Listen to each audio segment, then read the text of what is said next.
Chiefs Niners fast approaching. We'll dive in head first for sure. Also, Steve Sarkisian on National Signing Day yesterday. No new signings to announce, but certainly a lot to talk about. Sark's waxed poetic for about 45 minutes on the state of his program and where they're headed. We'll certainly dive in there as well as the Longhorns head off into the winter workouts, into spring practice and beyond. We'll talk plenty of college football. Nick Saban has new gainful employment. That's a good thing. We were worried about the 73-year-old coach, but he has a new gig. We'll tell you about that. Cowboys in search of a new defensive coordinator. NBA's trade deadline is this afternoon, and we've got a lot to do. It's going to be a fun one. We appreciate you being there. Wherever you find us on a morning-by-morning basis. Could be on 101.9 FM, could be AM 1260. And, of course, we're always streaming for you digitally on our Horn app, which is so easy to download to your smartphone. Then a touch of a button, and you've got it locked in.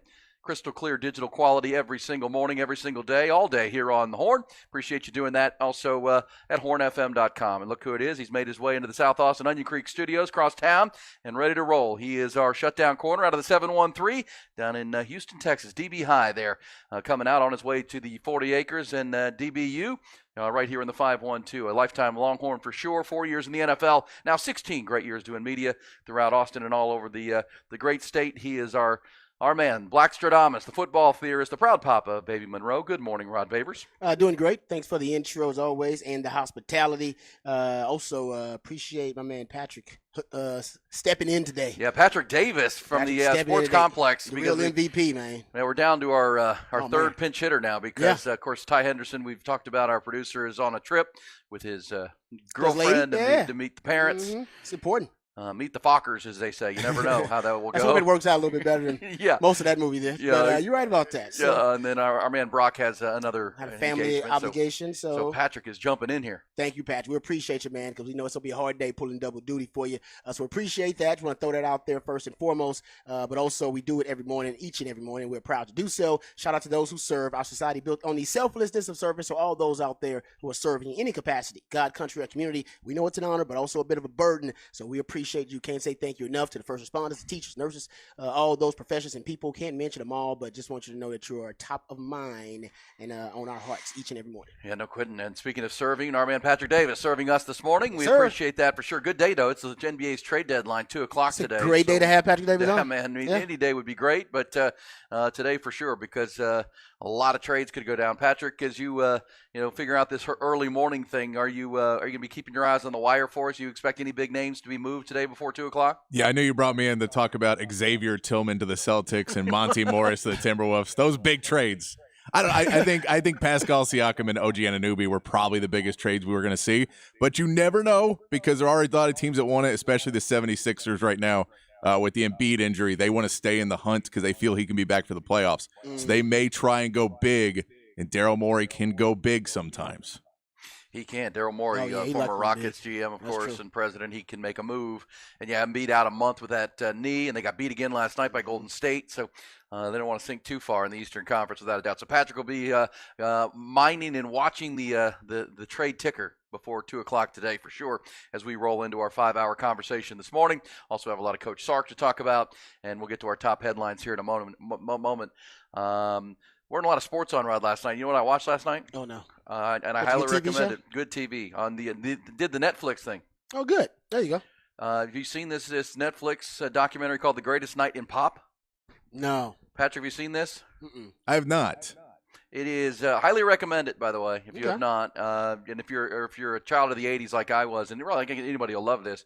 It's a film about the creation of the We Are the World song from 1985. I've had several documentaries about that. And this one was unbelievably behind the scenes. You want to talk about, you learn so much, and it's fascinating because I did not know that song was recorded in one night after the American Music Awards.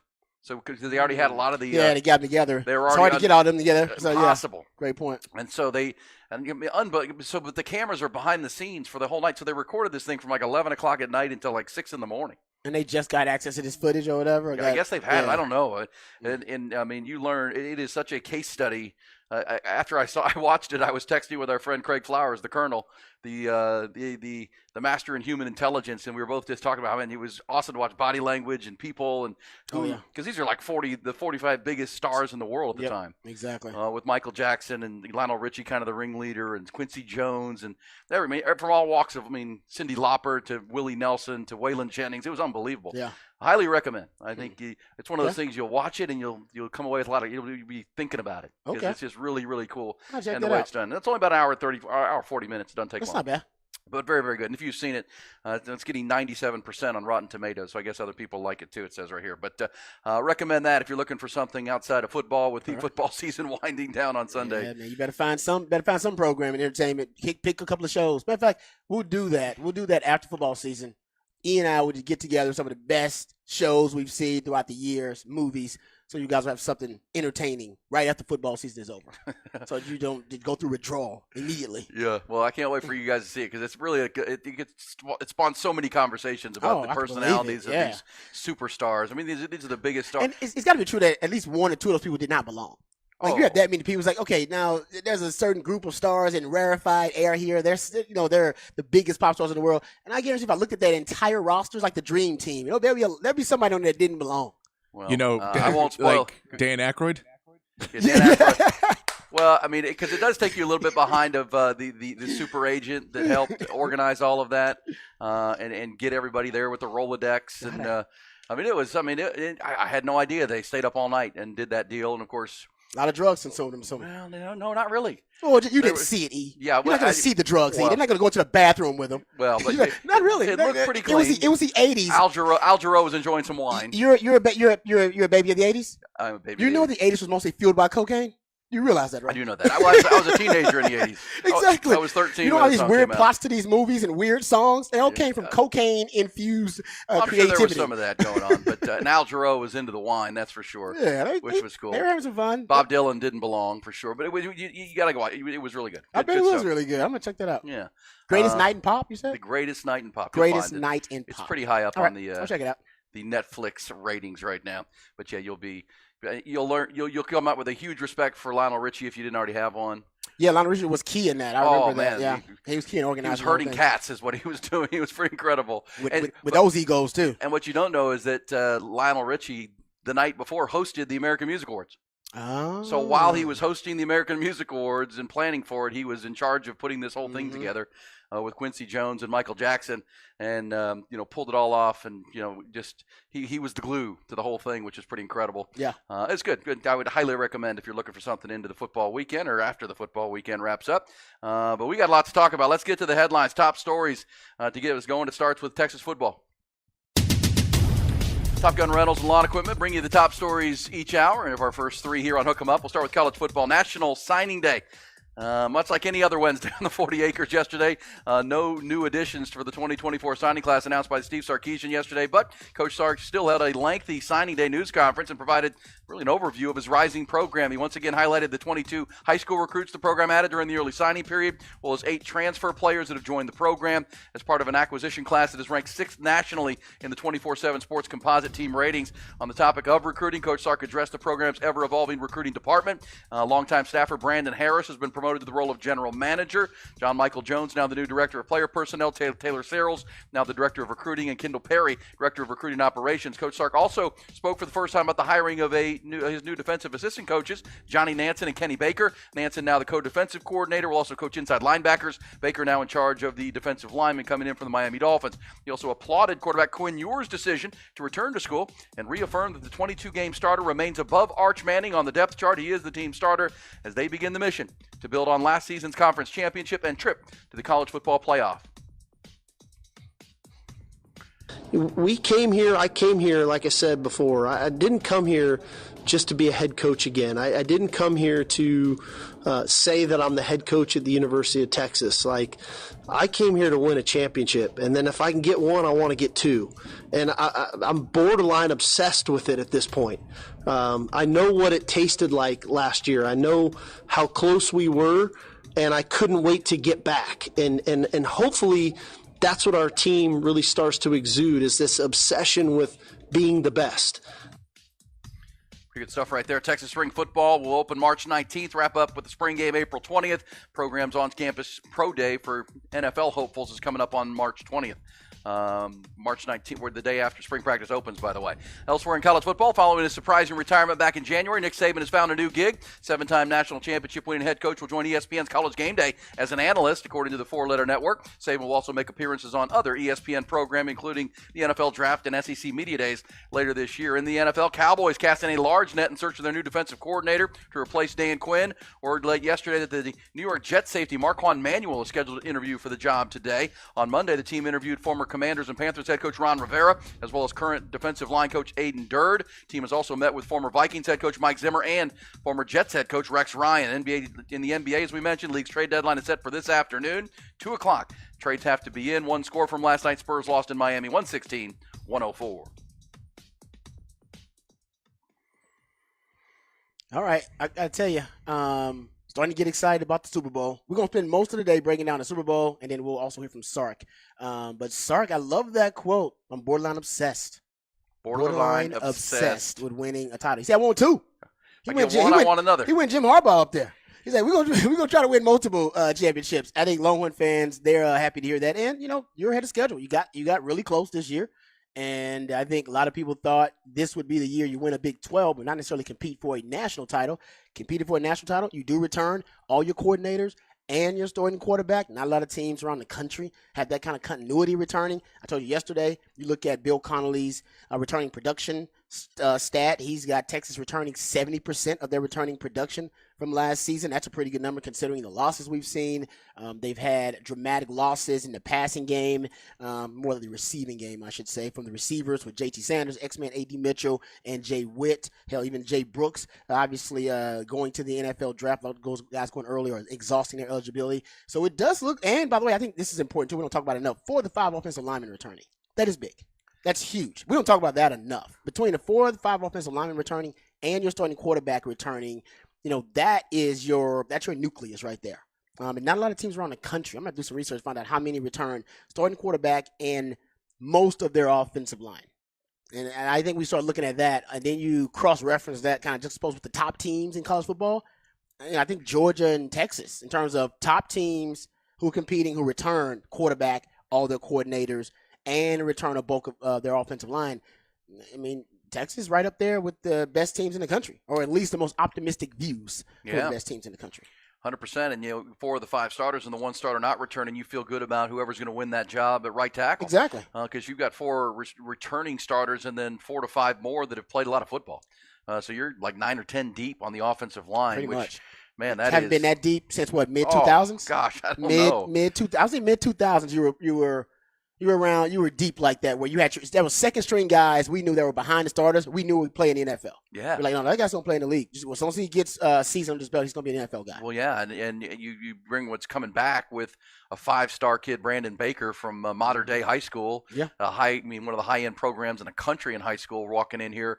If he's anything like the prodigy of Kelvin Banks, he's going to compete for a job real quick. Which Sark mentioned. Remember, Sark said that. Yeah. Like, yeah. So there's a lot of talent on the offensive line and at quarterback, and that made the national headlines of Steve Sarkisian declaring Arch Manning the backup, of course, and Quinn Ewers the starter. Not surprising anybody that follows the program. But anytime Arch Manning is mentioned, the immediate, when's he jumping in the portal? He's not the starter. Because, again, there's kind of an assumption that there's no way Arch Manning's going to sit for 2 years. Even though every indication is that he's ready to sit for 2 years. Yeah, he may not sit for that third now. I would say that you ain't going to get him sit for a third somehow. No way. I don't know how. See, that'd be to me kind of worst case scenario, because let's just knock on some wood here. If something happens to Quinn and he goes down like for half the season, which, by the way, his big test this year is to make it through a season. Healthy. His big test this year, that's why the offensive line is key. The big test for Quinn this year is to make it through a season healthy. The NFL wants to see him put on some mass, some bulk, so he can take some of those hits. They want to see him be a smarter runner, too. Don't try to run over linebackers, stuff like that. But he's got to show some more durability. He's got to show the ability to be able to make it through an entire season, to play, whether it's hurt or banged up, and still be productive. I think he can do that. I think he'll show that. That's going to be. But if let's say he does have some kind of injury or something, doesn't make it through the season, Arch ends up playing, and then he gets a rest to come back. That could be a problem. That could be a problem.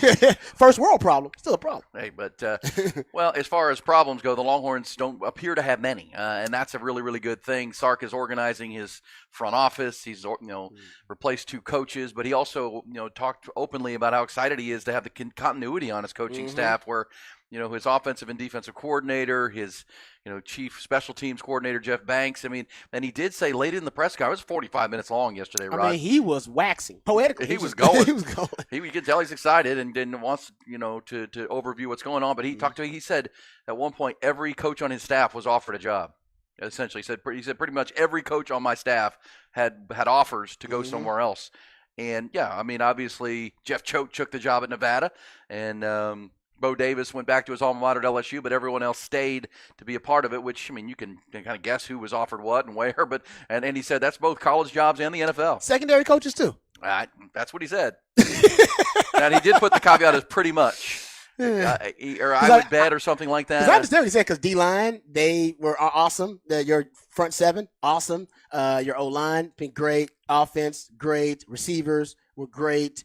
Tight ends, great. The only part of your blueprint that underachieved was a weakness, was your secondary. So I wonder if he just decided, most of them were offered a job. I just don't know where they would have gotten offered a job, because the secondary hasn't excelled yet since Sark has been here, really. Yeah. Now, every that other needs part to be the next phase. Every right? other part of the team has pretty much gotten to the point where you can see the progress and you've seen them excel. Offensive line, wide receiver, quarterback, running back, right? Tight end, D-line last year was amazing. Linebackers were really good. That's why Jeff Choate gets the job. Secondary, I'll admit, trust me, I'm a DB, so I pay attention to them. They haven't yet, of all those position groups, I don't know if they've excelled yet on the Sark just yet. Not yet. Not yet. I think but I will say this: the last element of roster construction for Sark is the secondary. Yeah, that's pretty obvious too. Look at this last recruiting class. Got 6 DBs in that recruiting class. Seems like that was one of the last phases of roster construction. So maybe that's when you'll start to see that group this season take a leap forward, because you got Makuba coming in. You got Jahdae Barron coming back. That's a veteran group now. If that group is not a strength this year, it definitely shouldn't be a weakness. If it's a liability, we got a problem. Yeah, and Sark was asked, you do have a lot of good things going for. What were your main concerns? And he talked about the complacency word, right? Complacency is poison. Can't let it, and that's why you heard that cut with him talking about borderline obsessed. He wants that to bleed through everybody, that there is no complacency. We haven't accomplished anything.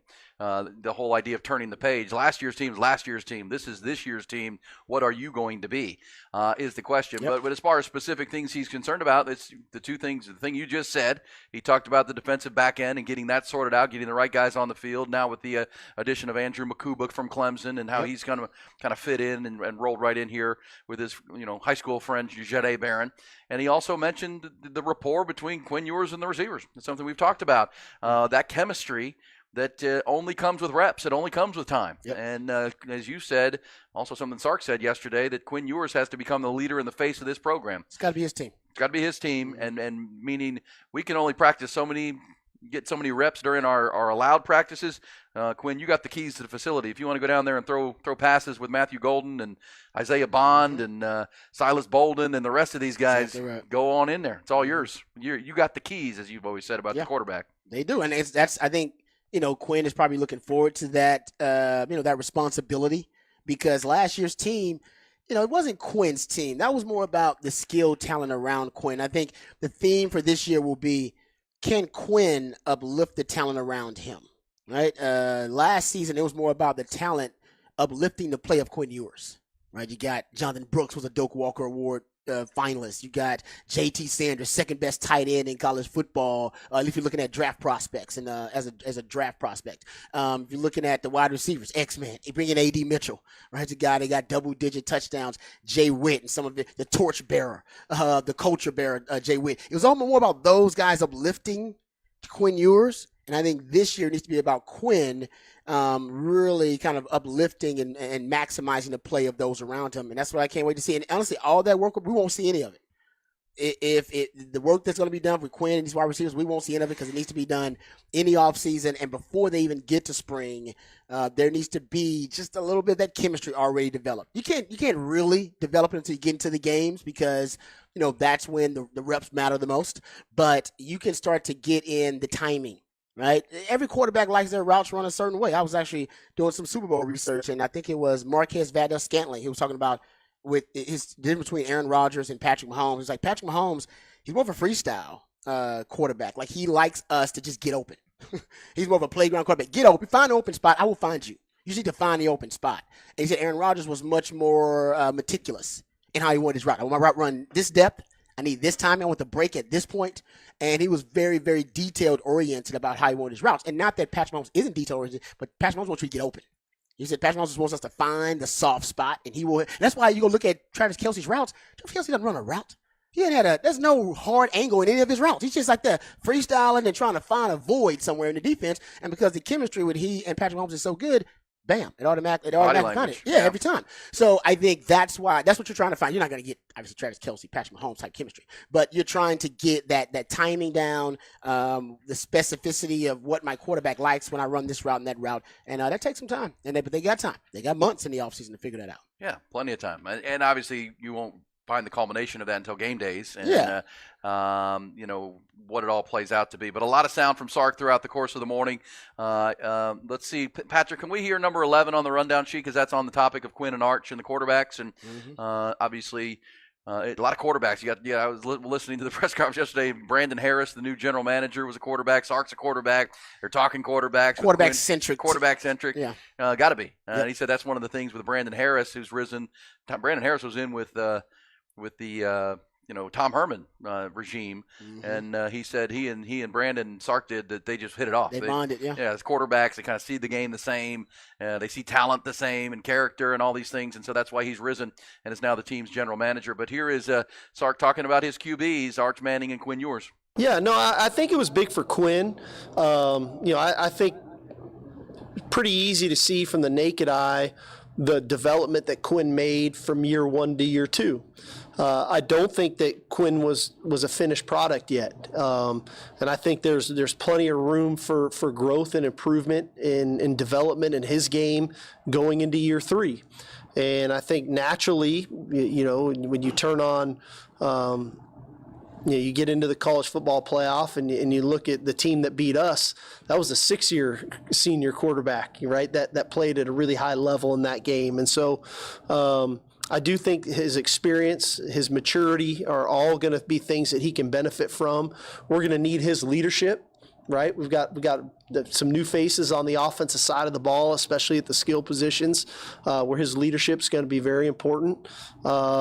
And assuming the real face of Longhorn football, right, for a year where we lost a lot of the faces, right, a lot of the faces, a lot of the names we've been talking about for a few years now have moved on. And so now, him kind of taking those reins and understanding what that is going to be big. I think for Arch is continuing on the path that he's been on. I referenced it last year, kind of middle of the season, about the growth that he really started to take there in the second half of the season, all the way up until the Sugar Bowl there. So, again, my idea, especially at the quarterback position, I just don't want to hurry up and get a guy on the field. I want to make sure when he gets on the field that he plays great football, and that's a little easier to do as you start to move and you get into year 4 of your program, as opposed to year 1 and you're just trying to get the best guy out there to give yourself a chance. But I think Arch has got an extremely bright future. We're very fortunate to have him on our roster. He's got great leadership skills, got a great skill set. So those two guys are going to be big for us next fall. So the job is not open, right? No, Quinn's our starter. There it is. Quinn's the starter. Yeah. You got to make sure you got that confirmed for the national media. Because the national media, if you don't say it specifically, then they're going to run with the Arch Manning narrative. So I'm glad he did that. I think that's why he did it, too, because he's like, these people, nationally, they keep bringing this up. Because they just assume that Arch is going to beat him out. And if he doesn't, he's going to leave. Exactly. That is the narrative nationally, but obviously locally, we know that's not the case at all. So I think Sark just wanted to put that out there for the national media. No, Quinn's the starter. Arch is the backup. But, I think and I hate to say it, keep bringing it up. Listen, guys, most of the time in the last 24, 25 years, going all the way back to like 1999 and 2000 when Rob B first came on campus, you've needed 2 quarterbacks more than you've had a single starter play every game throughout the season. Matter of fact, I want to say that's only been like 6 or 7 times in the last 24 years where you've had one starter the entire season. It just doesn't happen. Whether it be performance or whether it be because of injury or whatever. It just doesn't. You don't see one guy start every game. That'll be, I think, the challenge for Quinn. Can he play and start every game this season? So look, Sam Ehlinger. He had one season where he started every game. Yep. And Man, he was Bam Bam Sam. Started and finished every game. VY because of competition, Chris Sims and Major because of competition. It's rare. I know we assume in our head like, oh man, the guy got to start every game. Most of the time, that you need that backup quarterback for whatever reason, performance or injury or something else. So Arch is going to have the odds say, and history says that he's going to have to play. Yeah. That's what the odds in history say. And probably some pretty significant Yes. reps, just like Malik Murphy did Yes, last year exactly. in 2 games for Quinn to help you win a Big 12 championship. Also help you win the Houston game when Arch got hurt or when Quinn got hurt. So, That's exactly right. oh, man. We hope that's not the case. I'm not going to with him. But just at all levels. At all yes, levels. exactly. At NFL all too. levels. You got to have 2 quarterbacks and sometimes 3. We will certainly talk about it. We'll hear more from Sark. It was a long and really, conversation starting press conference yesterday, talking about a lot of things within the program, kind of a deep dive into what Sark is thinking and where they're going. We'll hear more of that coming up behind the burnt orange curtain. Also, more on the Super Bowl. And, gosh, just another piece of evidence coming in, Rod, that the 49ers remain the favorite, yet the Chiefs seem like the pick. We'll talk about it more coming up. Hook 'em up with Ian Rodby.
The Horn.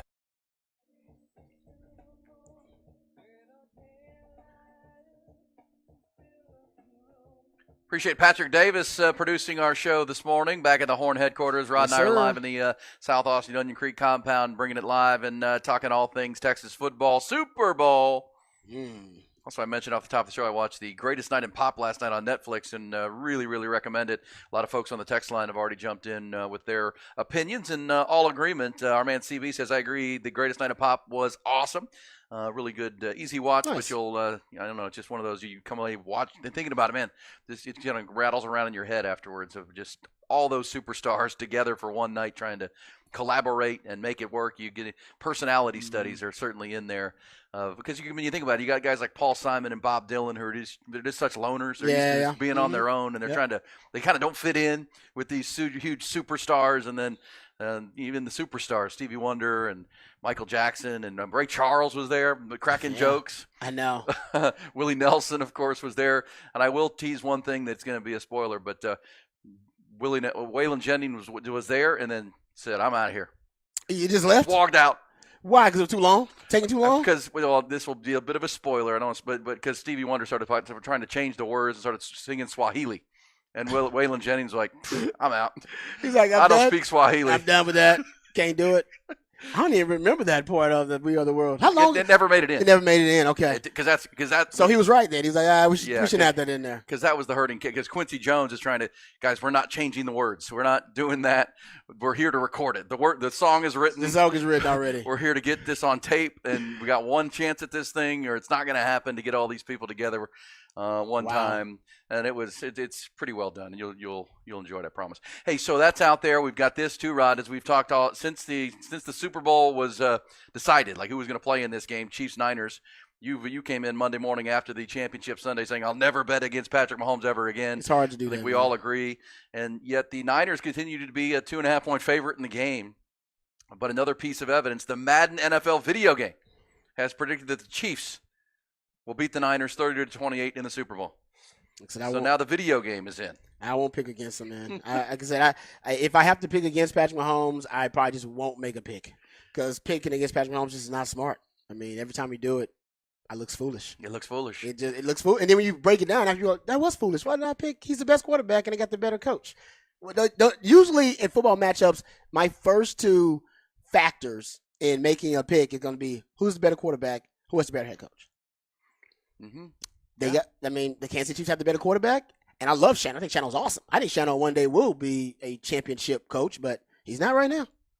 Andy Reid's got a couple already. Yeah, and if the Chiefs win this game, I mean, think about the rarefied air that Andy Reid joins with a third Super Bowl championship. Oh yeah. I mean, you're pushing your legendary stage. He's already a Hall of Famer without a doubt, but you start talking the Tom Landrys and Chuck Knowles of the world. You start pulling into that category, which is Bill Walsh, that kind of stuff, which is pretty amazing. Can I ask you something about the We Are the World thing? Because now you got me on this We Are the Sure. World stuff. Why wasn't Prince in it? It's all in there. They talk about Prince Prince? was absolutely invited. Oh, okay. Prince was absolutely That was always one of the invited. big questions. Like, man, Prince. If you're talking about just icons and stuff, how did Prince not make it?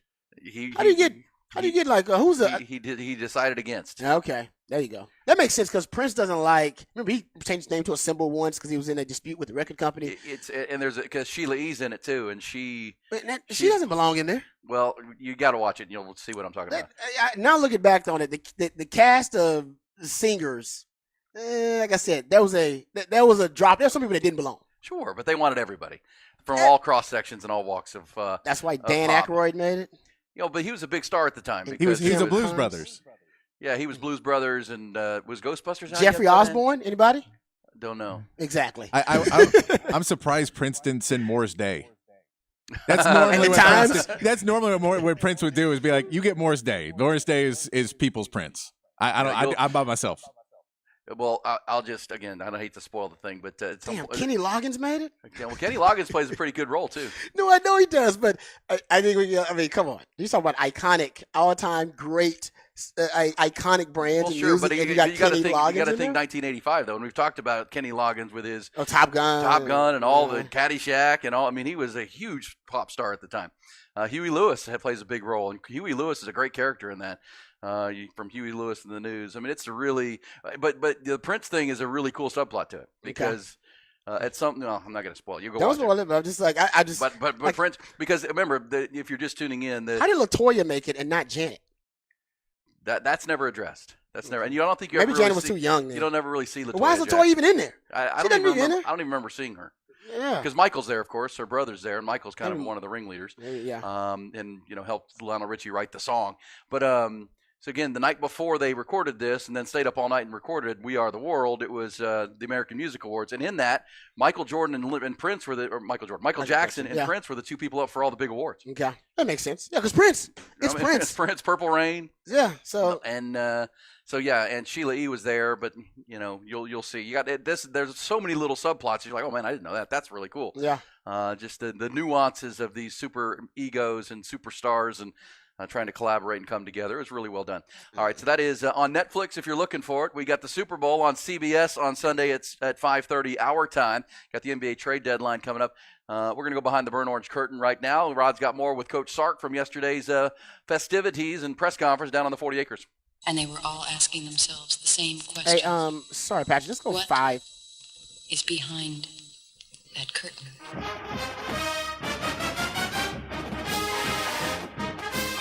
All right, let's go behind the burnt orange curtain here. I think every Longhorn fan was really excited to hear from Sark yesterday. I think Sark was really excited to talk to Longhorn Nation. I think turns out Sark wanted to get some stuff off his chest. No, we appreciate that about Sark. I've said before that, I've been here covering Texas football, since Mac and then through, Charlie and then through Tom Herman. None of those guys, and God bless Mac. Mac was awesome. But none of those guys were as forthcoming and really authentic as Sark is in his press conference. He gives you a lot of information, probably too much information sometimes. Mac would hold court. Mac would basically try to filibuster press conferences because he didn't want to answer questions, and he did a great job of it. Charlie Strong just, obviously wasn't very open at press conferences. He's just not that kind of guy. He's more of just a straight-up football coach. Tom Herman, Mensa meathead. He thought he was smarter than everybody else at the press conferences. So I think for Sark, though, it is refreshing for Longhorn fans to hear Sark open up at these media availabilities and give you so much good information, like this meaty information. So first thing, obviously, about yesterday's media availability for Sark were the changes within the recruiting department. They now officially have a general manager. That is Brandon Harris. Here is Sark when he was talking about the recruitment department changes overall and all of the different promotions that they've had and what it means. We made some kind of adjustments in our recruiting department. Like I said, you have to be adaptable in this day and age of college football. And I think now more than ever, we've got to make sure that we've got a strong foundation in place in that department. So to promote Brandon Harris to general manager, John Michael Jones to director of player personnel, Taylor Searles to director of recruiting, and Kendall Perry to director of recruiting operations, I think keeps the foundation of our recruiting department where it needs to be. And we're probably not going to be done in that department. Just so y'all know, there's probably going to be a couple more additions to that department. I think now more than ever, because of high school recruiting, the portal recruiting, the relationships we need to have with the families is critical. But couldn't be more excited for those four and what they've given to the program and their time here, and the opportunity to reward them, I think is the way I would love to hire. I would love to hire from within. I think that's giving people an opportunity for growth in your program, and all of them have definitely done that. So there you go. Start talking about the changes. I think his changes in his recruiting department, I think he's just trying to get those to reflect the ever-changing landscape of college football. He doesn't want to get behind. He's like, no, if he keeps changing like this, then we have to evolve. And part of that evolution was now they have an actual general manager. And he was asked, and I'm glad he was, all right, what does the general manager role mean at the University of Texas? Sure. Well, I think one thing, when I came on board, Brandon was, I believe, like an offensive analyst. And you're trying to assess the current staff. You're trying to assess who we're bringing in. And Brandon and I just kind of hit it off. I don't know if it was the quarterbacks in us. We were kind of speaking the same language. His perception of players, I thought was very impressive for a young guy. His perception of character, I thought was very impressive for a young guy.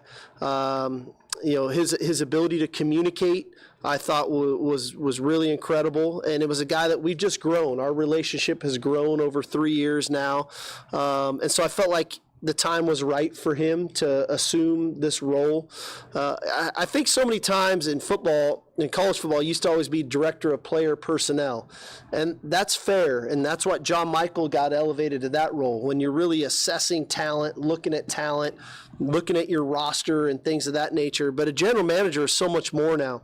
When you start talking about transfer portal, you start talking about NIL, you start talking about relationships with players, you start talking about really managing the roster at a little bit of a higher level.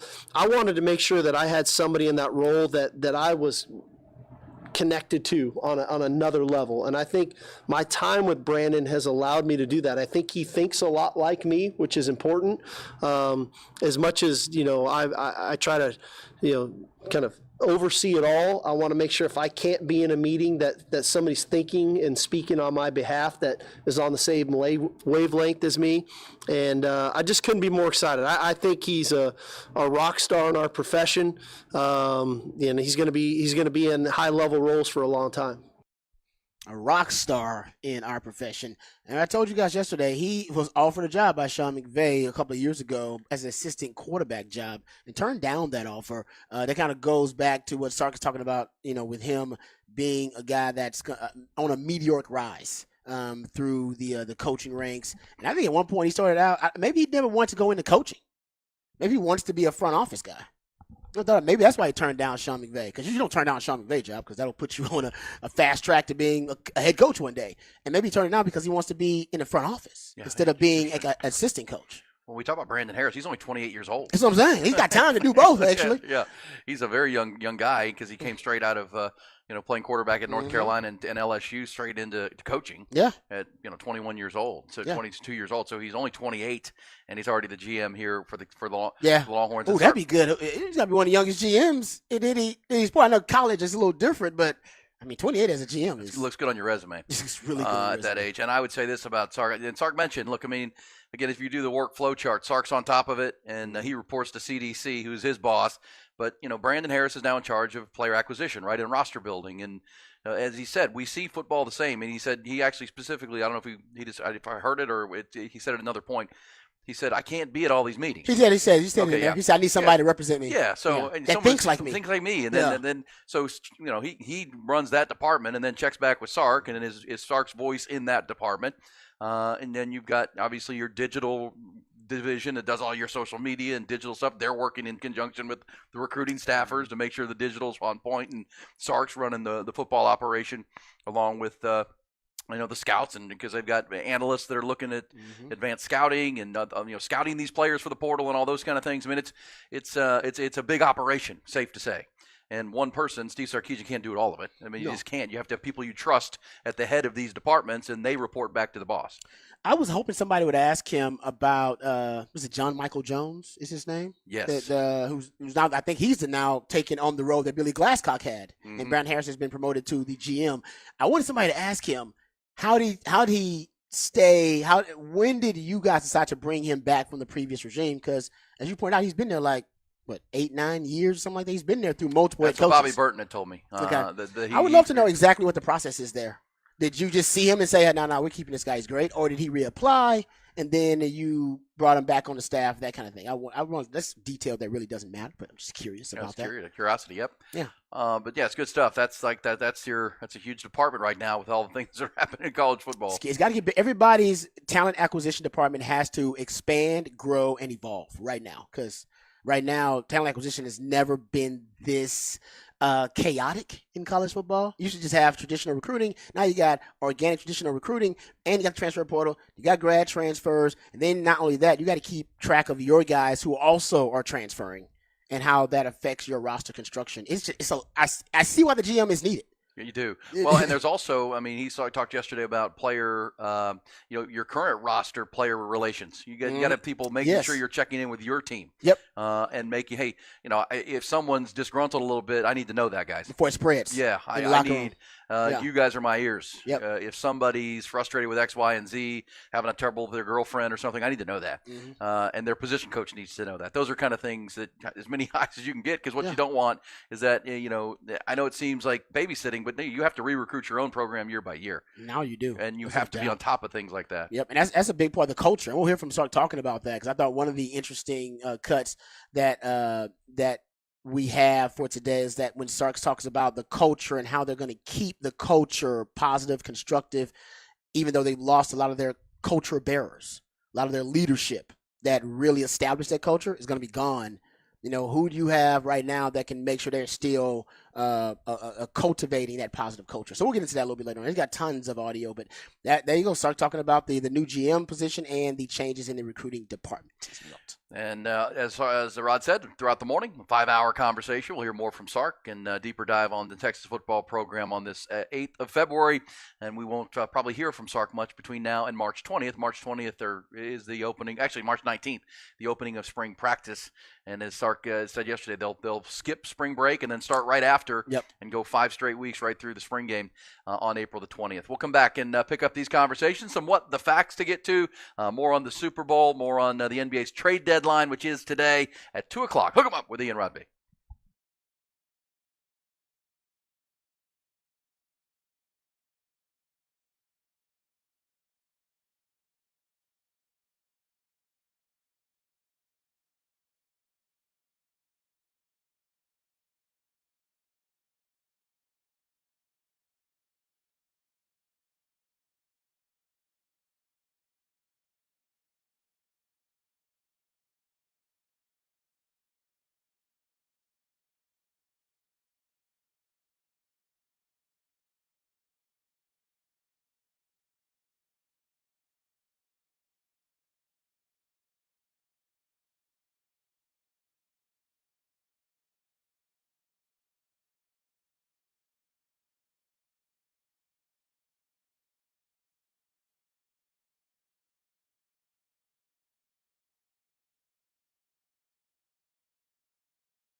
the show, The Greatest Night in Pop, and Yeah. our What the Fact segment. I did not know this until you do a deeper dive. It didn't mention it in the documentary on Netflix.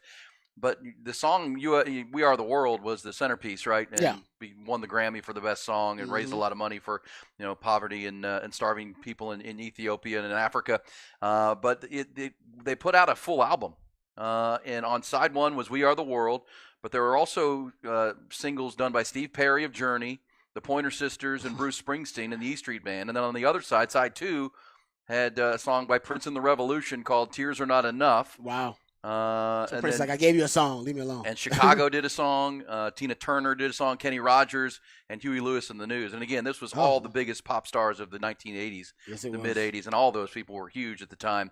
The documentary last night shows that I saw last night. It's been out for a while.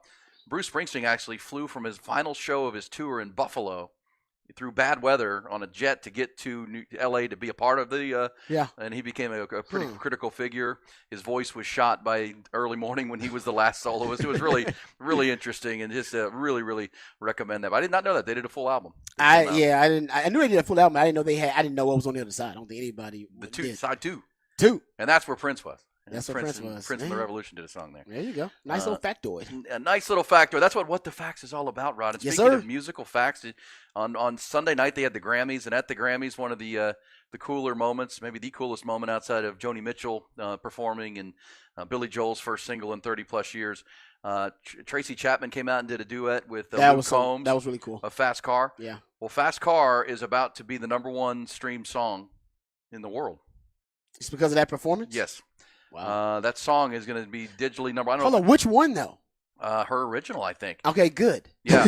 I'm like, it should be her. Tracy Chapman's Yeah. Fast Car went up 241% in streams after her Grammy. Yeah, I was gonna say it should be the original. Don't be. I'm Luke Combs, good for him. But if you want to give some props and you want to, obviously support the song, support the original by her, which, by the way, is better than the Luke Combs version. 100%, and Luke not Combs even- would agree with that too. Yeah, I okay. do He just did his- believe Luke Combs actually did the good thing and didn't change the lyrics, which means she does make money off of his version too, because she gets a songwriting credit That's for right. the lyrics. But he could have Yeah. changed the lyrics because it was by a black lesbian, and he is clearly not a black lesbian. So he could have changed him a little bit to be a little bit more for himself. He didn't, which helps give her the rights, which is a good thing. That is a great. I Well, didn't know and that. the key Nice was he fact kept to the it. word "she." So they, Because he could have made it him. I got you. Made it a so it's he. like, no, I took the song. Yeah. I took it from her. Yeah, verbatim. and so she's going to make a fortune on this. Good for her. Already, good for her. Yeah, She deserves it. Yeah, her own stream of that song from the late '80s went up 241% the very next day. Such a magical voice, though. I mean, her voice is amazing. Awesome. Yeah, no, people. I don't think people didn't expect that because people lost it. They were excited when she. Well, because we haven't seen her. I haven't seen her in decades. Yeah. She doesn't perform really. She No. doesn't make new music anymore. Nope. Yeah, she's one of those artists that basically just she when she came out, she made her impression on the music world, and it was quick, fast, and then she was done. I almost wonder if she had something personal going or whatever, but that's good. Good for her. I'm happy about that. Well, and that's, again, on this Greatest Night in Pop, when you see people like Bob Dylan and Paul Simon, you realize they're used to working on their own. Like, they're used to being by themselves when yeah. they're making their music. They're not used to big crowds and all Yeah. these people. And, you They have a process. You see Mr. Insecure Bob Dylan in this documentary. Yeah, because you have these larger than life personalities, and he was never that kind of outgoing, charismatic personality. He was just a brilliant songwriter. Yeah, it took Stevie Wonder to kind of bring him out of his shell. It was really pretty cool. But yeah, you see, and that's what Tracy Chapman, right? She's a lot of these brilliant genius musicians They're hole almost- up in a studio and Yeah, just they're create almost magic. introverts. Yes, for They're sure. extrovert. You think they'd be 100%. extrovert, but they're introverts. A lot of them. 100%. What do you have, Rob? What the facts? Best yards per pass attempt seasons in NFL history. Do y'all know Brock Purdy has the best yards per pass attempt? 9.6 yards per pass attempt. That is the highest in NFL history. I didn't know that. I didn't realize that. Matt Ryan is second. A Shanahan offense, by the way, at 9.3. Aaron Rodgers is third in 2011 at 9.2. Also a Shanahan offense. It's crazy, man. Didn't realize that. Didn't realize it. And of course, this week I've been giving you my picks for the bets you need to make, Ty. Oh, we can do Ty. that. I started with Ty on Monday. We can do And this. so I've given you already George Kittle over 49.5 receiving yards based on the numbers. I also gave you Patrick Mahomes under 262 passing yards. I would go Patrick Mahomes under on the interceptions potentially. Yep, you Guy gave hadn't us that thrown yesterday. Hadn't thrown an interception in six playoff games. It's nuts. And that's point 0.5? Point Both five. he and Brock Purdy are 0.5. You might want to go Brock Purdy's definitely going to higher and under. Yeah, he's definitely going to throw an interception. He's thrown like 3 or 4 this He's postseason thrown- alone. Oh, yeah, he leads the postseason interceptions thrown. He's going to throw one I to think you. you have to, right? And the sticky coverage, as you talked about, of Kansas City, they play really tight coverage. So I'll take the over on Brock Purdy's interceptions. I'll take the under on Patrick Mahomes' interceptions because he just doesn't make bad decisions. Well, my pick for today in our What the Fact segment is going to be, if you're jotting these down, is based on my betting buddy Sal. Is going to be Christian McCaffrey under 5 catches. Under 5 catches. You taking the under? Yep. Interesting. Under 5 catches is going to be, because the numbers would tell you that that's inflated. Because again, always in these big betting opportunities, the public likes to bet overs. They let the bet highers, right? In these, and but the numbers would tell you, yes, you're just going to think Christian McCaffrey is going to catch 6 or 7 passes. He's probably going to catch 3 or 4 when it's all said and done. Because his average, even in the playoffs, is between 2 and 4, and the number is 5. I would go under Christian McCaffrey total catches, Okay. total receptions. How about this? Let's talk about Patrick Mahomes as a dog, which is it's still impossible to think about, unfathomable that he is an underdog and been underdog in 3 straight playoff games. Come on. But for some reason, we still keep looking past Patrick Mahomes and his ability to exceed expectations as an underdog. So how about this? If you look at in the last 20 years, Super Bowl winning quarterbacks are 60, 24, and 2 as an underdog in the playoffs. Those quarterbacks are 25-8 against the spread as a dog before winning the ring, 35, 16, and 2 against the spread. That's 69% completion percentage after the ring, including 13 and 4 against the spread since 2018. So usually, you go look at last 20 years Super Bowl winning quarterbacks who already won one. That's what you're talking about, Patrick Mahomes. As an underdog in the playoffs, 71% against the spread success rate. So there's a good chance that Patrick Mahomes, if he doesn't win the game, they're going to find a way to stay within that number. What is it, 2 now? What's 2.5? The spread. 2.5. 2.5? 2.5. Sharp There you money go. staying on bet. So And you can get, you can buy that point if you need to. You buy it up to 3. That might be the best way to go if you want to, buy a half a point. yeah, if Mahomes closes as an underdog, which he will, it seems like right now, he will have been a dog in 4 of his last 5 playoff games. After that 13 game, he was a favorite in 13 straight playoff games prior to that. And now he has been an underdog, and looks like he's going to be an underdog in his 4th straight game. Yeah. It's just wild. And he keeps winning them. And he keeps winning them. So, I can't bet against that dude as a dog. All right, so we'll keep giving you the fun props. And tomorrow on the Friday edition of Hook 'em Up, we'll have all the real fun props and, national Taylor anthem. Taylor Swift props? Yeah, the Taylor Swift There's a bunch of views. Taylor Swift props. I'm sure there are. Tons of them. Oh, which about is the crazy. Kiss and about her, what she's going to wear, how much red she's going to wear, as opposed to white. Like, it is a lot. It is a lot. I know She's there's gonna- is Travis Kelce going to propose after the game prop bet as well? Yep, that's one. Yep. If he wins, I think he might. Honestly, I know y'all don't want to hear it, but I think if he wins, he might pull out that Boise State, Oklahoma situation. Remember the dude proposed right on the field afterwards? You might get that from Travis Kelce. And if you do, that's going to dominate the post-game conversation. Yeah, well. It'll be all the talk. It'll be all the rage. For sure. Now, the NFL wants that. They do want that. That- They would love that. Any talk is good talk, as Yeah. they say. All right, we'll get to the top of the hour here. We'll come back. We're 1 hour down of our 5-hour Thursday conversation with you on this, the 8th of February. Let me say it is a fact. Happy birthday to my mom. My mom down in H-Town, celebrating a birthday this birthday, morning. Mom. If she's up and listening, and sometimes she does before she gets to work. That's Or awesome. gets going. But, yeah, she's in her 70s, right? I don't say her full age, but she's Don't still do that. working. The Hogans don't know the word retirement, I'll tell you that. We'll come back and roll on. But happy birthday to Mom. And moving forward, we'll pick up these conversations. Rod will have a rant in the next hour. We'll go bullish or BS, and they've got more on Steve Sarkisian's state of the program press conference he had yesterday. Hook 'em up with Ian Robbie.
This is football, the Super Bowl. Also, a little music in there in that first hour. We'll get to some bullish or BS for the end of this hour. And before we get to our headlines to start our second hour here on this Thursday morning, Rod, how good of a wide receiver was Kyle Shanahan back in the day? Because he was playing behind the best trio of wide receivers in Texas football history. Maybe he was. Yeah, it's a pretty good one. With Roy Williams and Sloan Thomas B.J. and Johnson. How good was Kyle as a player? People forget he had 14 catches. He was on special teams. He had transferred in from Duke and became one of your really good friends. But he was a pretty good player. He was a technician at the wide receiver spot. I mean, he wasn't explosive or was a guy that can beat you deep with foot speed. He was gonna beat you with footwork. I mean, he would obsess about footwork. I mean, the drills that he would do after practice and before practice for footwork and cone drills, it was crazy. I mean, and he was really good at it. Honestly, I don't know if anybody on our team was as good in those types of drills, as Shano was, those footwork cone drills. And it was all about getting out of his break on time, being efficient with his footwork as a wide receiver, and that's where he gets you. And Shano had a 6 route that was deadly. I mean, everybody knew about Shano 6. Shano 6 route, he would get you and do you dirty because essentially 6 route is just a deep in cut. As a matter of fact, strangely enough, this is crazy. Because I was doing some research here. It's strange enough you asked me about that question about, hey, for a guy like Shanahan, he's a wide receiver. What was he really good at? The dig route is actually one of the more popular routes for the 49ers too. It's like they run it like 18 to 19% of the time they're running dig routes. His specialty as a receiver was that 6 route. It was that deep in cut there, and that's what they call it, a dig sometimes as well. And he set the DB up really well. The thing you didn't want to do against Shano was play off coverage because he'd make you look bad. Because he'd throw in so many different moves, and he understood the defender's progression, what we were looking at. Because he's a guy that's from a next level of football. So he would understand the progression of the defender, and then he'd use that against you. He'd use your keys and your clues as a defender. He'd use that against you. So you'd get a lot of head fakes. You'd get a lot of if he was going to cut inside, he'd probably give you an inside, outside, and then a cut inside. You're going to get multiple moves. Never fall for the first one with Shano. Never fall for the first. You fall for that first move, you're going to look bad out there. So that's kind of Shano. You have to have patience against him. Because, like I said, he'll give you a lot of moves. His specialty was a 6 route, so you won't have inside leverage on that guy because if he gets that 6 route on you, it's going to make you look bad. And I'd say the thing that I always made sure I wanted to play bump and run on him because then I had an advantage. Because if we was getting a foot race, I'm good with that. But if you play off coverage on Shano, he was going to make you look bad. He did that a lot of people in practice, too. So that's my little mini scouting report on my boy. I think Shano. it's great because I think people forget that he was a player at Texas. I mean, he was, but they forget he was a good player. He was a good player. Just playing behind 3 NFL guys, essentially. And but you're a football theorist, right? You love the deep dive. Could you tell me? This is a guy who grew up on a football field watching his father win Super Bowls. Was he? Could you talk to him like a football coach even then? Oh yeah, a lot of my football theory stuff that I've shared with you guys and I've developed over the years really came from the genesis of it was seeds that were planted by my boy Shano. Yeah. One of the things he did for me to help me as a player. We sat down and talked ball so much. One day he basically started talking to me about canceling routes, and it's a simple thing you thought I would have thought about on my own, but I didn't, about canceling routes because there's a route tree. He was big on the route tree, right? And the route tree is expanded now. The route tree it's way more complicated and expansive than it used to be. It used to be like 9 damn routes on the route tree. Now there's probably like 20 something routes on the route tree because these offenses have gotten so sophisticated. And he would basically break down. Listen, if the wide receiver is getting to the 7-yard mark, all right, he's at 7 yards, then you've already eliminated what? Your slant route, hitch route, you've eliminated your smoke route. You get past 10 yards, then you've eliminated some other routes, right? You eliminate the deep out cut. You've eliminated that curl right around there, right around 12 yards. So you pass up 12 yards, you're eliminating the curl route. You eliminate that out cut. You can eliminate that dig at about 15. And then that's what, as a defender in your head, once you start canceling out those routes based on the depth of the wide receiver, then you'll know what's coming next. Yeah. Because you'll only have a certain number of routes to defend. Now, that's a lot to think about as a player. But as you get older and you become a more experienced player, the game will slow down for you. And then you can start canceling out routes. But it takes patience. All right. They're going to be good at it right at the beginning. Yeah, you're not going to be good at the beginning. It's going to take a little patience while you figure out, all right, you know what? He's at 7 yards, so I don't have to worry about these routes. And then you actually get – the whole point of it was that I can get a jump on the deep routes. I'll know when to turn and go. Because he's going – once he gets to 15 yards, they're only going to run a deep comeback, a post route, a 9 route, a post corner. At what depth for the wide receiver is he basically eliminated every route except the deep cut? And it's about 15. Yeah. At about 14 yards, probably about 14, 13 to 14, you can turn and go. It's going to be a deep route. And there's not a lot of quarterbacks in college that can throw a deep comeback. They just don't. Quinn Ewers can do it. That's why you hate playing against Quinn. Because Quinn can make all those throws. Yeah. Like I can't see. I eliminate the routes based on the depth of the wide receiver, but then I got to look at the film with the quarterback. Because some quarterbacks can make those. Hell, Sark had Quinn throwing 18-yard curl routes. Yep. You remember this? And I kept bringing this up last year. Guys, that completely flies in the face of what I was just talking about, canceling routes. I'm going to look real because I'm going to turn and run. Yeah. I think Sark was thinking about that. We know he's a Shane. That guy wide open. Well, yeah. He canceled routes. I canceled all the routes. I thought, there's no way you're going to run an 18-yard curl, E. Why the hell would I think you're going to run an 18-yard curl when nobody does that? I think Sark was doing that to try to counter the route cancellations by DBs. I think now everybody does that. And I think that's what he was trying to do. Yeah, it's taught. And I think that's what he was trying to do. That, okay, you think at 18 yards we're gonna run a deep post, but actually we're gonna curl it up right here. That's awesome. Yeah. Well, and again, that's for fans that ask, well, why does every coach want a quarterback with a big arm, right? They can make all the throws because that's why. If you have a quarterback that's got a pop gun, you can already eliminate a lot of routes that kid can't throw. Nope. So we don't have to defend those, right? I mean, exactly. If we're on this hash, I don't even have to defend this part of me. That's what you're looking to spread the field and make them defend every blade of grass. All right, let's get to the top headlines. This is really good stuff with Rod on the head coach of the San Francisco 49ers trying to win a Super Bowl, his first as a head coach. Let's get to the other top stories of our Thursday morning. Top Gun Rentals and Lawn Equipment bring you the top stories. And, National Signing Day yesterday, much like any other day on the 40 acres. No new signings for the Longhorns, as expected. But Coach Sark did hold a lengthy Signing Day news conference, provided an overview of the Rising program and what they're up to and where they're headed. He highlighted, again, the 22 high school recruits the program added and the 8 transfer portals that are already on campus. Part of that acquisition class that was ranked 6th nationally by the 24/7 Sports Composite. On the topic of recruiting, Sark did address the program's ever-evolving recruiting department, where longtime staffer Brandon Harris has been promoted to the role of the team's general manager. John Michael Jones, now the director of player personnel. Taylor Searles, the director of recruiting. Kendall Perry, director of recruiting operations now. Coach Sark also spoke for the first time about the hiring of his 2 new defensive assistant coaches, Johnny Nansen, who's going to be coaching the linebackers, also has the title of co-defensive coordinator. He came in from the Arizona Wildcats. Kenny Baker is now in charge of the defensive lineman coming in from the Miami Dolphins.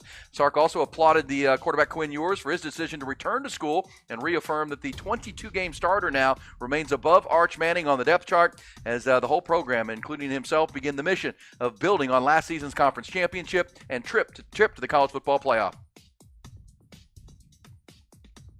Yeah, no, I think it was big for Quinn.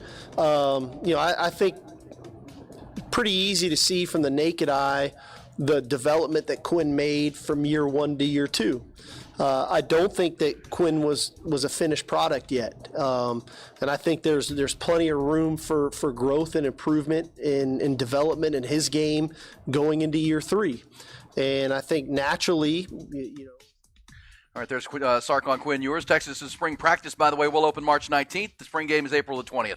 Elsewhere in college football, following his surprise retirement back in January, Nick Saban, not surprisingly, has found a new gig. The 7-time national championship-winning head coach is going to join ESPN and College Game Day as an analyst, according to a release yesterday by the network. Saban's also going to make appearances on other ESPN programming, including the NFL Draft and SEC Media Days. Cowboys in search of a new defensive coordinator, and they're casting a wide net here. Word late yesterday that the New York Jets safety Marquand Manuel is scheduled to visit and interview for the job today for the Cowboys. They're looking to replace Dan Quinn. Monday, the team interviewed former Commanders and Panthers head coach Ron Rivera, as well as current Cowboys defensive line coach Aiden Durd. The team also has met with former Vikings head coach Mike Zimmer, former Jets head coach Rex Ryan.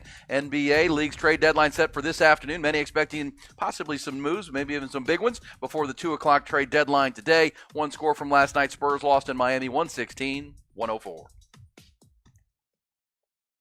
All right, we'll get to some Super Bowl breakdown here in a second. We go to Raj Ram today. I did some more research about the that Wall Street Journal article that you brought up yesterday. That I thought was that was really interesting. I hadn't read it, and I got some nice little nuggets about those condensed and compressed sets from my boy Shano that we'll get into. That it's going to play a huge role in this game only because nobody, and we'll get into this more, blitzes their DBs more than Kansas City. Oh, yeah, they bring them from Spagnuolo everywhere. loves, he brings them everywhere. Cornerbacks, safety, nobody blitzes, and nobody likes to play those sub packages, 5 DBs, 6 DBs more, and then blitz those guys.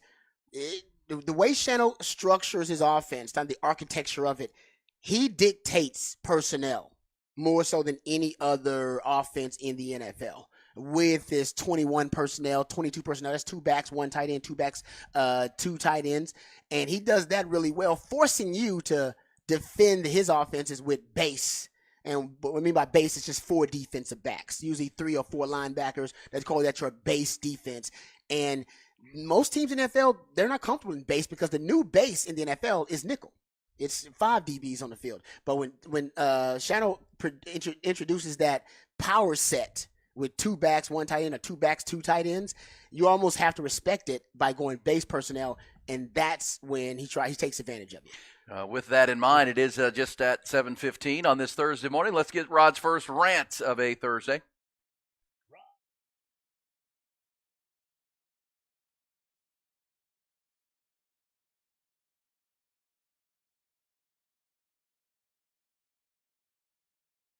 Not gonna take this anymore! Find out what happens when people stop being polite and start getting real. You ain't keeping it around! My God! Okay, it's happening.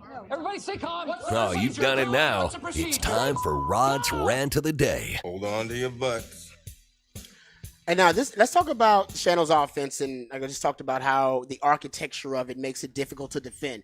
So not only do you have the 49ers running 21 and 22 personnel, 2 backs, close to 40% of the time. A third of the time they're in 21 personnel, about 11% of the time they're in 22 personnel. That's Juszczyk usually, right? Yes, exactly. That's Juszczyk, who is, he's not a traditional fullback anyways. A guy that can put in the slot, a guy that can move around. And then it makes it interesting, how about this? I got this little stat, and it shows you just how diverse that offense can be. They run the most condensed sets in the league. So nobody runs more condensed, compressed sets. And he talked about this yesterday. The Wall Street Journal did an article about it. Now, here are my notes from it. So basically, the 49ers offense average stretches about 19.9 yards from end to end. Like from the last man on the line of scrimmage from one side of formation to the last man on up at the line on the other side of formation, 19.9 yards. So basically just 20 yards of width of a formation, which is the tightest alignment in the NFL. But they also run a ton of empty formation out of all that. That's how they stress you, right? So not only you're talking about a team that runs more condensed sets than anybody in the league, but nobody runs more empty on 3rd and long than the 49ers. So you must be ready to defend. Not only so you put your base defense out there with your 4 DBs and most of your linebackers out there in coverage. What Shano's going to force you to do with these compressed and condensed sets combined with the empty formations, the compressed and condensed sets force you to play with a heavier box, right? You are going to probably play or defend a compressed and condensed set with a single high safety because of the power sets that Shano runs. He talked about the 2 backs he runs and the 2 tight end sets that he likes to run. Because of that and because of the width of the formation, everything is compacted and compressed. You're probably going to put an extra safety down the backs. And safety in the box. That's usually what people do to counter those compressed and condensed sets. And when you do that, it makes you predictable because you don't have that single high safety. And a lot of teams, they're going to play outside leverage. Because why would you play inside leverage? I mean, there's a tight formation. You'll get inside that guy, you'll give him so much grass on the outside. So you can almost guarantee outside leverage by the corners. You can guarantee base defense because they're going to be trying to line up to defend your power sets. And you can not guarantee it, but highly likelihood of there being a single high safety. That's why he does. And he said that years ago. People asked him why you keep using a fullback. He said, because they got to respect my fullback. They got to put more linebackers out there to respect my fullback. And the compressed and condensed sets, and this is why Sark likes him too. And Sark has said this on the record. I've heard him say it. He wants to be able to put DBs as force run defenders. They don't want to be force run defenders, DBs. Trust me, I was one. We don't want to be force run defenders. Some of the guys do, but most of us do not. We want to cover. But you're going to force a guy who wants to cover to play the run. And you're going to force guys who want to play the run, like linebackers, to cover. It's just that simple. That's why we go third and long. We'll go empty formation because I want those linebackers to have to cover Christian McCaffrey, Kyle Juszczyk, and Kittle in the slot. And if we go with those condensed and compressed sets early on, I'm going to force those DBs to have to come up and run support. And this is another little factoid about the compressed and condensed sets. And it kind of goes to Shano dictating the terms. Spread offenses are very predictable. They really are. 79% of spread formations. So this is not the condensed set. These are spreading things out as much as you can. 79% of spread formations result in a pass. I mean 80%. All right? These are NFL-wide numbers, by the way, for this season. 6.7 yards per attempt out of spread formations. But condensed formations, you know what the pass rate is? 49%. You're split right down the middle. They have no idea what's coming. It's a run or a pass. And Shano wants to be balanced. Also, you go look at yards per pass attempt out of those condensed sets, 7.7 yards per pass attempt. Well, that's almost a yard more than you're averaging per pass attempt out of those spread formations. So honestly, this is a lot of why he does it. Play action, I think he uses play action 44%. The NFL uses play action out of condensed sets. When they have spread sets, the NFL's play action rate drops to 7% out of straight spread. So the NFL, I think, is becoming really predictable when it comes to the way they spread things out. The condensed and compressed sets allow you to be more unpredictable, and it allows you to dictate what the defense will do to defend that set. Yeah, and these are things you can watch when you're watching the Super Bowl on Sunday. Yep. Just see how close together the 49ers are, but look at how they're aligned, and then they'll shift, right? Because with that formation, when you got Juszczyk and Kittle and Samuel and Ayuk, Debo and Brandon Ayuk, you can shift to a run out of that. You can shift to a pass. You can, and that's. But they do a lot of motions to get to where they want you to be. But at the same time, they're between the hash marks to the point. I mean, so they're very condensed. You don't see a lot of teams doing that for sure. And it's a Kyle Shanahan piece of brilliance right there. And again, I encourage folks to think about what Rod's saying, even if it kind of. Then you watch it on Sunday and it'll make sense. You know what I'm saying? You'll be able to see it in real time. Because it just because if you're a defender, what do you want the offense to be? Predictable. What bothers you as a defender?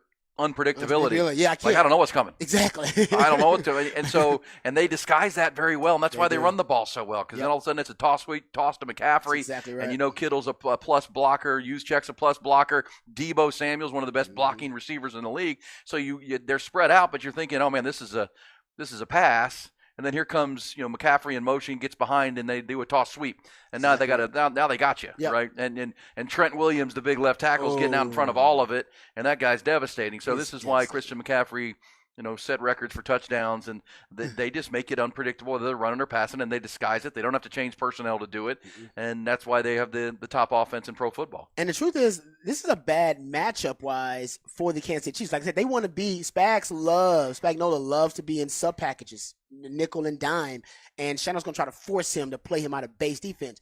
But, guys, we are not giving enough props. I include myself in this, to that Chiefs defense. I know we've been giving them some love lately, but how about this little stat? They've allowed just 15.6 points per game through 20 games. Yeah, no, they're elite. 15 points per game in the NFL? I mean, this is Big Ten football y'all defending? That's amazing, considering the elite competition they've been playing lately, too. That is something to keep in mind because I think Spagnuolo, if you have those condensed, compressed sets, I think, guys, he's still going to send them DBs. And I think it may make their job easier because it's a condensed set. Usually you're sending a DB from the nickel spot. He's got to travel another 5 yards to try to get to the quarterback because that guy's in the slot and he's spread out a little bit more. From a condensed set, though, I wonder if it'll make those DB blitzes more effective for Spags. Yeah, because he'll be closer to the quarterback, indeed. Yeah, and run blitz him. And run blitz him. Fascinating chess match. I mean, obviously you have two of the great offensive minds in the game, and Shanahan and Andy Reid, but the battle will likely be Steve Wilks and Steve Spagnuolo trying to slow them down. That might be advantage. That's advantage Chiefs, man. Chiefs, I agree with you. Because Chiefs got a better OC and a better DC. They do. Yeah. Shannon's a great OC. So let's just say he and Andy Reid cancel each other out. Spags is so much better than Steve Wilks, though. Yeah. It's not even close. It's great stuff with Rod's rant on this Thursday morning. Watch for that in Super Bowl 58, which is fast approaching. Really, really good stuff. This one says, I run power at my wife's heavy box. You can't say that on the text line. Come on, man. Our man Chan on the text line says, Wall Street Journal, Rod. What? That's way too intellectually intense for 7:15 in the morning. Hey, blame E for that. I didn't even know that article existed. He said something about it. I was like, all right, let me go check it out. Got to go read that. Yeah. Got to go read that. And that's really, well, this is a fascinating matchup for a lot of reasons. Well, the reason it's fascinating for Longhorn fans, and I'll give you this, and I may do this tomorrow, all the different conceptual elements that Sark's offense has in common with Shano, because the condensed compressed sets is one of them. For sure. Sark loves condensed and compressed sets. Yeah, well, and Sark, we'll hear it coming up. He gave a shout out to Kyle Shanahan. Yeah, he did. We should play that. Talked about him, what a really good friend of his he is. We'll play that coming up for the Lifetime Longhorn, and good stuff from Rod Babers as usual. And if you were watching the AFC Championship game, which a lot of people did, those DB blitzes were giving Lamar Jackson trouble big time. They were giving him. He was looking for him. Yep. And then the offensive line started looking for him, and that led to a better pass rush on the down lineman. Yep. And it was really, really strategically done, and they covered him really good behind it, which you could see Lamar Jackson's been taught, okay, when the blitz comes here, they were covering it. Yeah. No, and that would led to the Lamar Jackson that just looked confused. I would say over the last 10 weeks of the regular season, Brock Purdy, highest passer rating in the NFL under pressure, 103.5. Highest passer rating when blitzed at 142.1. He's playing really good now when they blitz put pressure on him. Well, and I played this earlier this week. I will play a couple pieces of sound coming up. Sark giving the shout out to Kyle Shanahan. Also, I want to give you let you hear something I played earlier this week that is Kyle Shanahan talking about Brock Purdy and the whole game manager idea. I think it's really good. Cam Newton's talking about it more too. He's on Super Bowl road talking about it. Yeah, but your guy Shano, kind of went back at those types. They're just calling him a game manager with some facts. We'll have that coming up. Plus, bullish or BS before the end of this hour. It's a busy, busy Thursday. We're glad you're with us on Hook 'em Up with Ian Rodby.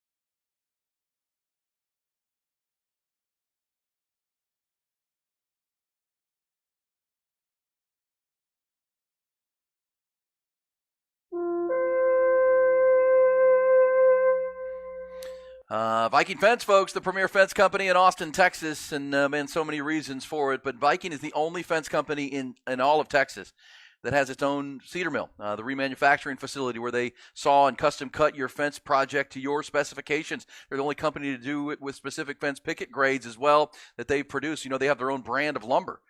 Most anybody else you call to build you a fence is going to go to the lumberyard or the big box store to get your, those treated pine pickets and posts. That's not Viking Fence. That's not how they operate. They want that Western red cedar cut in their own on-site lumber mill to your exact specifications. And why red cedar? Well, red cedar requires no chemical treatments.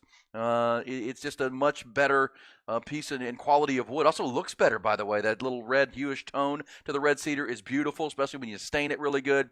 You can build your fence with this top quality material and feel good about the effects, even on its carbon footprint. It's a safer piece of lumber for sure, and it just looks amazing. That's why Viking only uses their Big Tex brand of Western red cedar for any project, commercial or residential, for a wood privacy fence. That's the standard that they live by, right? That's how they've operated since 1972, and that's why they are quite simply the premier fence company in all of Texas, and they're still locally owned and operated. An incredible staff of people that take pride in working and take ownership of every project, including your next fence project at Viking Fence. 837-6411 is their easy phone number, 837-6411. Find them online at vikingfence.com, and simply remember, when you think fence of any kind, any type of fence project, always think Viking.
is a dear friend, guy that I have a ton of respect for in the profession, guy that I love sharing ideas with, and to watch him do his thing is awesome to see.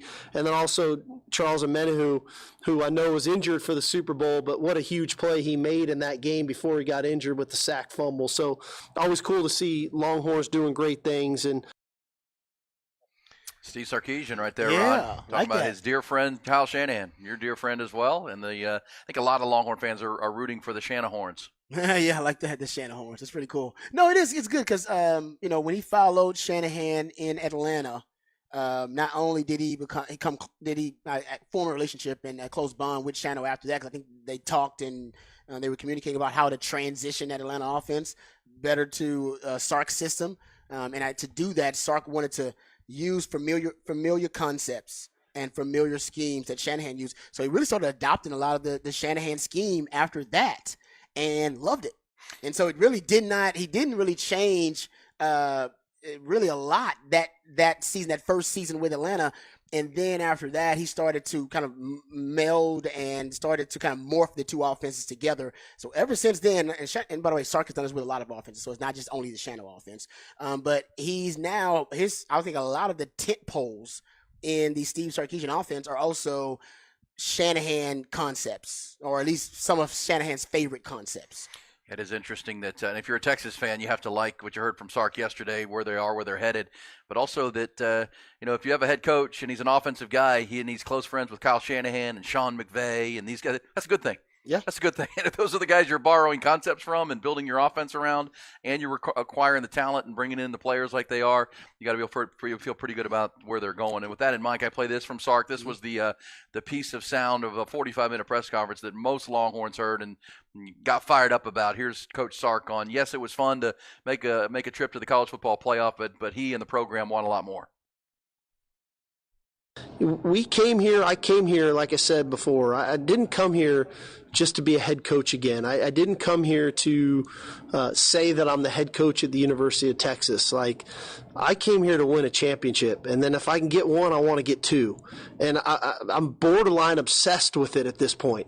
I know what it tasted like last year. I know how close we were, and I couldn't wait to get back. And hopefully that's what our team really starts to exude, is this obsession with being the best. There you go. Borderline obsessed with it. Yeah. No, I like the attitude. I really do. I think a lot of Longhorn fans, they want their head coach to have that obsession about winning a championship, because a lot of Longhorn fans have that obsession about being a championship program. And ahead of that cut, he said, I am a believer that teams take on the personality of their coach, and really in all sports. And he wants that's his personality. He wants his team to feel that. Yep. The bar is very, very high. Complacency will not be accepted. This group that starts out here in January into February now has done nothing. Last year's team that lost a lot of key players won a Big 12 championship and played in the semifinal, and we're a play away from maybe playing for the championship. But that's all in the past. Now that doesn't matter. It's a great accomplishment. Proud of that team, but this is a new team that's got a new DNA and a new group of leaders, and but the bar doesn't change whatsoever.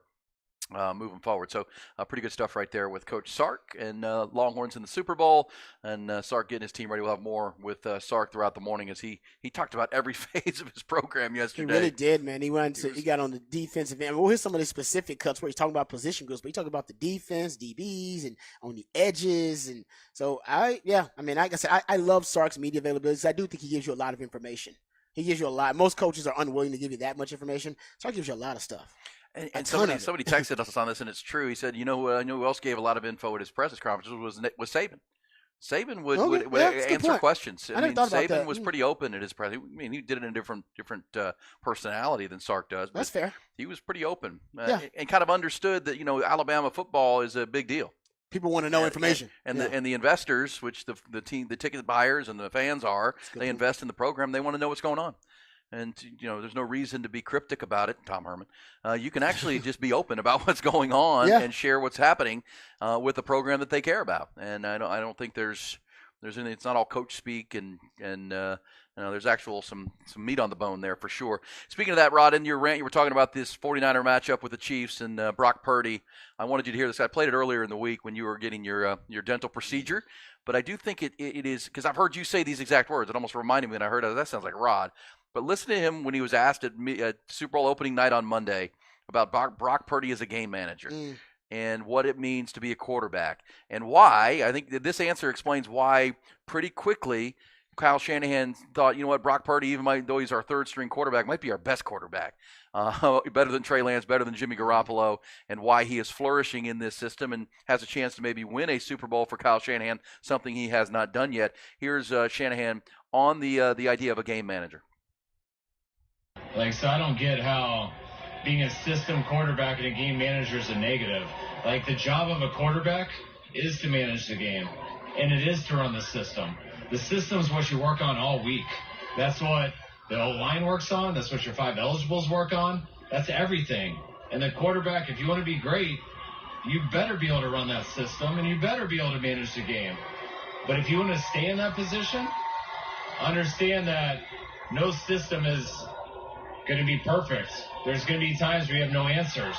And if you want to stay there, you better make some plays.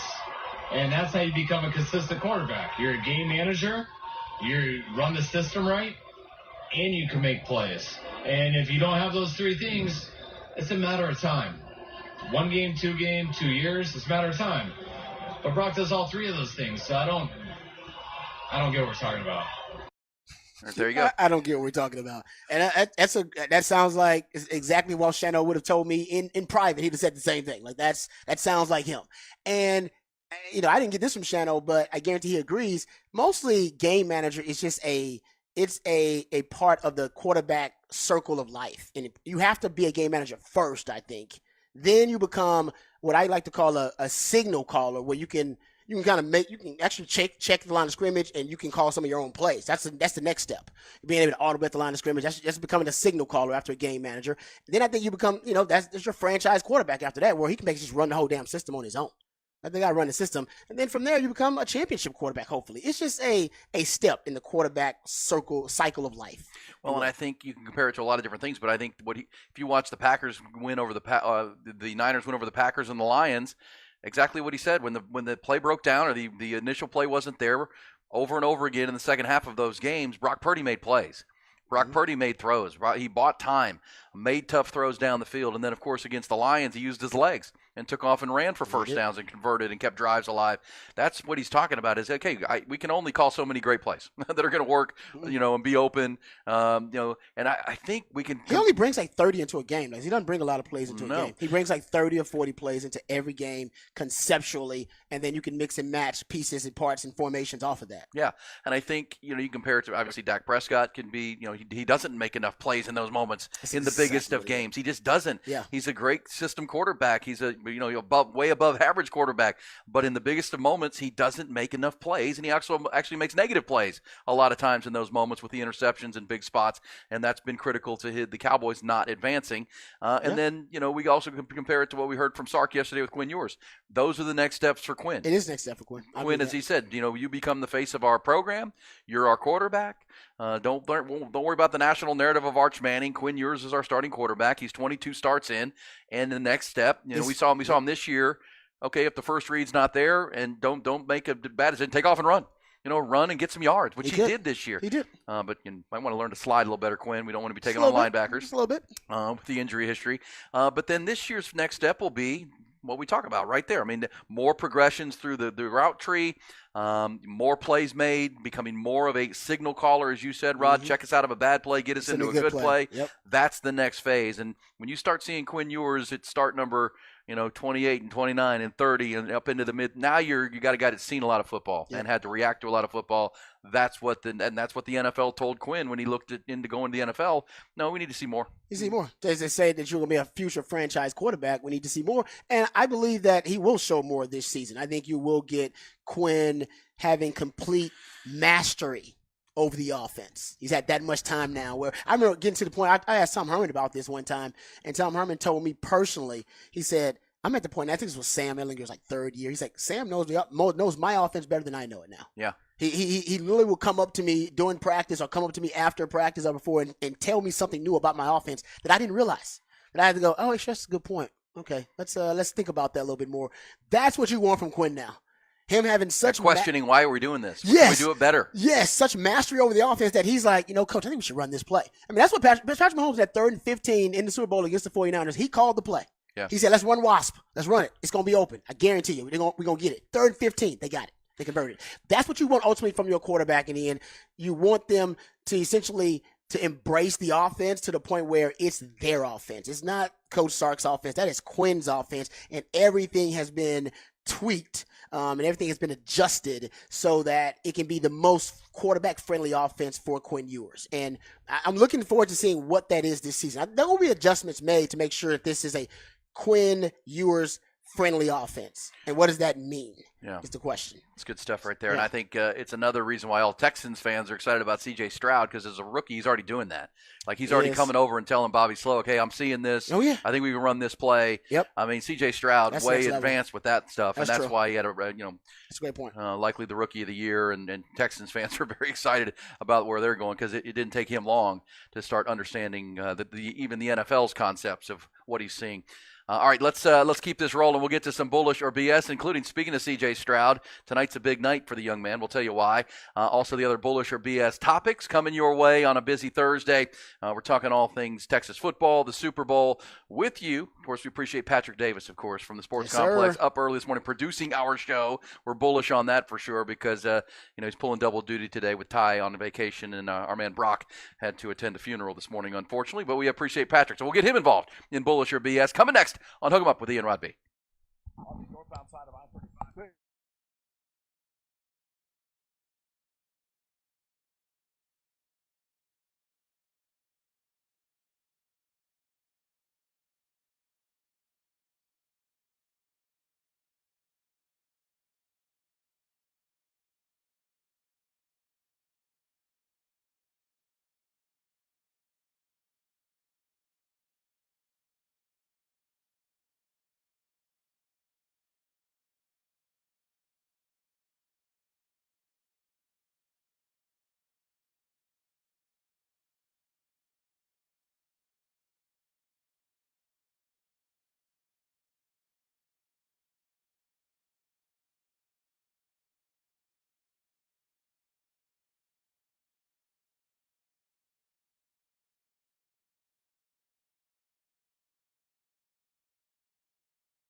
Great stuff this morning with Patrick Davis. I love that song. Good stuff on Time for Bullish or BS there, Rod B. and Patrick.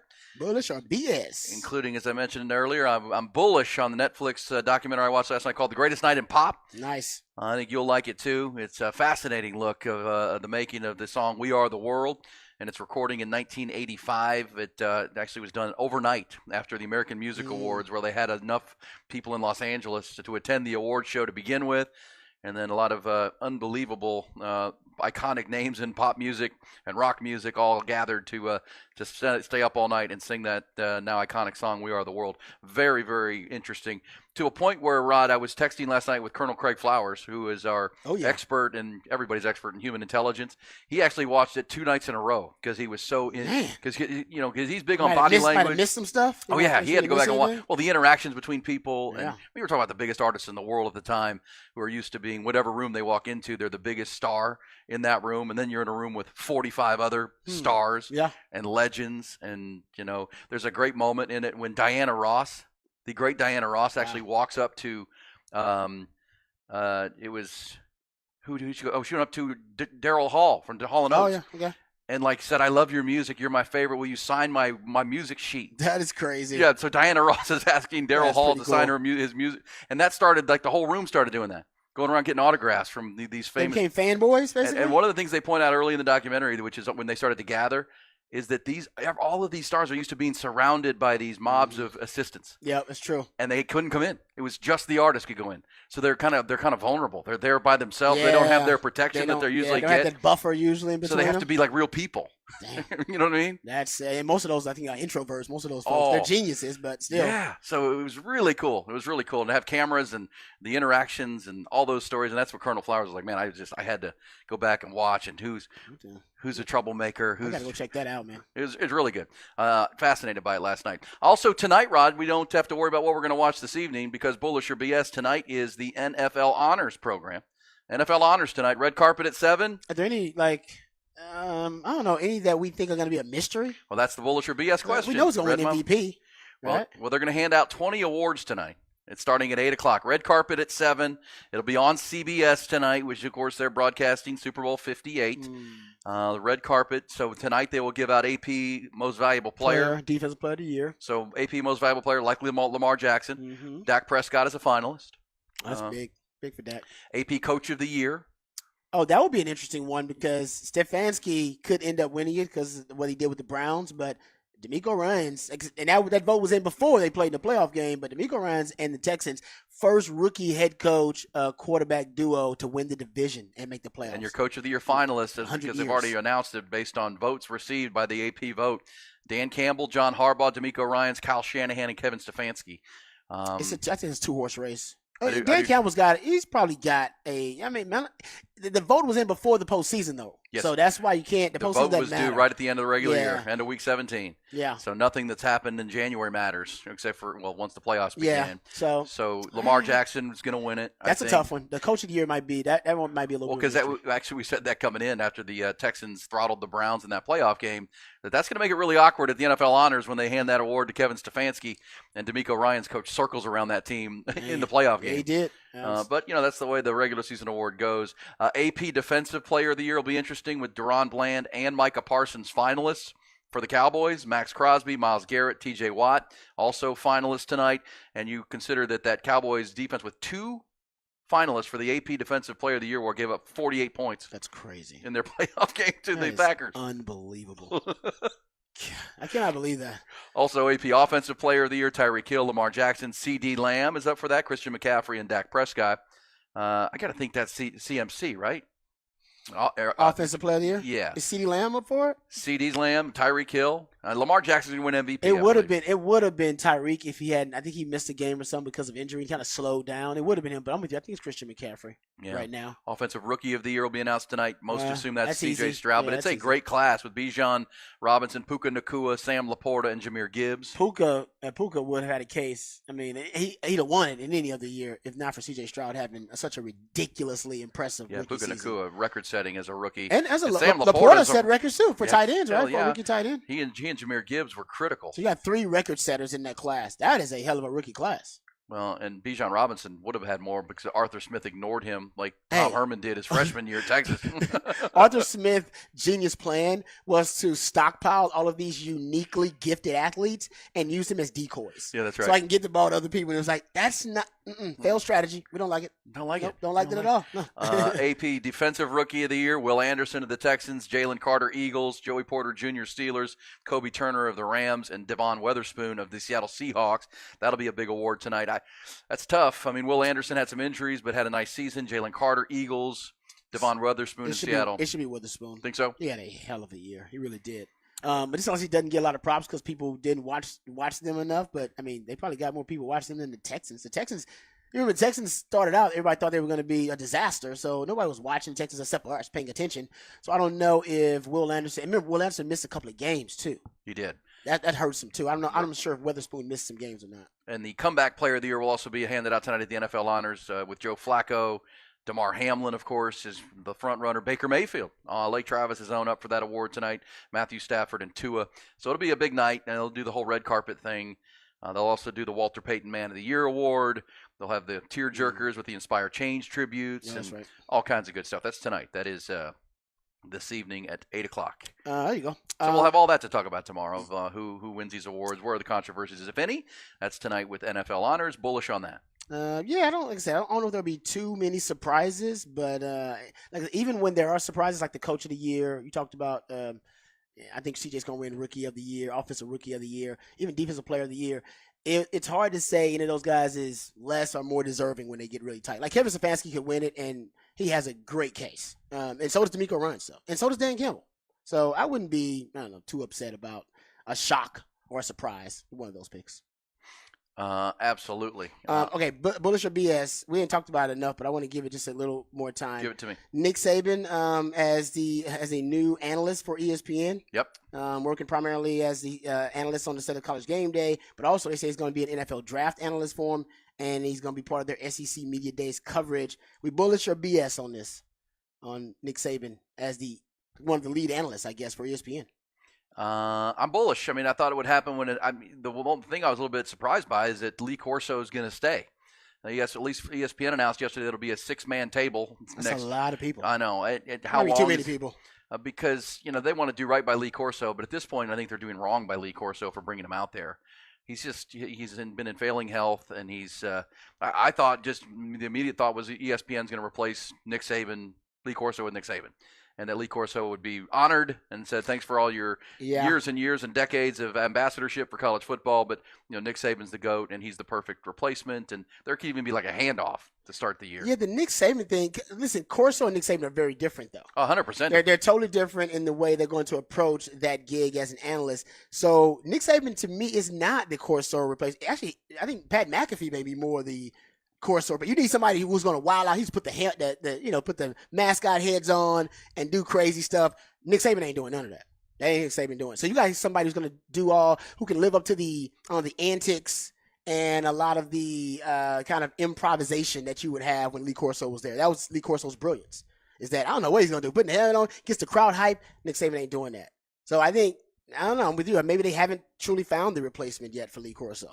Maybe they never will. Well, I think Pat McAfee does more of that stuff, getting the crowd hype and stuff than Saban would do. Go ahead, Patrick. And I'll add in. I don't think that's the final lineup for College Game Day because all reports are that Pat McAfee's not going to be back on College Game Day. Like that he went back to the WWE. He's doing announcing there again. That's because he's going back, and that means he's going to leave College Game Day. So I think they just didn't want to announce when they hired Nick Saban that they may be changing the lineup. So all that still is subject to change because we still got a few months before that comes back around. But my guess would be they don't want to make an announcement and then leave out Lee Corso and everybody goes, oh, you announced Nick Saban and then also told us Lee Corso's gone without telling us Lee Corso's gone. Yeah, well, that's a good point. They don't have to make it official right there. It was just a press release, and Nick Saban will also do work on the NFL draft, of course, and SEC games, SEC Network. Man, ESPN and Pat McAfee. It seems like it's been a rocky little marriage so far. Well, and I thought to it anyway. Well, look, I know I'm not out executives. I have nothing against McAfee. I think he brings a lot of young audience, which I think is what they were looking for, especially like college campuses like that. I do like his Friday coverage when game day is going to be there on Saturday. McAfee was doing his show there. Yeah. and I thought there was always some breaking news going on, and Great interviews. that's where Lou Holtz, called Ryan Day and Ohio State soft. Remember on that Friday coverage before their game, You're right. and then Ryan Day reacted to it after the game. That's good stuff right there. That's the kind of drama you're looking for. No, I like wrestling. Yeah, no, Patrick makes a good point there. First of all, it's a ton of exposure and money in wrestling too. It's just people have no idea how good the ratings are for wrestling. It always has been. Wrestling's not going to Netflix. Oh yeah, that's right. Yeah, But you know what? That's a brilliant move for Netflix, by the way. It is. They're looking for some live content and live sports, without a doubt. Yeah. Well, all these streaming services are looking for live sports because that's where the eyeballs where the eyeballs are in real time. Hey, Patrick, real quick on bullish or BS and great stuff there. Do you have any thoughts? Are you bullish on a big trade getting done before the deadline at 2:00 today in the NBA, or calling BS on that? I don't know of a big trade. I think an important trade for the Mavs could happen. I do have a little bit of audio from Greg Popovich last night when he was asked if we should watch out for a big trade from the Spurs and his post-game press conference, and he seemed very excited about it. Yeah, I don't think you should sleep at all. I think you should keep your phone by your pillow. Don't have any liquor or anything like that tonight because you might stay asleep. Be ready because there's amazing stuff going on. That's Popovich last night in his post-game press conference when he was asked if there was going to be any big trades in the Spurs. So I wouldn't imagine any big ones from the Spurs. The Rockets already made that trade for Steven Adams, but that's for next year. But I think the Mavs could make a pick. You got that. You're in the same situation as the Bucks are, where you have a superstar that could exit at any point if you don't keep trying to keep them happy. They seem to be still at least a piece away, if not two. So they may try and add some help in that bottom, and too many points in the paint, not enough rebounding and defense. Luka had 18 rebounds the other night. Might want to get a big man in there. Agreed. Some size, without a doubt. The rookie has kind of faded, and they need more. They're going to make be any kind of factor in the Western Conference. All right, good stuff, Patrick. And NFL honors tonight. We've got the NBA trade deadline at 2:00 today, and we'll talk more about it. And a lot of messages coming in on the greatest night in pop. And somebody said, yes, that documentary was great. I give it 4 or 5 stars, but I still need the question answered. Why in the hell was Dan Aykroyd there? And I say some of these people that doesn't belong. I don't know how they have great agents and a great publicist. They got in on the We Are the World phenomenon. Well, I will say, on our way to the top of the hour here, Dan Aykroyd was one of the bigger stars in the world at the time. He Ghostbusters and Blues Brothers and Saturday Night Live. And if you go back to the beginning of the genesis of the idea, it was let's get the biggest stars in the world together to help feed starving kids in Africa. But it's a single song. I know. Well, but that's just the chorus. Like they had the big group in the back in the chorus. He didn't have any they wanted as many people. Like Bob Geldof, the producer, was back there singing.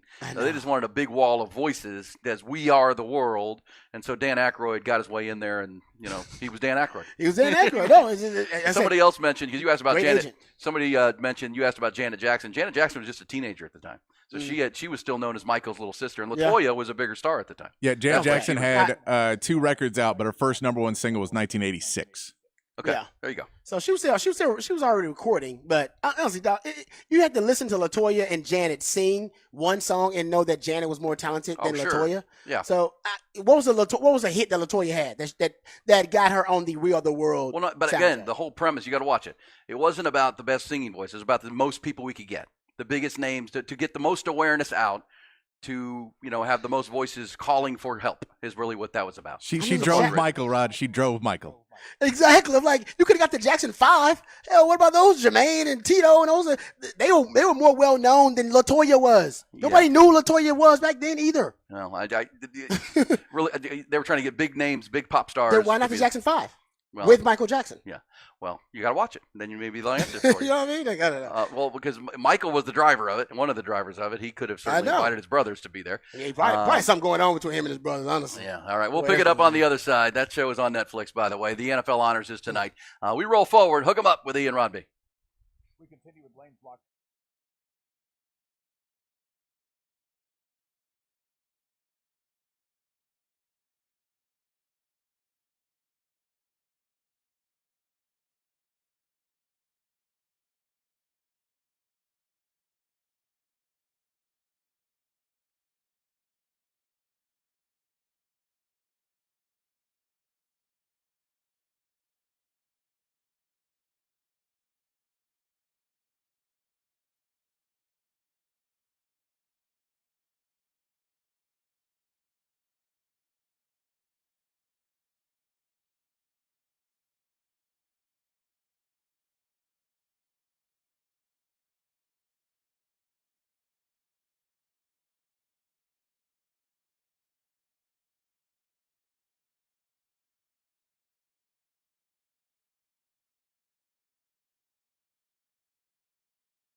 Oh, man, text line is blowing up at 512-447-3776. This says from CB, Rod, the Jackson 5 were there that night in the chorus, sang along with LaToya. Yeah, they were standing next to, there's a picture right there, standing next to Ray Charles. Okay. Standing next to Ray Charles. Yeah. I didn't know that. I know they had the whole. Well, the idea was they had several soloists that did the solo parts, and they had this huge chorus of people, which was from all walks, and it pulled it all off in one night, which is pretty incredible. That's the greatest night in pop. A lot of conversations come from it, but you'll come away thinking Lionel Richie is pretty incredible as a glue guy and as a leader of people. Yep. And a collaborator. In addition to being an uber talented person who pretty much wrote the song "We Are the World," you just learn a lot about all these great famous people that you kind of grew up loving. But yeah, it's good stuff, and if you can get a chance to check that out. But I was trying to find who the full soloists were. So they don't. So I guess when they were. So what's the final count on how many people were involved in the actual like singing solos and then just singing the chorus? Do we know like the actual number? You can find it. It's available because they don't list. You're saying they don't list everybody that's in like the chorus, like just singing the chorus. They do. I can find it for you. Okay. But so and you'll see it in the document. They let the people who did the chorus go, and then most of them went home. And then the ones who they record the solos got that done, after. I got you. Had to get that knocked out, and then they all could go home. That makes sense actually. And then they layered it, and then you had to get down to the final parts. But it was good show, and just one of those things as you see it. You keep ruminating on it in your head about, oh man, that was kind of a cool thing that I forgot about. A lot happens. Didn't they do another We Are the World after the original? Oh, well, wasn't there like it became like a project they did like I don't know, not annually, but they did a few more after that. I thought. I believe so, and somebody texted there was. It wasn't that good, but.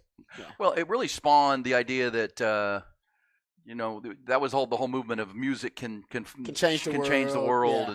And Willie Nelson was a part of it, and he ended up starting Farm Aid after that, where we can raise money for American farmers, and a lot of those things were kind of spawned came from that, just the idea of how powerful it can be, because remember then the producers of that song, once the song was done, like 3 months later, had it played on radio stations at the same time, like debut on radio stations all over the world. Yeah. Which was really a cool highlight of it. But this whole documentary, very little on that. It's all about that night and how it all. Oh man, yeah, they said they was making We Are the Worlds, and how about this? In January 2010, that earthquake that devastated Haiti. Yep. They said they recorded a We Are the World to, basically to try to help them out. And the proceeds from that We Are the World 25 for Haiti, We Are the World 25 for Haiti. Was released in February 12th of 2010, and proceeds were to go to the victims of that tragedy. Yeah. So they've been making these for a while. They made one in 2021. Yeah, it is. It's still a great song. Oh, not say that they didn't make one in 2020. 2020, Lionel Richie suggested that a third version should be made to communicate about COVID-19, and they couldn't get it together. They couldn't get it together. Well, and that's Lionel Richie's a collaborator, man. And now you see he's now on American Idol, and you see why he's such a good coach with those young artists. He's just a really sweet guy, for sure. And it was really hit once, and really you'll see at the beginning. Once they got Harry Belafonte wanted to be a part of it. That he was like. Everybody wanted to be. He was so respected. Oh my gosh, the Pied Piper. All right, let's get to the other headlines. We're talking sports, of course. Longhorn Steve Sarkisian in his news conference yesterday, and the Super Bowl's coming up on Sunday. NFL honors are tonight. Let's get to the news. Top Gun Rentals in Lanaquin bring you the top stories, and as we talk about, we'll hear more from Sark coming up. National Signing Day yesterday. Longhorns didn't announce any additions to the 2024 signing class, but Coach Sark did hold court for about 45 minutes. Talked about his ever-evolving recruiting department, his 2 new defensive assistant coaches. Said that Quinn Ewers thinks he made a great decision to come back to school, and reaffirmed that he is their starting quarterback. Arch Manning continues to run the 2 spot there. Texas spring football practice will open up March 19th and wrap up with the spring game on April the 20th. Sark also said the program's on-campus NFL Pro Day will be March 20th. Elsewhere in college football, following his surprise retirement back in January, Nick Saban has found a new gig. 7-time national championship winning head coach will join ESPN's College Game Day as an analyst. And also, according to ESPN, Saban will make appearances on other programming there, including the NFL Draft, FCC Network, and SEC Media Days. NFL Cowboys casting a very large net in search of their new defensive coordinator. Word late yesterday that New York Jets safeties coach Marquand Manuel is scheduled to interview for that job today as they look to replace Dan Quinn. On Monday, the team interviewed former Commanders and Panthers head coach Ron Rivera, as well as current Cowboys defensive line coach Aiden Durd. Durd is also, by the way, reportedly a candidate to become the new DC in Seattle. Cowboys have also met with former Vikings head coach Mike Zimmer and former Jets head coach Rex Ryan. In the NBA, league's trade deadline set for this afternoon. Many expecting a flurry of moves, or as Patrick said, maybe a couple. That could include some big names. 2 o'clock is that deadline. One score from last night. Spurs lost in Miami, 116-104.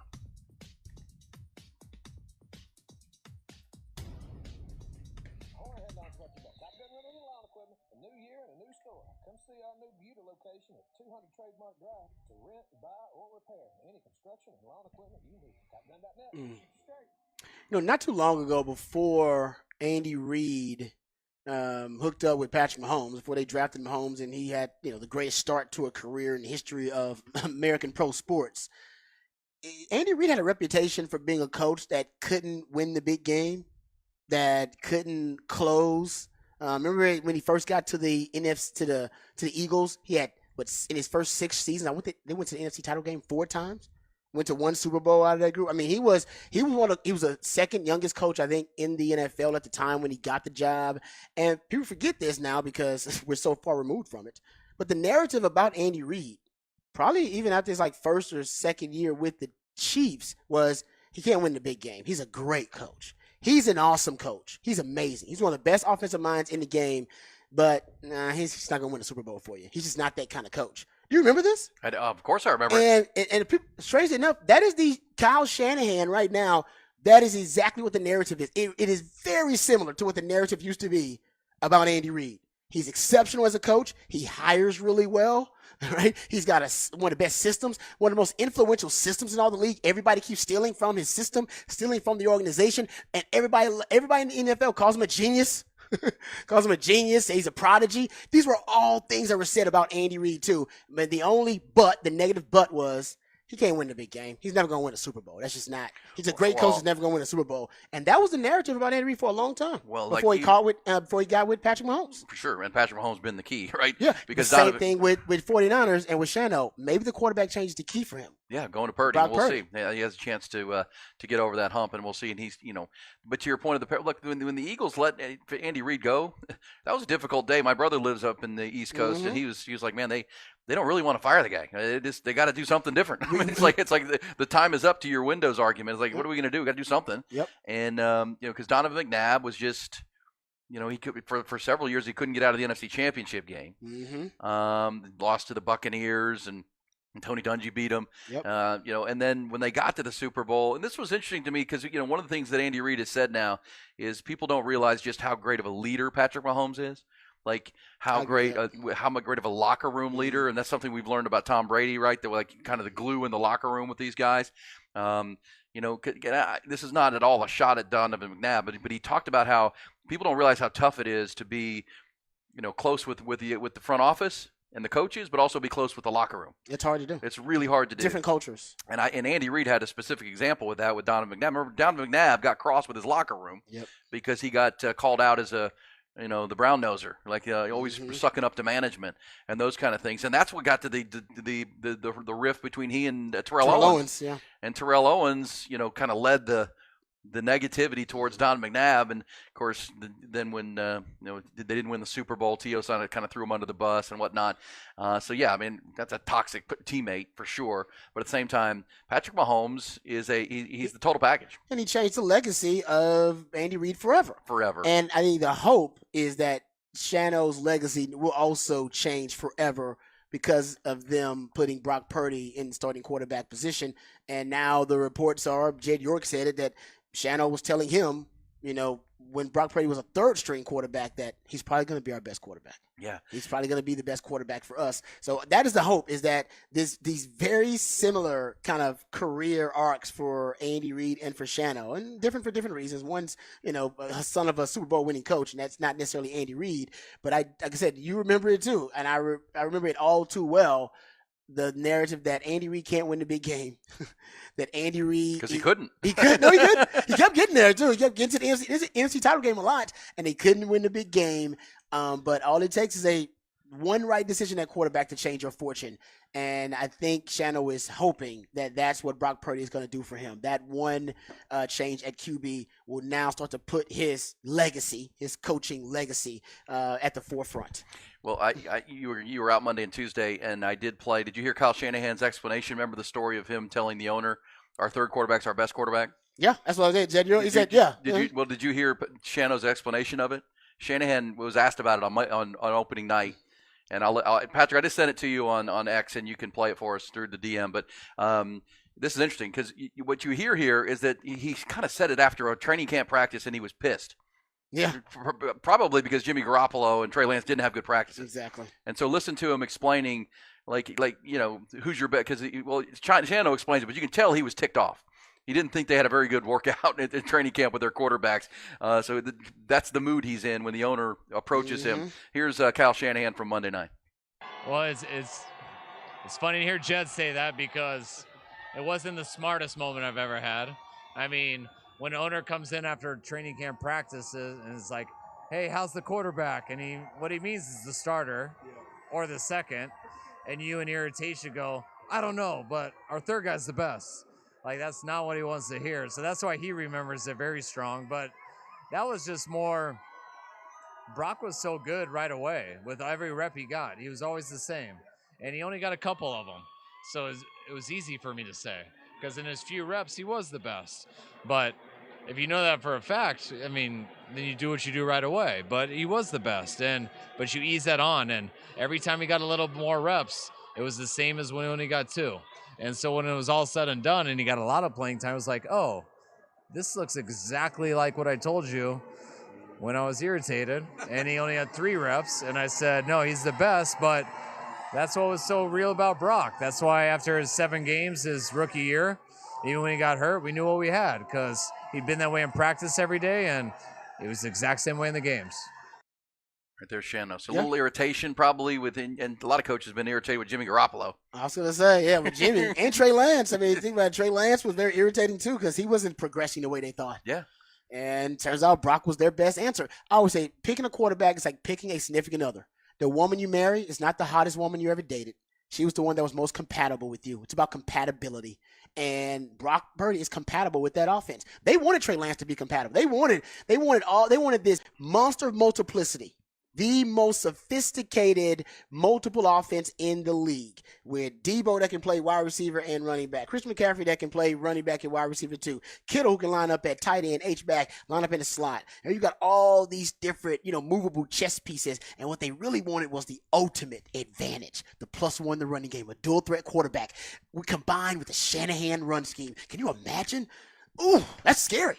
Well, that was John Elway. And they wanted that Shanahan zone blocking running scheme with a quarterback that could run. Oh, man, that is just nightmare fuel for a defensive coordinator.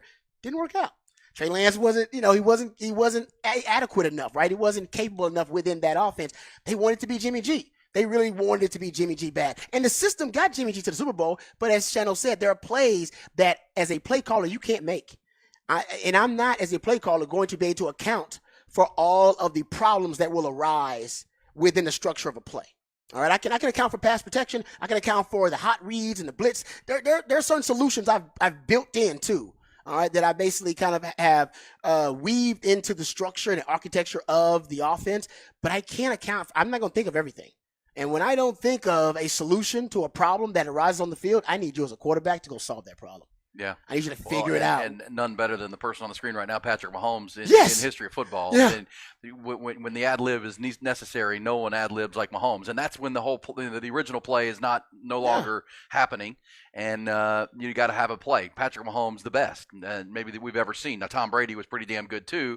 But Mahomes with his unique ability, and Purdy has shown that ability that he can make that play. But I think to your point about Trey Lance and why they wanted the legs, because I think of Mike Shanahan, his dad, because I've talked and I did a radio show with Dan Neal, who was on that team, the lifetime Longhorn and Longhorn Hall of Famer, and he was on that team the second year. because he watched his first rookie year when they won the Super Bowl, and the second year was when they went 14-2 and won a second, and they thought they were going to go undefeated that year. Yeah, they did. And Dan has said we couldn't be stopped. You couldn't stop us because even if you knew the play was coming, and the thing that made them unstoppable was John Elway's ability to run.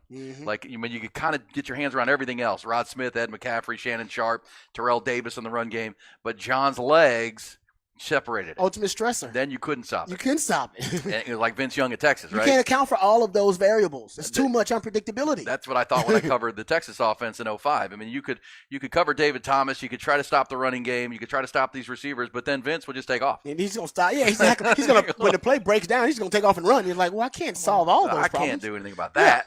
Yeah. So no, that was their plan, and it was a brilliant one, but it didn't work out.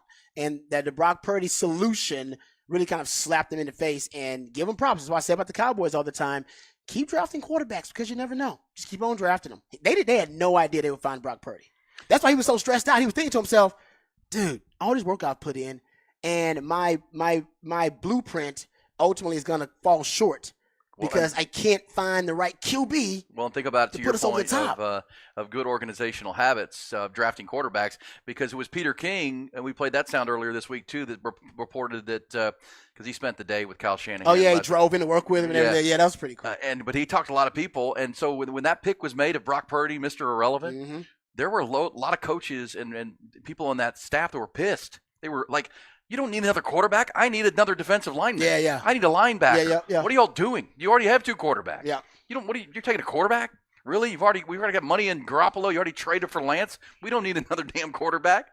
And there were within the organization anger. I can believe it. Come on, man. I need a body. Yep. I need somebody here.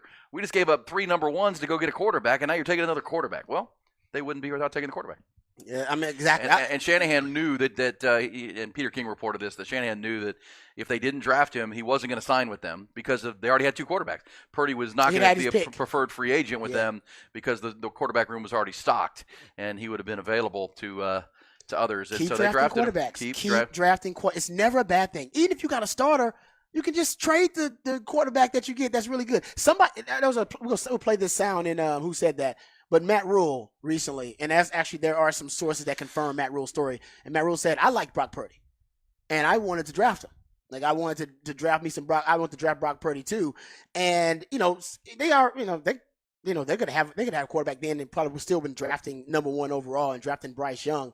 But my point is, you should always every year be thinking about drafting a quarterback. I remember was it Ron Wolf, who was the famous GM for the Packers, who said, I'll draft one every year if they let me. They won't let me. Yeah. If they let me, I draft one every year. Yeah. Well, and back when there were 12 or 13 rounds in the draft, you probably could do that. Now there's only 7. Yeah, 7. And you got to fill holes. I still would draft one every other year. I'll draft a quarterback every other year. I don't disagree at all. Yeah. We'll get behind the burnt orange curtains. Rod will walk us through some of the Steve Sarkisian sound from yesterday, a 45-minute state of the program press conference yesterday from Sark. And I'll ask this question, Rod, on the way to the timeout. Half joking, but if Brock Purdy beats Patrick Mahomes, the great Patrick Mahomes, and wins the Super Bowl, should Matt Campbell be fired the next day? Why? Because he didn't win. He didn't even contend for the Big 12 championship with that team. Come on, man. True. I know it's a younger player, but damn. Doesn't the AD have to look at Matt Campbell and say, "Come on, man"? No, because Matt Campbell is one of those coaches, and there are some coaches like that. I think Tom Herman kind of falls in this category.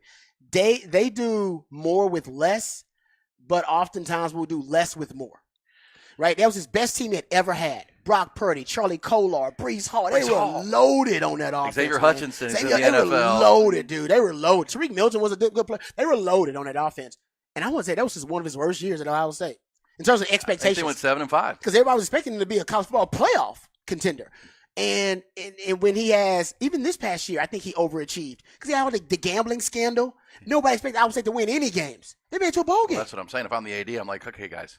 I like the overachieving stuff, but what are we doing here? Yeah. We couldn't win the Big 12 or at least compete for the Big 12 with that group. I'm just kidding. No. There's something to it. There's something to that about Matt Campbell's system, his blueprint, where he gets more out of kind of the lower tier guys, and then when he gets those elite athletes or even develop those guys, that oftentimes those teams underachieve for him.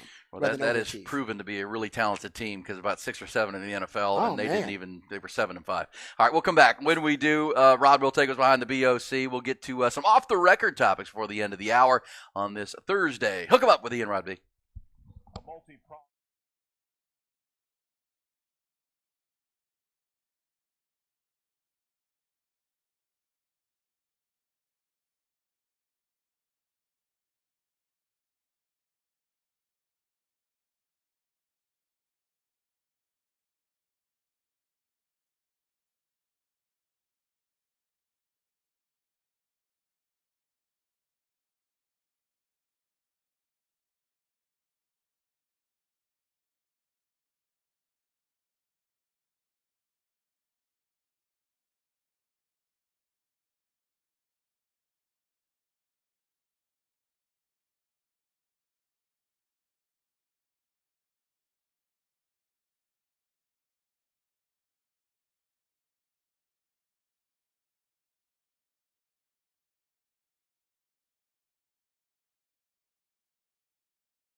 so just let it be.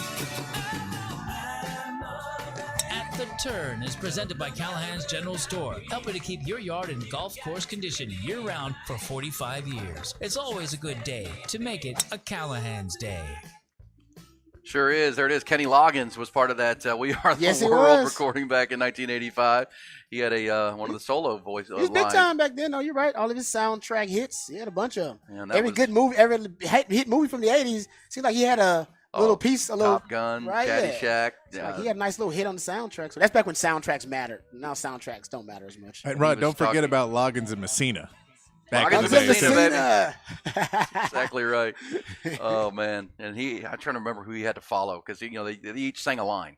Essentially, as they did the solos, it started with Lionel Richie. Yep. Of course, Michael Jackson kind of sang the over line, but and he had to follow somebody that's really difficult, and he did a good job. But Kenny Loggins, We Are the World. But he's also We Are at the Turn because we're halfway through our 5-hour Thursday conversation, and it's an interesting weekend in the golf world. We told you yesterday, Rod, they're playing the Waste Management. Oh yeah. At the TPC It's a Scottsdale. party going the on. Drink Fest. Mm-hmm. I got a video yesterday. My brother's out there. I didn't even know this. My younger brother's out there. He just made the trip? One of his vendors has a box out there okay. for the Pro-Am. Oh, he's working in air quotes? No, he's not working. Okay. Schmoozing. Schmoozing. Yeah, he's working. Getting the benefit of the job. He's networking. There you go. Life in drywall, as he said. But so they're in Scottsdale, but it turns out this may not be the drinking fest that we've used to because the weather's no good. Remember this storm that came through, this big wave of, what do I call it, river of water? It's really a mess out there. The temperature right now in Scottsdale is 46. The high temperature today is in the 50s, and it's going to be windy. And so the weather all weekend, the highest temperature is like 57 degrees. So, not that you can't have libations while it's cold, but the weather not as good as it's usual. Usually it's the desert and it's bright and sunny and everybody's having a good old time. Make sure when it's a little warmer, you want to drink. Yeah, absolutely. Oh yeah, we got to hold the. And that's like that desert cold too because it's dry. Yeah, wind's blowing. Windy. Yeah, and that can be, especially if you're up in one of those. He sent me a video of the 16th hole, the par 3, and it is. I mean, talk about stadium. It is. They just keep adding. There's so many boxes and levels. Also and just adding bleachers, adding seats. Yeah, because everybody wants to be out there, but weather not great. But Scotty Scheffler, as we said, is the 2-time defending champion of that event, and he'll tee it up today. But here's the little subplot to the golf world. The LIV Tour is actually playing this weekend too, Rod. And you know where they're playing? They're teeing it up today at the Las Vegas Country Club. Oh, damn! They're gonna be in the Super Bowl town, huh? Yes. Oh, they planned that out, didn't they? Oh, for sure. Okay, just wanted to make sure. And planned it out normally because we know that the LIV Tour plays 3 rounds, no cut, 54 holes. That's where LIV comes from, LIV, right? 54. They will play starting today through Saturday because they don't want to conflict with the Super Bowl on Sunday. So the Tour and the LIV Tour, or PGA Tour, will be going head to head. One in Scottsdale, one in Vegas this weekend. So keep an eye on the golf. We're rooting for Scotty Scheffler, the 2-time defending champion there. Weather not the norm as far as Scottsdale. And I've told you, Rod, one time, Buck and I did a show out at that course. And we went there for the Wednesday Pro-Am because we were out there covering the Super Bowl. Mm-hmm. And we were doing Radio Row stuff. And we hooked it up to go do a show from the 18th hole, the veranda over the 18th hole. And that was the first time I ever got to see Tiger Woods live. And I always tell the story. It's one of those. Yeah. It's a bucket list item. And he was playing his practice round. This is the tournament he pulled out of because he played so poorly in the practice round. He was coming off injury, and it was early in the year like this. He played so poorly. And I actually walked up, and I was within 20 yards, 25, 10 or 15 yards from Tiger Woods, standing at the 18th green, kind of up on a hill, watching him. And the first shot I've ever seen Tiger Woods take live, he chili dipped it. Which when you're doing a chip. What's a chili dip? I don't know. When you're chipping a ball and you hit the grass first. And I do that every time I try to play golf then. Well, this is the great Tiger Woods. I've got my camera out. I'm recording this, and I get a chili dip. Hey, he's just like us. He's just like us. That's a beautiful thing. And then I went back up, got on the air, and I was like, you can't believe this. He chili dipped this son of a gun. Did you get video of it? I had it. I don't know where it went. It was on an old phone. Come on, man. That's worth some money. I think we put it out way back when. But that's a fun place, man. So that was years ago, Super Bowl, whatever it was. That is cool. Probably 8 years ago. But that's a fun event. Scottsdale, TPC, and then Vegas for the LIV, and that is At the Turn, brought to you by our great friends at Callahan's General Store. Remember, Callahan's this weekend, Saturday, has that live music from noon to 4 out in the parking lot. It's that great Zydeco band. They'll be rocking and getting ready for Mardi Gras. So get out to Callahan's this weekend, and certainly any day, a good day for Callahan's General Store. At the Turn is presented by Callahan's General Store, helping to keep your yard in golf course condition year-round for 45 years. It's always a good day to make it a Callahan's Day. And they were all asking themselves the same question. What is behind that curtain? All right, Sark had a media availability yesterday, and it was a damn good one, actually. I mean, I don't know if there was a topic discussed yesterday where he didn't go into great detail about whether it be positions, whether it be about the new recruiting department, whether it be about coaching changes. You've had quite a couple of those. Matter of fact, we'll hear from Sark talking about coaching change. I think that's important too. But before we dive into some of the other audio from Sark, let's hear from him talking about the biggest piece of news that came out of his recruiting department changes, because now not only have they promoted some of the staff from within, they've also decided to create a new position, a general manager position. First time on the 40 acres, we've had a general manager here at the University of Texas, and Sark was asked exactly what role, what's the responsibility does the general manager play for the University of Texas? Sure. Well, I think one thing, when I came on board, Brandon was, I believe, like an offensive analyst, and you're trying to assess the current staff. You're trying to assess who we're bringing in, and Brandon and I just kind of hit it off. I don't know if it was the quarterbacks in us. We were kind of speaking the same language. His perception of players, I thought was very impressive for a young guy. His perception of character, I thought, was very impressive for a young guy. His ability to communicate, I thought was really incredible, and it was a guy that we've just grown. Our relationship has grown over 3 years now, and so I felt like the time was right for him to assume this role. I think so many times in football, in college football, used to always be director of player personnel, and that's fair, and that's what John Michael got elevated to that role, when you're really assessing talent, looking at your roster and things of that nature. But a general manager is so much more now. When you start talking about transfer portal, you start talking about NIL, you start talking about relationships with players, you start talking about really managing the roster at a little bit of a higher level. I wanted to make sure that I had somebody in that role that I was connected to on another level, and I think my time with Brandon has allowed me to do that. I think he thinks a lot like me, which is important.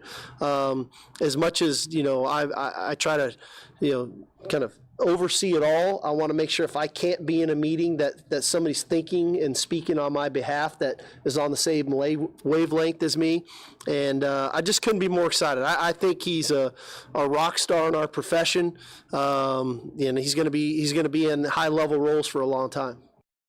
A rock star in our profession. And I think it's interesting that basically Sark just said that he and Brandon Harris, they vibe. They're like-minded. They see football. They see the football world the same way. And that's important. That's probably why he ends up getting the general manager job, even though I guess John Michael Jones had been there for longer and took over the director of player personnel role, had been there longer. Seems like Sark just wanted somebody in those meeting rooms, like you just said, that sees football the way he sees it and that's like-minded to him. And I love what he said about he judges character well. That's part of recruiting, right? Sark's big on the culture of this team. He doesn't want anything to interrupt like the organic growth of the culture. He talks about culture a ton, and a lot of culture. I was even told this by Mike Shanahan, the elder Shanahan. Culture is about character. Culture is about character of human beings. If you just individually make sure you're bringing in high quality character human beings at every level of your team, whether it be in the front office or whether that be talent acquisition or whether it be the coaching staff, he said, honestly, the culture will take care of itself. That was his belief. And I kind of believe that, but you got to be very meticulous in who you're bringing into your program, which is, we even heard Jeff Banks say this during the first early signing period now, because that was the actual signing day, even though it doesn't have the same, doesn't really have the same cachet as it once did. But remember, Jeff Banks said, we look for signs. We're looking for signs when we bring in players. Signs of respect. Signs they respect the game, respect the locker room, respect their coaches. He said that's what they're looking for. If they don't see those signs, then there's a good chance that they're not bringing a really good player in, that a lot of the fans think that they should be recruiting this guy or that Texas needs this guy. He said it's probably because we haven't seen enough of the signs with that player. And what he said about, I think, Brandon Harris is really good at diagnosing and identifying those characteristics of high-quality football character. All right, so let's get into this other cut here, because I think, Sark has talked about the coaching changes, but you got 2 coaching changes so far with Johnny Nansen. You got a new defensive line coach in Kenny Baker. Here is Sark talking about the coaching changes on the 40 acres this offseason. One thing we're really proud of here, and going into year 4, I've had the same coordinators on our football team for now going into 4 straight seasons. Whether it's Pete Kwiatkowski, Kyle Flood, Jeff Banks, and that's critical for stability and continuity on your staff. I've had the same strength coach now, Torrey Becton, going for 4 years. So I think that's big for our players. But naturally, with success comes opportunities for other coaches, okay? And naturally, we're trying to find the best coaches that fit us culturally, but also that can develop players, that have proven to develop players, and that can recruit at a high level. So to bring in Johnny Nansen from Arizona, who was their defensive coordinator at Arizona, and a heck of a turnaround that they had last season, a guy that has worked with me in the past at Washington and USC is a huge addition for us. And then to go identify Kenny Baker from the Miami Dolphins to come and coach the defensive line, a guy that every person I call to ask about can't rave enough about the quality of coach that he is, the way he can relate to the players and be demanding, but yet still relate to them so that they can continue to grow. And whether you want to call Mike McDaniel, Chris Greer, all of guys that I respect in the profession, couldn't be more excited to have Kenny on board for what he I think is going to bring to us, not only on the field but also from a recruiting ranks. There you go, Coach, talking about the coaching changes on the 40 acres. And there's one other cut I thought was really interesting. There's a bunch of really good stuff here. We don't have time to play everything. But Sark was asked particularly about his culture, which he is really proud of, and he has championed a lot of his culture, helping him win games last season, right? The types of having goal line stands on defense, clutch receptions to close out a game on offense, like with A.D. Mitchell, right? Or the way you ended the Bama game on the road, being able to choke Bama out with your run game. Those are cultural wins for Sark. He really does pride himself on the culture that he has established, helping him win some of those games in clutch time. He was asked, how are you going to make sure that culture still persists, that culture still exists when you've lost a lot of your, what I call, culture bearers? You lost Jay Witt. JT Sanders is one of those guys. JT Sanders is going to be gone. He was one of your guys. X-Man's one of those guys. Jalen Ford was one of those guys. Murphy, Sweat. These are all guys who really were your culture bearers throughout the season, made those clutch plays. Here's Sark talking about how that culture still, even with guys leaving, it still will be the focal point of the program. Yeah, no, I think that's big. I think complacency is like the devil, man. I cannot afford anybody in our building to feel like we've arrived, right? Because this is a new team, and this team now has to develop their culture. This team has to develop their strengths. This team, I have to identify their weaknesses and how we can improve upon those things. We are fortunate, though, to have a Quinn Ewers back, to have a Jake Majors back, to have a Kelvin Banks back, to have a Alfred Collins back, to have a Maurice Blackwell back, to have a Jahdae Barron back, to have a David Benda back. We've got a lot of players who have been with us now for 2 and 3 years that really get our culture, right? It's ingrained in them.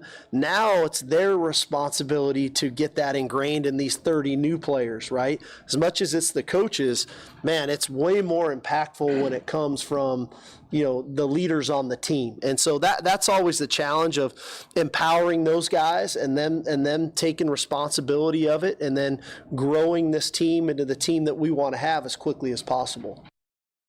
There you go. So he's just hoping that the guys who have been waiting their turn to be a culture bearer, that they take advantage of the opportunity. Good stuff right there, Rod. That is awesome, and that's that's as important as talent is the chemistry and the leadership is just as important. It really is. Yep. And one of the things we'll be watching for this year with all the returning production and 70% returning plus really big portal acquisitions and coaching continuity. We go back to that Bobby Bowden quote we talked about a lot. It's a good quote. You take your lumps in year one, you get a little bit better in year two, year three, you start winning close games. In year four, if you're doing it right, you start stretching out and winning by big margins. It's like what did you say? You lose big, all right, then you lose close, then you win close, then you start winning big. Yes. And Sark was at the win close phase last year. So Yeah. this should be the win big phase where you are closing out opponents and you're actually not blowing teams out, but you're winning by a considerable margin. And that's what That's I right. think looking for this That's season. right. Yeah. Yeah. And, Not the U of A trying to K-State, well, if you trying think to about TCUs. this year, we don't have to remind people, but there were a lot of close wins, Yeah. but the two losses were very close, right? Last plays against Oklahoma and Washington. Well, you had a goal line defensive stand Well, that's twice. what I'm saying. Even a lot of your wins were close. Yeah, Close exactly. wins and your two close losses. Yeah. The hope is next year, as you continue to grow this culture and build what you're Mm-hmm. about, and Tark just said it, complacency is the devil. Man. It's about stretching that out and starting to play 4 quarters of great football with a veteran quarterback who's made 22 starts and a veteran offensive line. Yep. All right, we'll come back. When we do, we go off the record, and a fair question if you didn't hear it, but come on, Tony Pollard. Come on, Tony Pollard. What did TP say? Got to hear this. Come Gotta on, hear TP. this. Coming back on Hook 'em Up with Ian Rodby.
All right, Patrick Davis producing our show this morning. Patrick, can we fire up Off the Record in our final segment of our 8 o'clock hour? Is that possible? Love the song, but we need to open up. There we go.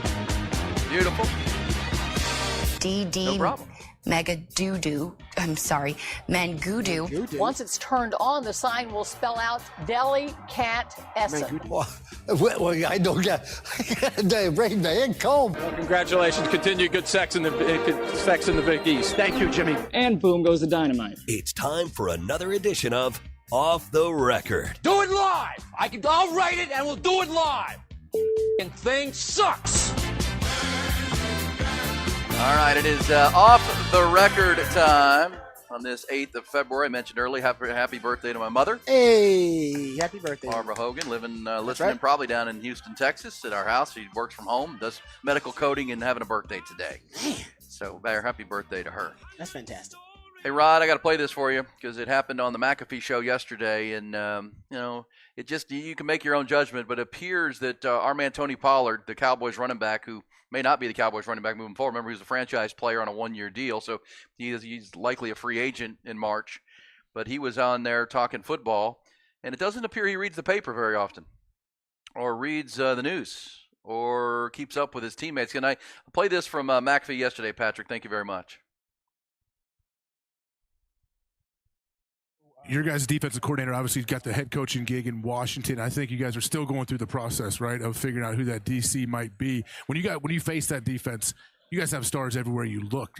What do you think? What do you look for them for next year, and who do you think they might bring in?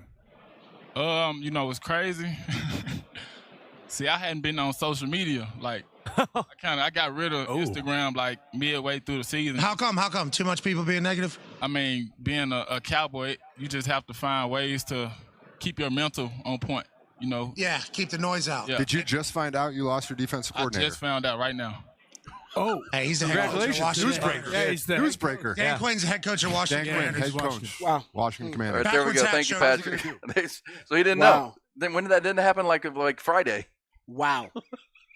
Man. Yeah, you know what? It happens in the NFL, though. It does. I learned I was cut from a team through a crawl on ESPN once. So Did you really? Yeah, it happens. It's just because things happen so fast. I mean, you're probably getting a call, probably your agent or somebody right after that. Or the Cowboys reached out after that and like, hey, guys, we'd like to have a meeting or something like that and talk about this. But it's the offseason, too. And offseason, that stuff is hard to organize. Yeah. Guys split. Offseason, they gone. Vacation plans. And they gone. That's the first thing I thought that I think a lot of us don't realize. And, when the season's over, it's a long season. It's a grind, right? It starts way back in July at training camp in Oxnard. And, when the season's over, even if it ends disappointingly, you're going to go find some downtime. Yep.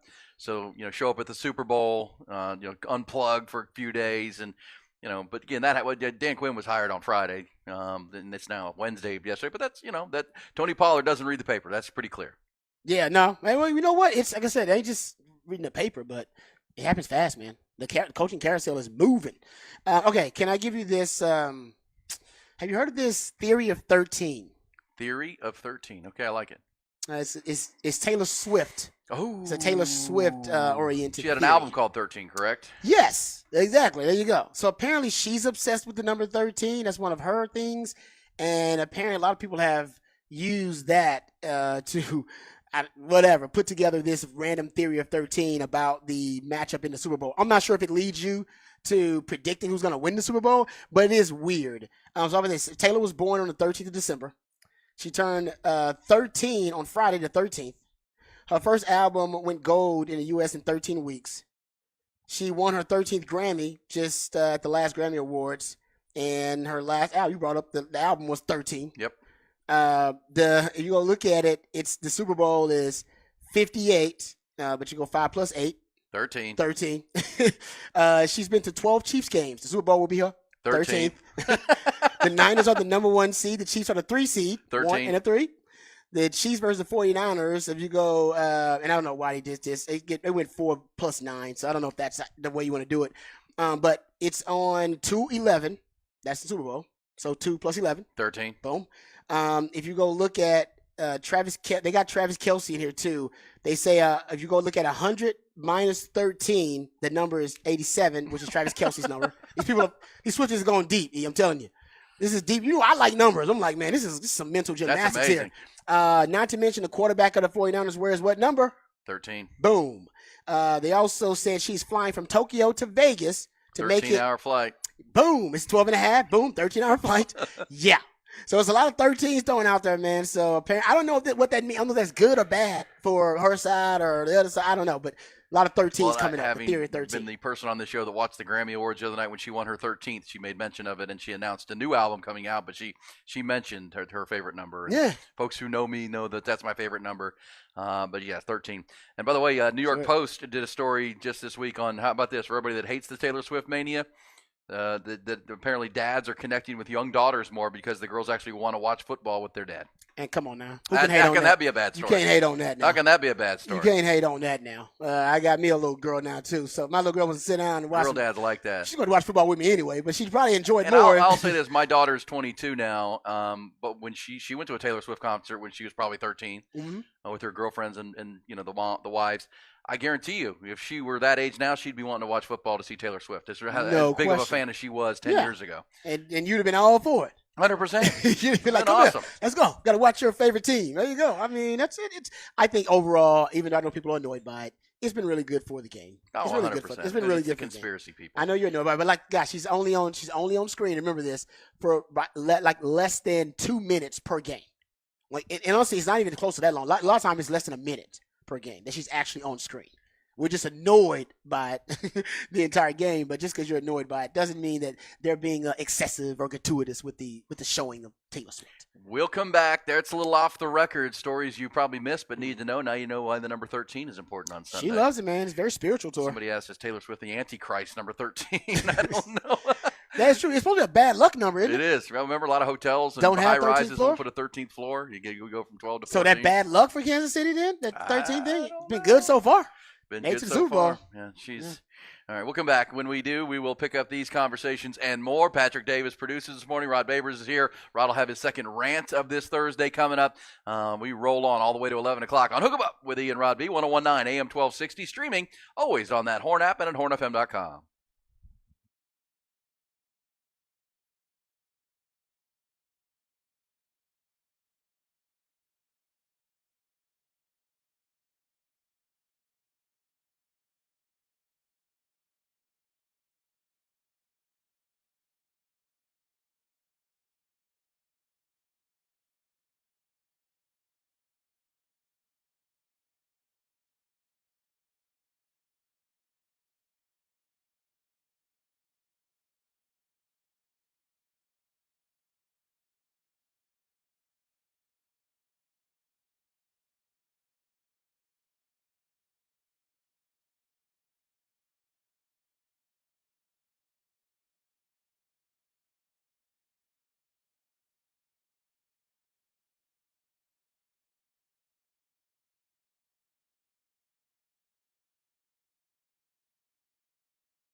Hook 'em up with Ian. Rod B rolls on with you, and your messages on the text line is an important part of the program. 512-447-3776.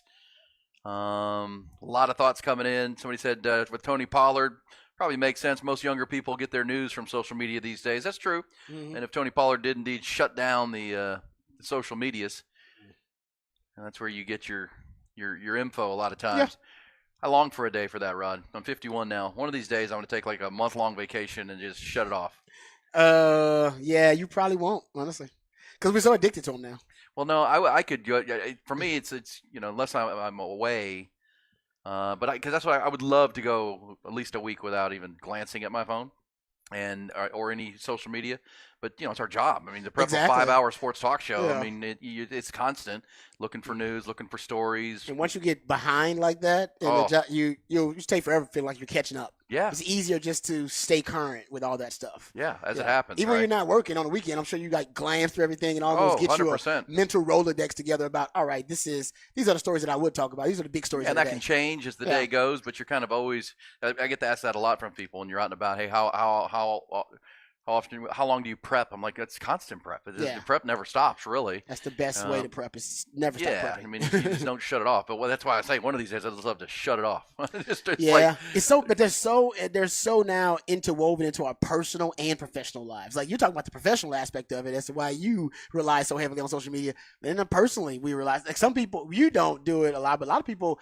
They post on social media just like their everyday thoughts and opinions about other stuff. You just use it for just for professional reasons. Some people, they use it like it's a personal sounding board. Yeah, 100%. It's a bathroom wall for them. They just write stuff on there and then keep it moving. Well, I mentioned this earlier this week when Mike Craven was hanging out with us. And thanks to Mike, by the way, the senior writer at Dave Campbell's Texas Football. Shout out. He was in for a couple hours each day when you were out getting your wisdom teeth out. And by the way, he was in College Station yesterday for the Mike Elko news conference. Sark had his, Mike Elko had his, and Mike had a funny talk. I mean, he said press conferences are fun again in College Station because apparently like 5 separate occasions Mike Elko made everybody laugh, which Jimbo Fisher never did that.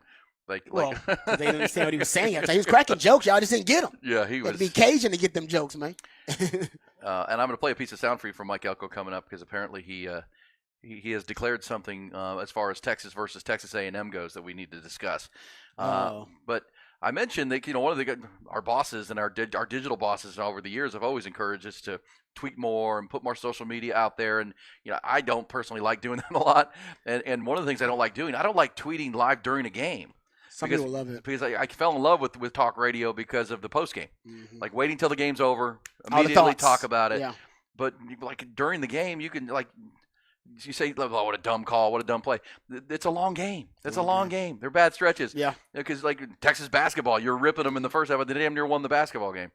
Which, I mean, it's fair, but I'm not good at that. I'm not good at I like to wait to see the whole puzzle played out and then have my opinions on the game. Exactly right. But, a lot of people, they tweet possession by possession. Yeah, play by play, man. They get it in there. Yeah, it's like. And I don't type that fast, number one. So it'll be delayed. I'll be talking about a play like 4 plays ago. You'd be like, what's Robbie talking about? Like, that was some of the play from that third down. But as you said, it's almost become a habit that you just, you're watching a game now for a lot of people, they got to be running commentary. They got it. Exactly. And, and they can say it's good because it's a social agent.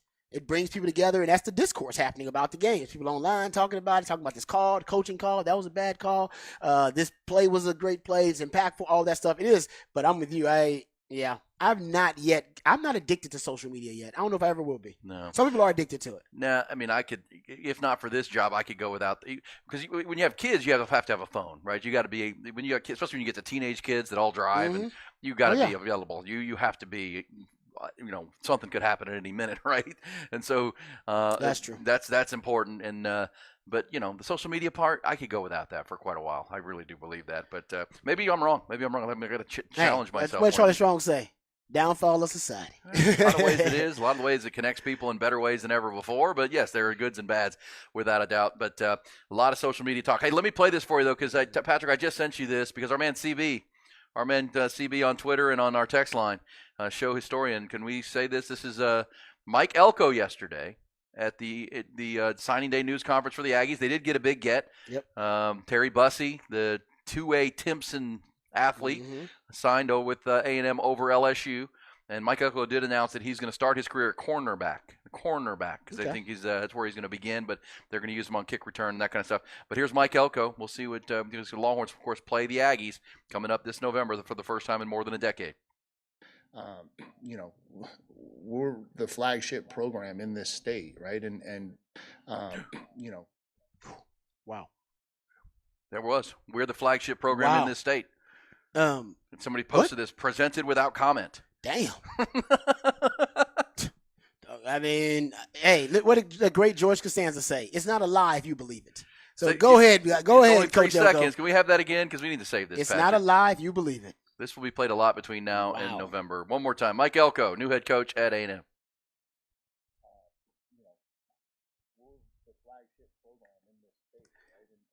It was hard for him to get out. He couldn't even get it out naturally. You see how he struggled to get it out? I almost heard him to try to get it out there. He didn't want to say that because he knows it's not true. No, That's this is not what true. happens when you first join a cult. It really You're is. like, everybody loves everybody. And then, it gets easier as time goes on. And I always say it's a great point. And, I'm an Aggie sympathizer. Everybody knows I was almost an Aggie myself, so I don't just hate on the Aggies exclusively like a lot of Longhorn fans do. But I've always said that when the Aggies, when their coaches are saying some of these, what Longhorn fans believe are outlandish, ridiculous things, like they're the flagship in the state, it's mostly because they're talking to their constituents. Like they're directed at their fan base, and they're giving their fan base. They're giving them what they want to hear. Red meat, baby. They're giving them what they want. What do they want to hear? What do the Aggies want to hear more than anything? We're the flagship program of this state. Damn Exactly it. right. Come and take it. They've always wanted to hear that, so he's just telling them what they Even want though to they're hear. not. They're not. And it's come on. They're not.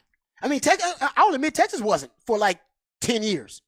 Texas was for 10 years. They were the flagship program in the state from like 1999 to like 2009. And after that, I don't know if Texas was the flagship. I don't know if Texas was the best football program in the state at that time. Now I'm assuming he's talking about football here.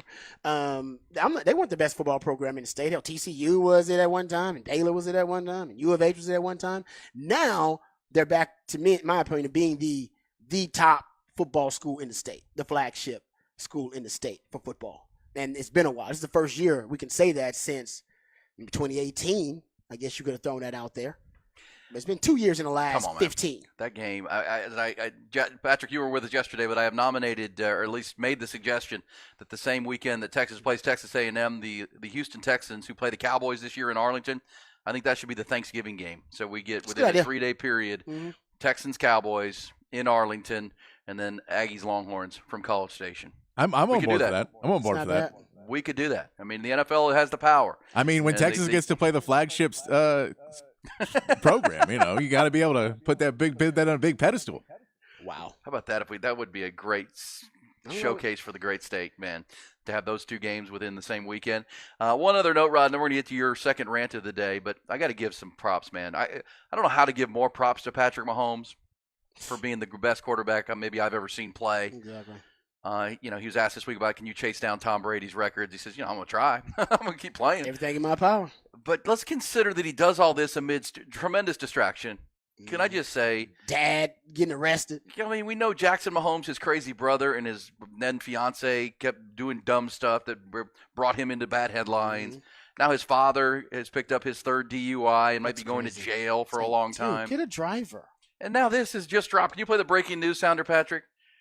Okay, here we go. Breaking news.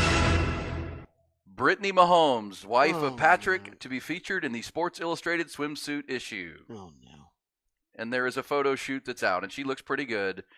Why does everybody around Patrick Mahomes want to create – he's the meal ticket here, guys. I know. Everybody's trying to distract him.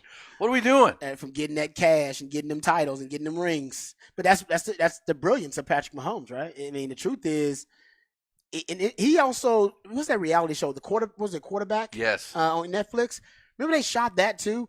And I had always been saying that if you look at if you look at any of the reality TV or any of the docu-series about NFL teams like Hard Knocks, something like that, most of the time those teams underachieve. The Jets were the Hard Knocks team this year, right? Yes. Remember I told you, I said the Jets will fail miserably, guys, because they're trying to create an authentic football culture. 4 plays in. Exactly. They're trying to create an authentic football culture around a disingenuous, kind of inauthentic concept, which means they want everybody to be themselves so they can create this really organic football culture, but nobody's going to be themselves around cameras all the time. You just can't. It's not human nature. Yeah, you're going to act. You're going to act a little. You don't know you're acting, but you are. Everybody does it when they turn the cameras on. And therefore, my theory is it's tougher to build a really good culture when you do have the cameras around. So it's not really the cameras, more so it's how people change when a camera is on them. Yeah, they can't be authentic. They can't be authentic. They're going to fudge a little. And I said, the test for Patrick Mahomes would be, because Patrick Mahomes, even with the quarterback thing being there, they still won the Super Bowl. Like, he did not get distracted there. That's what I'm saying. This guy's like bulletproof. Yeah, it didn't affect him at all. It's unbelievable. I mean, his BFF, his buddy Kelsey's dating the pop star. I mean, this is all distraction for him. Yeah. He doesn't care. Whole season's been a distraction, basically, for the you Chiefs. can go to wide receivers, everything. You can go to Brittany Mahomes' Instagram account if you want to see the preview video of her and her photo shoot in the Sports Illustrated swimsuit edition. I'm sure she looks great. She looks great. Yeah, I'm sure she looks great. She's a mother now that's kept the figure. I'm sure she looks great. She looks great. But yeah, I'm with you. It does seem like everybody around Patrick Mahomes is trying to drag him down, or at least they're trying to maximize their fame off of his greatness. And I get it. I totally get it. But it seems like there's time for that later on. But I guess not time for her to do the swimsuit edition. She got to do that while she's young and hot. So I guess you got to do that right now. Can't be doing that. Do it while 10 you look years good. from now, yeah, do it while you still got the tight That's exactly skin. what Miley Cyrus said on Sunday night when she did the Grammys. She said, I'm doing this because I look great and I want to watch myself back tomorrow. Exactly. So, damn, I look great. As you get older, I've worked really hard. Hey, I feel it. Trust me. I look back at some of my old pictures. I'm like, she damn. said, I never thought I would actually perform on the Grammys because it wasn't my deal, but I wanted it for posterity, right? I want this 50 years from now, people will watch back and say, damn, the Miley Cyrus looked pretty damn good. Yeah, that's a great point. But you're right. He's got a lot of distractions, man. The dad, I don't know why didn't his dad get a driver? After your second DUI, don't you think you need can't you afford a driver when Patrick Mahomes is making that kind of money? Or maybe he's not taking money from his son. He's got his own money. He's a Major League Baseball player. I would agree with your idea of a driver. He might also want to get some help. Yes. No. You're right. No. If you're abusing any type of drug, you need to get some help. That includes alcohol. I totally agree. Yeah, you're right about that. That's first. All right, just get some help. But, man, if you do want to drink, and I don't know if he's an alcoholic or not. Stats would say yes, right? But I'm not going to throw that term out there. You might have a drinking problem. But if that's the case and you want to casually be drinking while, being about town, get a driver. Make him sign an NDA. Yes. Get a driver, make him sign an 100%. NDA, man. You won't put others' lives in danger. You won't put your own life in danger. Your son's I mentioned legacy. early in the week. I mean, Andy Reid dealt with his own son last year going into the Super Bowl. Damn, I forgot all about that. Where his son killed somebody, Yep, smashed into somebody manslaughter. after leaving the facility and had some alcohol. Yep. And what that was last year's Super Bowl is correct? Or was it? No, I think that was the Bucks one. That was the Buccaneers. That was the Super Bowl. Bucks That was the one. Tom Brady. That was Bowl. actually one distraction that did get to him. Yeah. Yeah. And we talked about that. I mean, it was their offensive line was a mess, but they looked like a distracted They football did. team. Yep. And look, I don't think anything's going to happen to Patrick Mahomes, but there's a lot going on in his circle. In his circle. I will say he has done a good job of shutting down whatever the Jackson Mahomes mess was. His brother, that guy was as Patrick was rising, that guy was causing all kinds of That's stir. true. But remember, he actually got in some real legal trouble. I think yes, he that's did. what that He got changed. sued. He got Or some he real actually got legal- charged with sexual Yes. or just some kind of abuse, physical altercation with a bartender or something. Something weird like or that. Or a restaurant Yeah. owner. So yeah, it got real. Hey man, you actually broke the law. You might go to jail for some stuff like that. And I think that's when he changed his ways. Or at least he wanted to be a little bit more low key. Well, And and your maybe point just, of the driver for dad. I mean, come on, man. You played 11 years in Major League Baseball. You know these things. You got the money to do this. You're recognizable too, I'm sure, in that community. Come on, man. Come on. All right, let's get to Rod's next rant of the day. He does it at 7:15 and 9:15 each morning.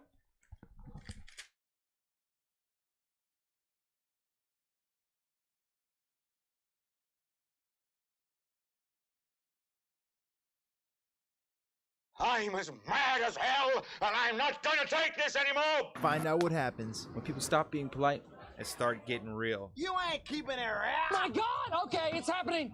Everybody stay calm. Oh, you've done it now. It's time for Rod's Rant of the Day. Hold on to your butts. Okay, let's get into a little bit. I'll start with the Chiefs defense. I don't think we've talked enough about that Chiefs defense and how impressive they have been so far this season. And I threw this stat out there earlier. The Chiefs, this is the best Chiefs defense that Andy Reid's ever had since Andy Reid's been there. He has not had a defense this good. They're allowing 15.6 yards, 15.6 points per game, in the last 20 games. So over the course of the season, 15.6 points per game. That is huge. Now, a big part of it is they know how to take away a number one wideout. Like whoever your number one guy is, they're going to take him out. They're going to take him away. For the 49ers, it's going to be interesting because 49ers, it depends on how teams are defending them as to who their number one wideout is. Now, most people are like, oh, it's Deebo Samuel. Of course, he's the all-pro. I mean, he is the kind of the star of that receiving core. It is a lot of the time it's Deebo, but Deebo, if teams are playing you with a lot of zone coverage, that's when Deebo gets a lot of the bulk targets. When teams are playing with a lot of man coverage against the 49ers, Brandon Ayuk is their man beater. All right, because when you try to play man coverage, he's going to end up in man-to-man coverage without help. Most of the time when they play man-to-man on Deebo, they double Deebo. They double him or they roll coverage his way or, they shift coverage his way. So Deebo's not going to get straight up one-on-one. That doesn't happen a lot of the time. And Christian McCaffrey doesn't usually get one-on-ones with linebackers either. They'll put another DB on top of him to try to make sure that they, obviously cover all their bases. Brandon Ayuk has ended up in straight-up man-to-man, and he's usually ended up on man-to-man without help, and that's when he's been eaten. So I don't know who's going to end up being. I don't know if the Chiefs are going to play. The Chiefs like to play a lot of man because they blitz a lot. So they play a lot of man because they want to blitz. As a matter of fact, Kansas City, nobody blitzes their DBs more than Kansas City does. And it's by far and away the most. All right. They are the most blitz-happy team from their defensive backfield in the NFL. And they do a really good job of taking away the number one wideout. So here are the clear number one wideouts against the Chiefs and what they've done. Stephon Diggs, 3 receptions, 21 yards. 4 receptions, 24 yards. Justin Jefferson, 3 receptions, 28 yards. DJ Moore, 3 receptions, 41 yards. Jamar Chase, 3 receptions, 41 yards. Tyreek Hill, 8 for 62 and 5 for 62. Devontae Adams, 5 for 73. Amon-Ra St. Brown, 6 for 71. Garrett Wilson, 9 for 60. Keenan Allen, he was 4 for 55. I mean, it doesn't. And if you can go look at the wide receivers who are kind of they're on the verge of being a top wide receiver or the wide receiver one for their team.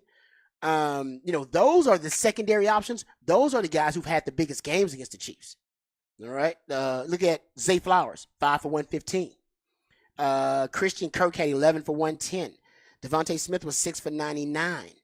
Christian Watson was 7 for 71. Alan Lazard was 3 for 61. Joshua Palmer, 5 for 133. It almost feels like when you look at the blueprint that the Chiefs have, they want to shut down your for sure number one wideout, whoever that's going to be. And for the 49ers, that's Deebo. But it's tough to do that with Deebo because Deebo moves around. He's in the backfield sometimes. They're mostly Deebo all across the formation. It's easier to take away Ayuk, potentially schematically, because he is more stationary. All right, they're not going to move him around as much. So watch out for that. They're good at taking away your first option at wide receiver. But after that, we've seen some of the secondary options, tertiary options, have success against the Chiefs.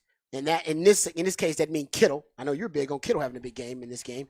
He could be one of those Just over guys. 48 passing yards, Yeah. receiving yards. That's my over. Yeah, I think you might be right about that because like I said, I know Kansas City, they want to play with sub packages. They want to play with a lot more DBs, 5 and 6 DBs. They want to flood the field with speed and then blitz that speed.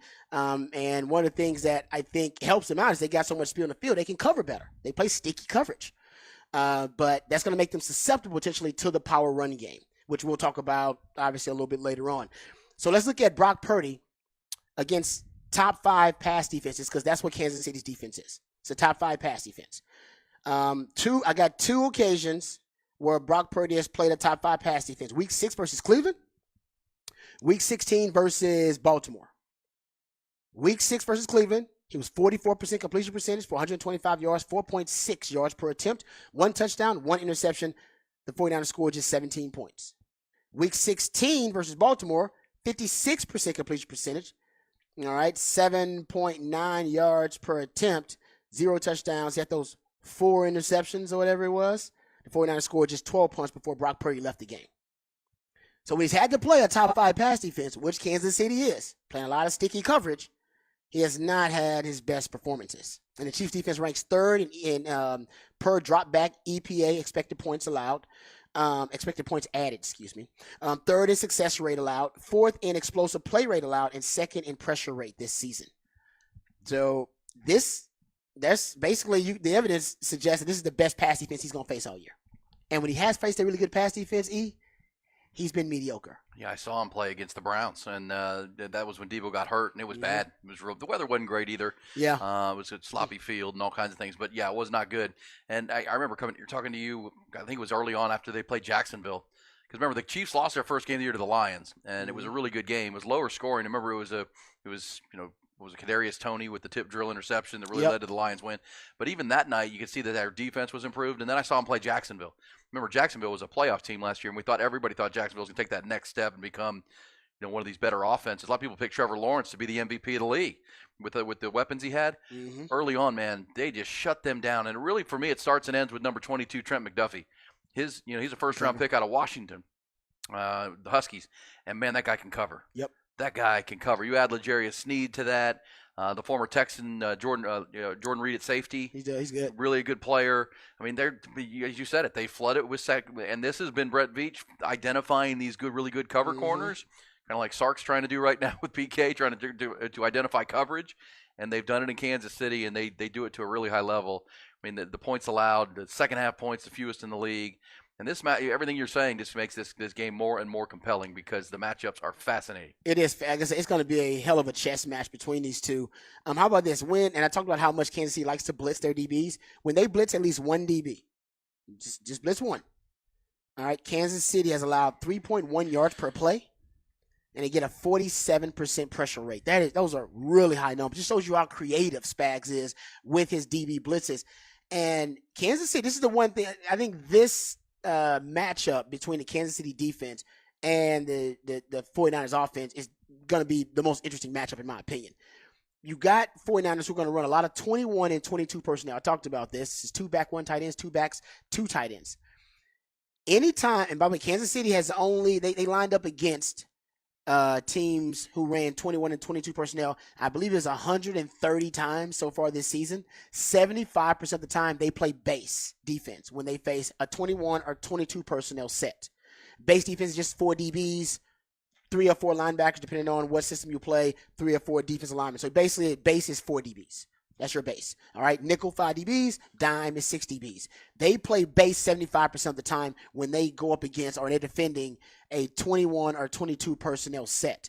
That's important. I talked about how Shano can dictate terms based on formation, based on personnel grouping. If they're going to, this is not what Kansas City wants to do. They want to come out with a lot of DBs, flood the field with speed. They play, I believe, only 3 teams play more dime packages than Kansas City. They like just 6 DBs. They want to have a lot of DBs on the field. They believe you can better confuse pass protection, and you can also have better pre-snap disguise when you have those DBs moving around. Because DBs do move around naturally, and you can have those guys coming from every different angle. So that'll be interesting to watch. Will Kansas City counter the 21-22 personnel set of San Fran with going base personnel? If they do, advantage San Fran, because that's not how Kansas City wants to operate. If Kansas City comes out and decides to go nickel, defending those 21 and 22 personnel sets, by the way, which is 40% of Shano's offense, maybe the advantage switches back to Kansas City. But the Kim Kardashian, Nicki Minaj, Serena Williams house, Cardi B size, but will San Fran have a rushing advantage, right, when they go 22 or 21 personnel versus a nickel set or a nickel package for Kansas City where they will be lighter? All right, and going up against a heavy set. So this is the chess match that'll be going back and forth. It's going to be fascinating. Fascinating. I can't wait. Both sides of the ball. You got Andy Reid and Kyle Shanahan, 2 of the brilliant offensive minds in the game, and certainly Andy Reid, one of the all-time brilliant. Steve Spagnuolo, we know he was the designer of the game plan to thwart Tom Brady's perfect season. Man. Not go 19-0, and he did it again to Lamar Jackson 2 weeks ago. Yes, he did. And that's where maybe everything points back to the Chiefs, though the Sharps are still on the Niners, because maybe the biggest single coaching advantage is Spagnuolo versus Steve Wilkes, whose defense they had to admit they're loafing in the NFC Championship game and not giving max effort. Mind-blowing. I mean, that's a problem. That's a problem. And, they've been gouged in the first halves, especially against the Packers and Lions. So, this is a big one. And as I said, to start the week, it's really amazing to me how the roles have flipped from 4 years ago. 4 years ago, the Chiefs were the dynamic, high-powered, big play offense with Tyreek Hill and Sammy Watkins and Travis Kelce. And it was the Niners that had the lockdown defense with the game manager at the quarterback. This year, totally flipped. The Niners are the big explosive offense, highest scoring team in the league, all the weapons and CMC, and it's the Chiefs that have become it. Whatever we say of Patrick Mahomes, he's more of a game manager now. I mean, Yeah, he's dinking dunking, taking the first downs. Think about those first 2 drives against the Ravens, where you just couldn't get them off the field. Nope. Just making plays, converting. Yep.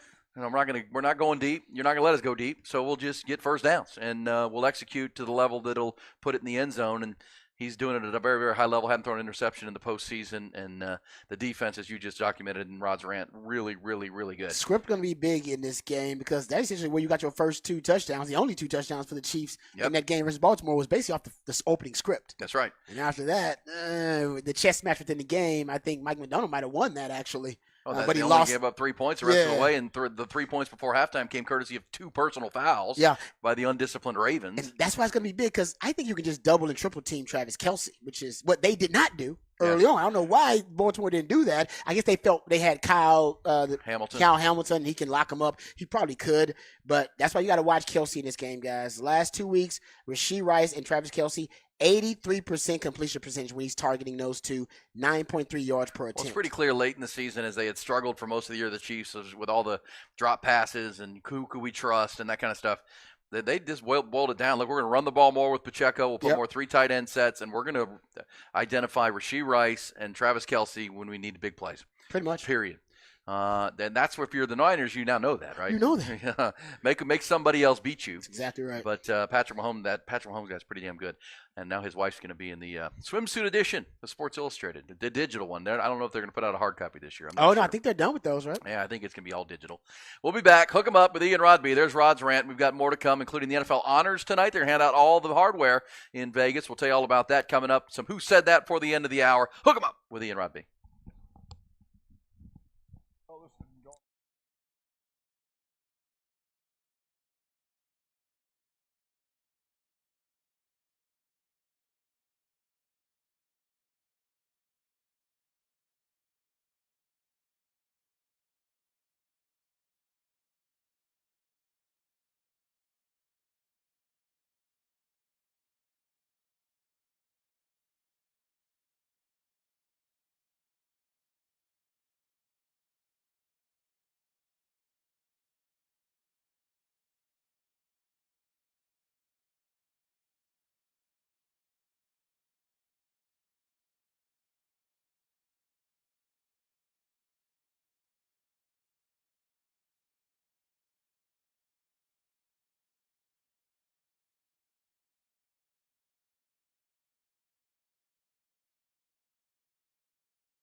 Fun Thursday. Hook 'em up with Ian Rod B. Patrick Davis producing. He'll play some sound for us coming up. And who said that? Who said that? I think you'll enjoy that. There's Michael Jackson. Mm-hmm. Said all morning how much I enjoyed watching the Greatest Night in Pop last night on Netflix. And I think anybody who likes music was around in the 80s will remember We Are the World.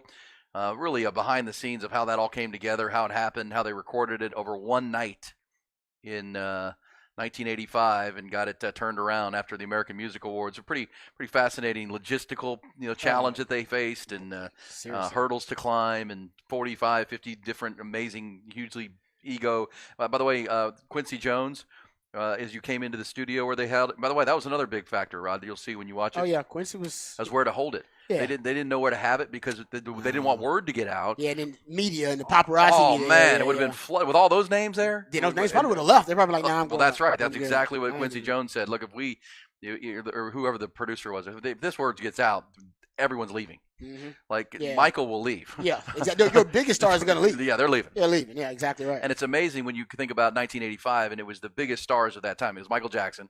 As I told you, Prince was invited and didn't come.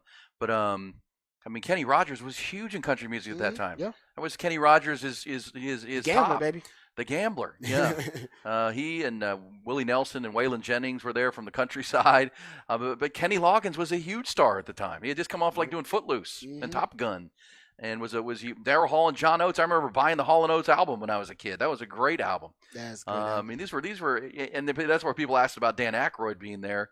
He's not a singer, but he was one of the bigger, movie stars at the time because of Ghostbusters and Blues Brothers and Saturday Night Live. It would be, I would say, because everybody's asked why Dan Aykroyd was there. I would say it would be like they did it today and Will Ferrell showed up.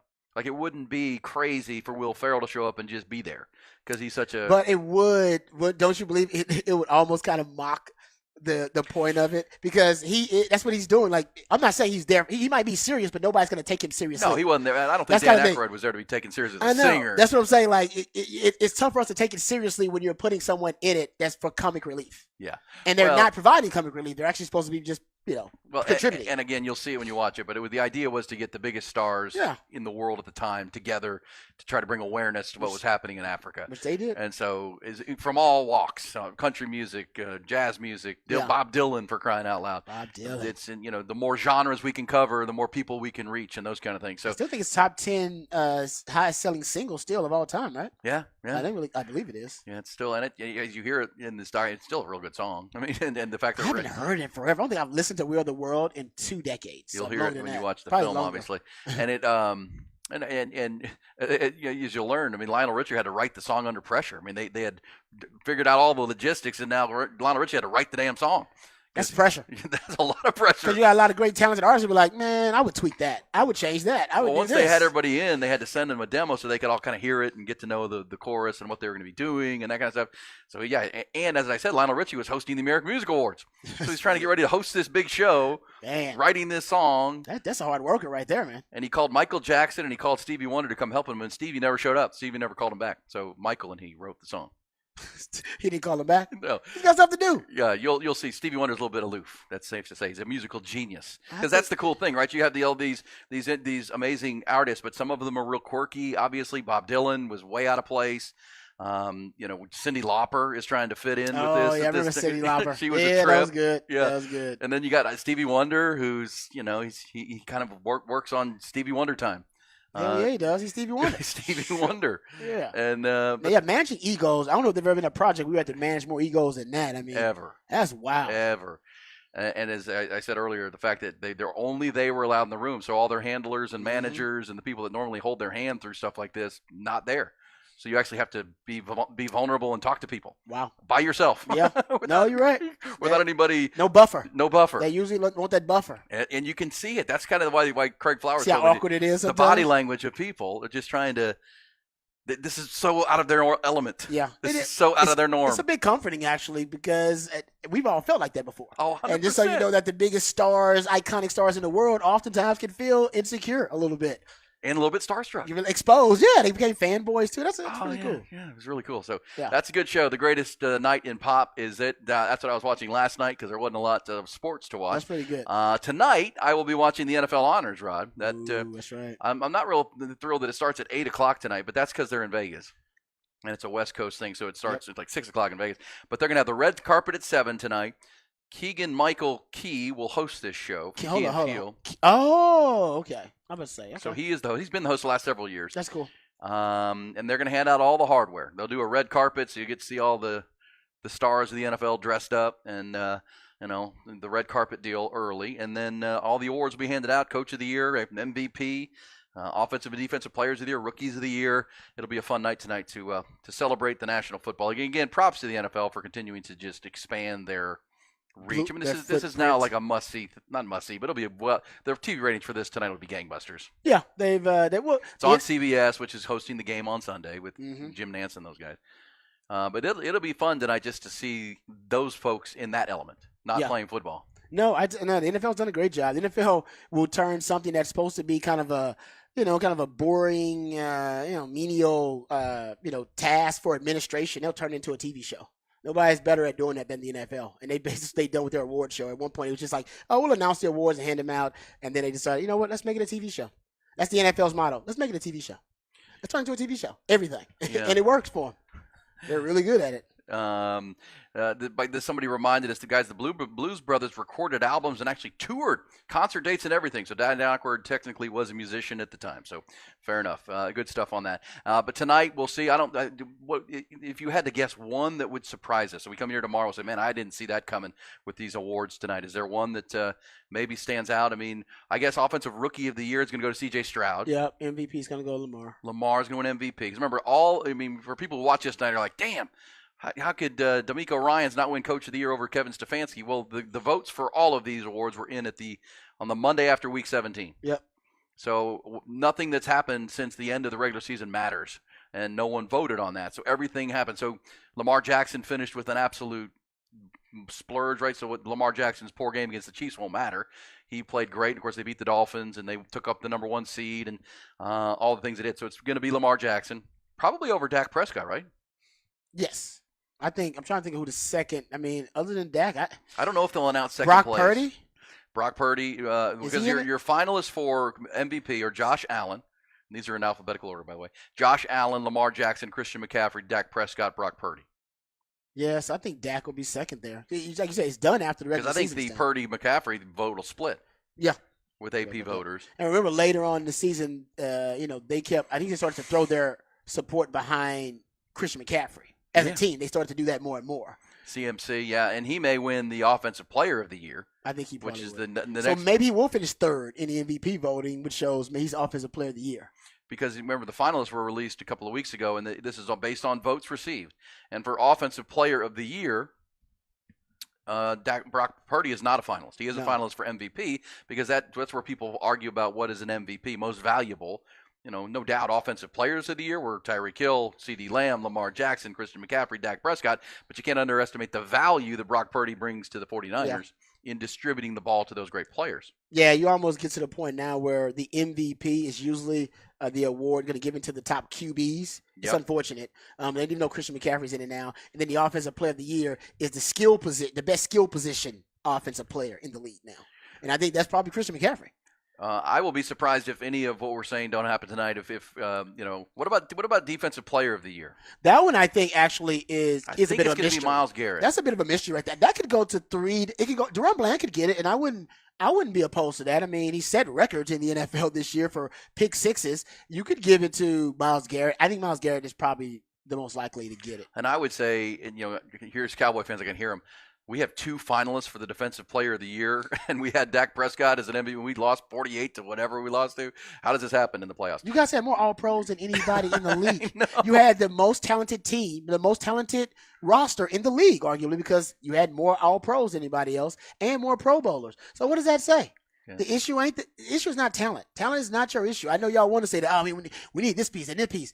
No, you got enough talent to make it past the wild card The round. Packers. Exactly. And let's confirm, Packers were playing really good football. They damn near beat the 49ers, Yeah, they were. who are playing in this Super Bowl. But, yes, they need to play better in January. I got one for you. Do you give it to do you guys think there's any surprise Hall of Famers announced tonight since they're naming they have the finalists and they're naming the Hall of Famers tonight? Ooh. Andre Johnson's up for it from the Texans. Come on, AJ, get in there. Darren Woodson's up for it from the Cowboys. Hasn't gotten in yet. I would love to see that. Oh, man, that's I'm good. gonna say tonight. I'm gonna go ahead and put Julius Peppers in the Hall of Fame. Yep. Yeah. Devin Hester's that. another interesting one. Devin Hester. He's in too because he's one. He's one. Well, of the but greatest, that's the not thing is, greatest where do you returner of all time. put best kick returner? Do they care enough to put it in, or are they going to make him wait because people like to make him wait? That's true. I think when you go when he's in the argument to be the best kick returner in the history of the game, I think you let him in. Anybody's just a great kick and returner. I just now. can't assume Darren Woodson gets in because he's been on the ballot for so long now. You're right about that. But I'm gonna say no brainers would be Julius Peppers, Antonio Gates tonight. I think he goes in the Hall of Fame. And then you got to pick a pass rusher, Rod. I mean, you already put Peppers in. You've got Jared Allen, Dwight Freeney as possible Hall of Famers tonight. And then you got to pick a wide receiver because you have Andre Johnson, Reggie Wayne. What about Willie Anderson at offensive tackle? Does he go in? Ooh, that's a good one. Offensive linemen are always tough. I mean, that's gotta be like it's almost an era thing. You have to, you know what I mean? Being on the all-decade team. Yeah, like it's almost an era because they don't get stats, and we don't watch film enough on O linemen, so that one's always a little tough. The wide receiver one actually is most interesting because they've had to change really the criteria for Hall of Fame wide receivers because it's a logjam. There were too many because of the way the game has changed, becoming a prolific passing game now. This wide receiver stats are inflated.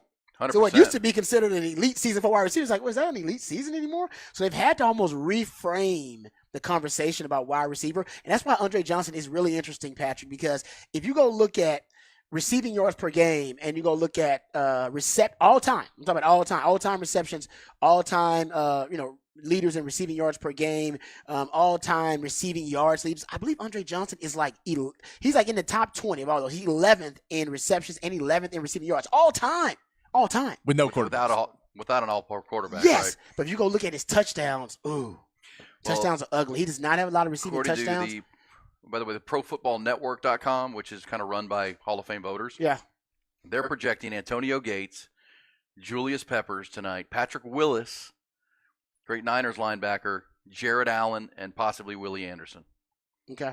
It could be guys, and then Reggie Wayne down the list. So, yeah. See, Reggie Wayne will get in before Andre Johnson, even if they had similar stats, because Reggie Wayne played in playoff games. Got a chance to play for championships. Yeah, that matters. That's like Torrey Holt, the greatest show on turf, but he has to share the ball with Marshall Faulk and Isaac Bruce. Yeah. It's just too many people on that field. That's kind of like Darren Woodson's argument, right? There's already so many Cowboys from those teams in the Hall of Fame. It's hurting them right now. But I covered Darren Woods. That guy was a great player, man. He was always my favorite Cowboy. Is he a Hall of Famer, though? That's the question. Yeah, because I'm with you. Like, he's a great player, but is he a Hall of Famer? Meaning you're the greatest to ever play the game at your position? Grown up in Akron, Ohio, 20 minutes from the Hall of Fame, I've always been a protector of the Hall. I think it's become the Hall of Very Good at times. Exactly. But, because that's also my baseball roots, so it's really hard to get into the Baseball Hall of Fame. But arguably too hard. So I have disagreements with both. But either way. All right, let's come back. We'll do some Who Said That, Rob. Patrick will lead us through that. Good question there. NFL Honors tonight. We'll be checking that out and certainly talking about it tomorrow. Hook 'em up with Ian Rodby.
Okay, who said it? We'll find out here shortly. Some good audio from around the landscape. But before we do, Patrick Davis keeping our eye on the NBA draft trade Twitter or ticker, because the trade deadline is 2 o'clock this afternoon, our time. And as you said, Patrick, maybe not a mega trade today, but a couple of small trades have been consummated this morning. A couple of smaller trades. The Pacers trading Buddy Hield to the 76ers for Marcus Morris, Korkmaz, and 3 second-round picks. That basically is Buddy Hield's a free agent, so is Pascal Siakam, and you got to free up some cap space there. So it's a cap space moves for the Pacers. And the 76ers add some shooting.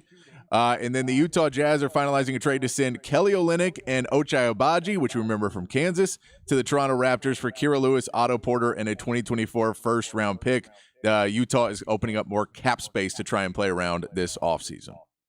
There you go, Patrick, with his eyes on the trade deadline ticker, and we'll keep you posted on that all the way till 11 o'clock. And then, of course, afterwards, and Patrick will be talking about whatever trades get made today because he's working double duty to be on the Sports Complex. Can I play you a piece of audio? And who said that, Rod? Who said that? All right, go ahead and fire up one of the ones I mentioned, sent you there, Patrick. Who said this? I think Brock Purdy is an amazing player. Because I played against him at Iowa State. When I was in the draft room at Carolina, I brought his name up. I said, hey, guys, he should be on the draft board. I got vetoed on that one, but you can ask Coop. But I think, we used to tell our guys when we were playing Brock Purdy, we're like, do not fall for his pump fake, right? Because Brock will come out, he'd pump fake. And first game, he's 10 yards down the field, he pump fakes, our DBs are jumping. I'm like, guys, he's past the line of scrimmage. So a lot of respect for Brock. There you go. Yeah, Matt Rule. Matt Rule. Yeah, I saw that clip. Matt Rule. That's interesting. And there are some sources. Benjamin Albright is one who says, I happen to know this story is true as it was relayed privately before Purdy ever played a down. So. Yeah, there you go. So Matt Rule's telling the truth. Well, and that comes from his Big 12 knowledge. Big 12. And, the scouts are like, come on, he's little. He had a bad senior year. What are we doing? Matt Rule's like, I played him 3 years. He's good. Yeah. That boy good. He can play. Yeah, no doubt about it. That boy good. We should at least be on the draft board. You don't even care where you slot him. The crazy thing about Purdy's trajectory is that his best year was arguably early on in his tenure at Iowa State. Sophomore year, yep. I remember after that, he had mock drafts, had him as a first-round pick potentially in mock drafts, and then he deteriorated each year after that. His skill set just got worse and worse, and the assumption was, we've seen the best of Brock Purdy. We've already seen the best of him. That's why I said if they win the Super Bowl, should Matt Campbell be on the hot seat? Like, come on, man. How did that guy not get better under your coaching? With Breece Hall in the same backfield. You got Charlie Kolar, who's with the Ravens now, right? Xavier Hutchinson. Xavier Hutchinson. That team had some talent on it. It really did. And the defense was actually pretty damn good, too. You had a couple guys get drafted. Their strength, right? Yeah. With John Haycock's defense. They underachieved for sure. Because you talk about why Patrick Mahomes didn't win with Cliff Kingsbury. Well, they had no defense. Well, we know couldn't stop anybody. Some of the air raid coaches don't give a damn about defense. It's a problem. Cliff Kingsbury and Lincoln Riley, they got the same issues. Yep. They can score points. They were scoring 50 points at Texas Tech and losing games. That's right. That should never happen. All right, Patrick, I sent you a few clips. You can dial in them up and we can play Who Said That? That's really easy. Drake London.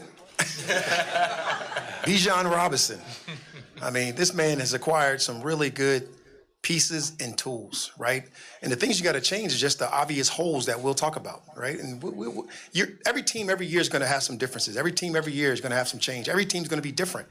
And we just got to keep building on those moments when they change, when they don't happen, when they do happen, yada, yada, yada. I love that he dropped in a yada, yada, yada at the end there. Whoa. Yada, yada, yada. When's the last time you heard a coach drop in a yada, yada, yada? Is that Raheem Morris? That was Raheem Morris. Yeah, whoa, bit of yada, yada, yada Seinfeld. Yeah, well, that's what I thought about too. Yada, yada, yada. What does that mean? So there you go. He's really excited about the skill talent they have there, basically. Didn't he mention Kyle Pitts either, which was weird. Yeah. Did he mention Freaky Pitts? Freaky, stinky Pitts. All right, how about this one? This is back to quarterbacks. I think you'll know this voice, and it's a good conversation as it leads to as it pertains to quarterbacks in the NFL and quarterbacks coming out.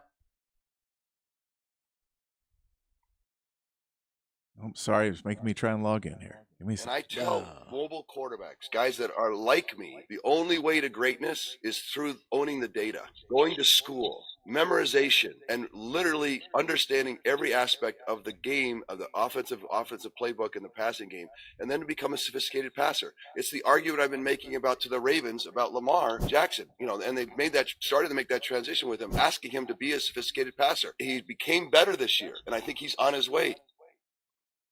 Right, there you go. Ooh. I don't know who that is. It's a dual threat quarter. It's not Steve Young, is it? Steve Young. Damn, Steve Young sounds different. He does. Well, they were kind of on the they were okay. zooming in kind of thing, so it kind of distorted his voice a little bit. Interesting. Okay. Yeah, that was good. That was with Tom Brady on Tom Brady's podcast. They had a really good debate about quarterbacks, and because remember, Steve Young would tell you that he was a runner. He was a runner. First. Wishbone runner out of high school. I saw a great thing with one of those NFL Lifes where, and this is great parenting advice too. Like he was at Brigham Young, BYU, and he called his dad and said, "Dad, I think I'm going to quit." He didn't want to play football anymore, and he said, "Well, you can quit, but you can't come home. You can't come home." Yep. And so he said he stuck it out, and he became Steve Young. But he said he learned to play quarterback by watching Jim McMahon. Like Jim McMahon taught him how to understand passing and quarterback, and obviously he worked on it. But he said he saw the way he released the ball. Once he learned how to throw it properly and proper release, he became Steve Young, the great quarterback that he is. Basically, he was like an autodidact, like taught himself. Well, is that what he's saying? Like I taught myself how to throw the ball No, correctly? I mean he had great coaching, but before that he studied Jim McMahon's release. He was throwing it awkwardly, and he would I know, but that's essentially you're teaching yourself how to throw the football. You're You're relearning mechanics. Yeah. And he said I did that watching on my own. I have a coach sit me down and go, "Hey, this is what's wrong with you. Release is wrong." Yeah. He needs to see it himself. That is a high football IQ. Yeah. To be able to do that, transfer that knowledge from watching it to be able to transfer it on the practice field in the games. Guys, that's next. Everybody can't do that. By the way, do you know Trust that Steve Young is actually a descendant of the actual Brigham Young? Yeah, I think I've heard that. It's actually true. I thought I know it was true, but I've heard people saying, I'm like, is that true? It's actually Are they true. saying that? Yes, up the family tree. Yeah, fantastic. All right, I sent you a couple of more clips. Maybe Pat, we can play one more. Maybe we can be done with. Who said that?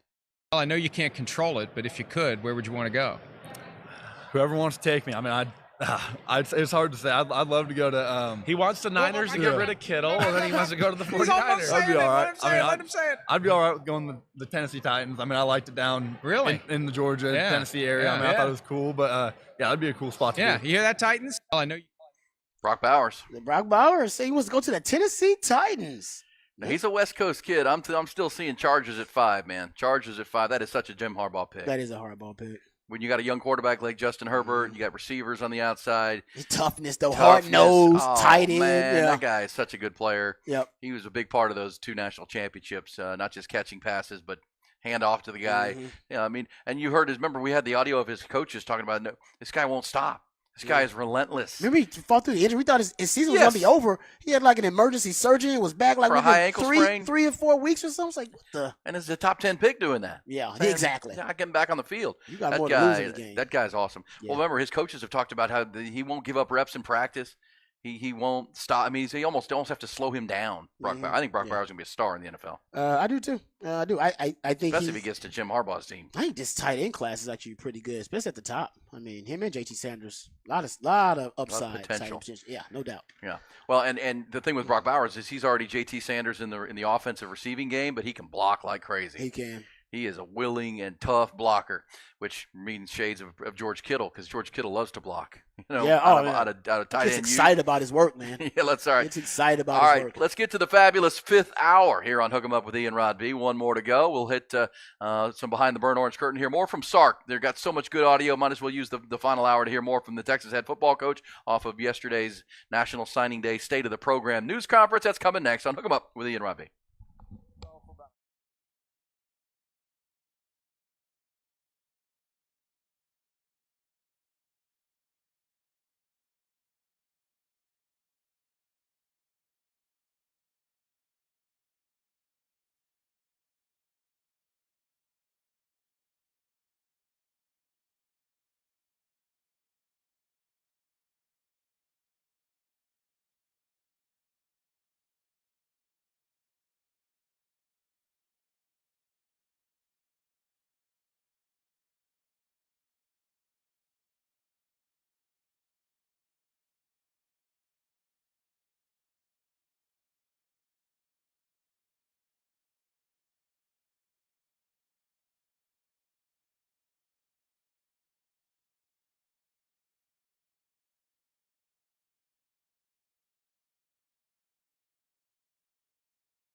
Rod Babers. Austin, Texas Sports. The Horn. Oh, yeah. Great open there. Tom Petty, I'm surprised Tom Petty wasn't a part of the We Are the World thing back in '85. He was a huge star. That's true. But they did talk at the beginning about a lot of folks were on tour, right? And if they're on tour, they weren't going to be able to be a part of it.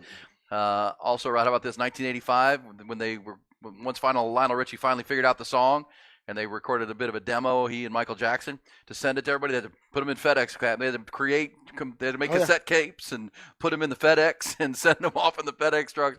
Pretty cool, man. Walk down memory lane in that documentary, which I highly recommend. Also highly recommend this hour, because we're going to be talking all things Steve Sarkisian and the Longhorns.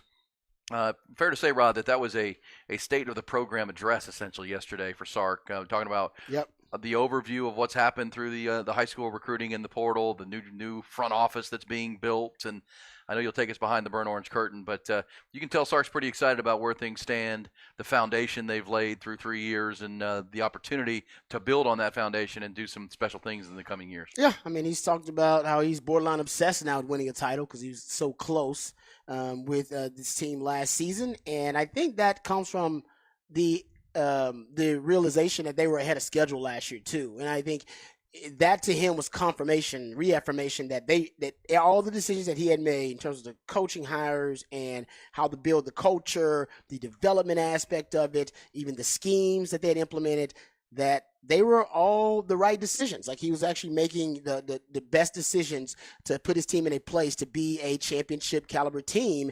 And now I think he just knows that now I've put the foundation in place. Now all we have to do is kind of double down on our efforts. Yeah, down on what we're doing is working. Now let's do it better and do more of it. Yeah, and remember, it all started in January last year, guys. That's where that team laid the foundation that led to a championship. Yep. So let's not let down. That's where the complacency is, the devil conversation is, because it is. I mean, it's true. I mean, now, if there were anybody still in the program, they were kind of wondering about this guy Sark. I mean, I think there's full belief now, because there was never a moment last year where the national narrative, the national conversations is same old Texas, right? They never had that. They had close wins, which were gut check, character program wins, and their 2 losses were on the last play of the game, essentially. So they kind of shed the soft label, soft Texas Country Club program, because they went toe to toe, physical, out physical to Alabama at Alabama, and kind of shed that. They overcame adversity with the injury to Quinn Ewers, late in the season, and won some games with a backup quarterback, even though it wasn't always pretty. They did it, and then they finished with a bang and end up in the college football playoff. So yeah, that's, as a coach, Rod, I mean, you have full buy-in. Yeah. Because everyone who's coming back was a part of, even the new players understand, okay, this is the way to do it. They've seen the evidence now. It's clear. Yeah. It works. I mean, because the formula works. And for folks who, we've covered this team for a long time, they were understanding, why can't they just turn this thing around? As anybody that's been in a business will tell you, it's not, you don't just do it in a day. I talk about it with Callahan's General Store in your yard. It doesn't happen in a month, right? You got to do it month after month after month after month. The next thing you know, you'll have a yard that looks great. I know there's an example, but at the same time, that's what this is. And, Texas could never get over that hump with whether it was Charlie Strong or Tom Herman. It just felt like, Herman got close after the Sugar Bowl, but it all collapsed beyond that because of his own issues and his relationships and whatnot. But Sark had got Texas up over that hump, like over the hump of, oh, that's just the same old Texas. The same old Texas. And that is what's exciting is, okay, now, and we have the coaching continuity. We're bringing our quarterback back. We're bringing most of our offensive line back. And, the new guys, the new talented players we have coming in and portal players, we hope and assume are just they're coming here to be a part of that. Yep. They're coming here to be a part of that. And that's when the future can be really, really bright, because I want to say, like I say, once you get your yard to where it's supposed to be, it took a lot of work, but then it's just maintenance. Maintain it. Yeah, then you're just maintaining it. Maintain that yard, and it's much easier than getting it there. That's what Sark has to oversee, and that's why he feels like he's got good people in place. We'll hear him coming up. But I think Longhorn fans need to be pretty excited about where they're going, even into the SEC, where they're pretty well built to handle the rigors of that conference, I think, right now. They are. My big concern would be going to the SEC, just like you have to deal with in the Big 12, there are going to be just weeks where you don't play your best football for 4 quarters. and you're going to have to find a way to pull out those wins. And they did that this year, right? Those were clutch wins. Those were culture wins. Game-winning defensive stands, goal line stands. Yeah. They've had those. The AD had that great reception against TCU to seal the game on third down. I mean, they've had these really, against Alabama, right, on the road, being able to choke out Alabama with the run game. Really impressive performances, being able to win games in critical moments. But there are also moments, you talked about it, they lost a couple of games, but they were really close. And they won a game. They won a couple of games. They were really close, too.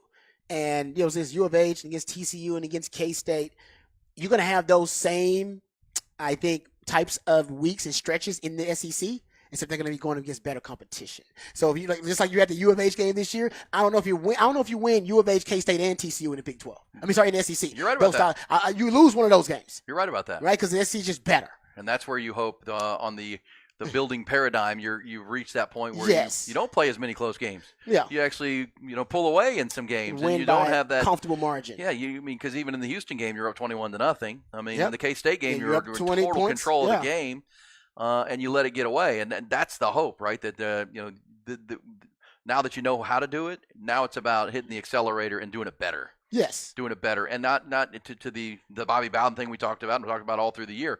Lose big, lose close, win big in a 4-year run. That's the hope, and I think that's what I heard from Sark yesterday watching. He knows it takes what it takes, but he feels like they're in a really good place to build on what they've done in 3 seasons, and they've added a lot of good pieces. I mean, he talked about all of the members of his signing class through the portal. I mean, it's ranked as one of the top 2 portal classes in the country. Yep. Because it filled huge holes at wide receiver, tight end, defensive back with Makuba. So I know we'll walk through it, but hey, Patrick, I want to hear the one about Andrew Makuba that he was asked about, because this was good.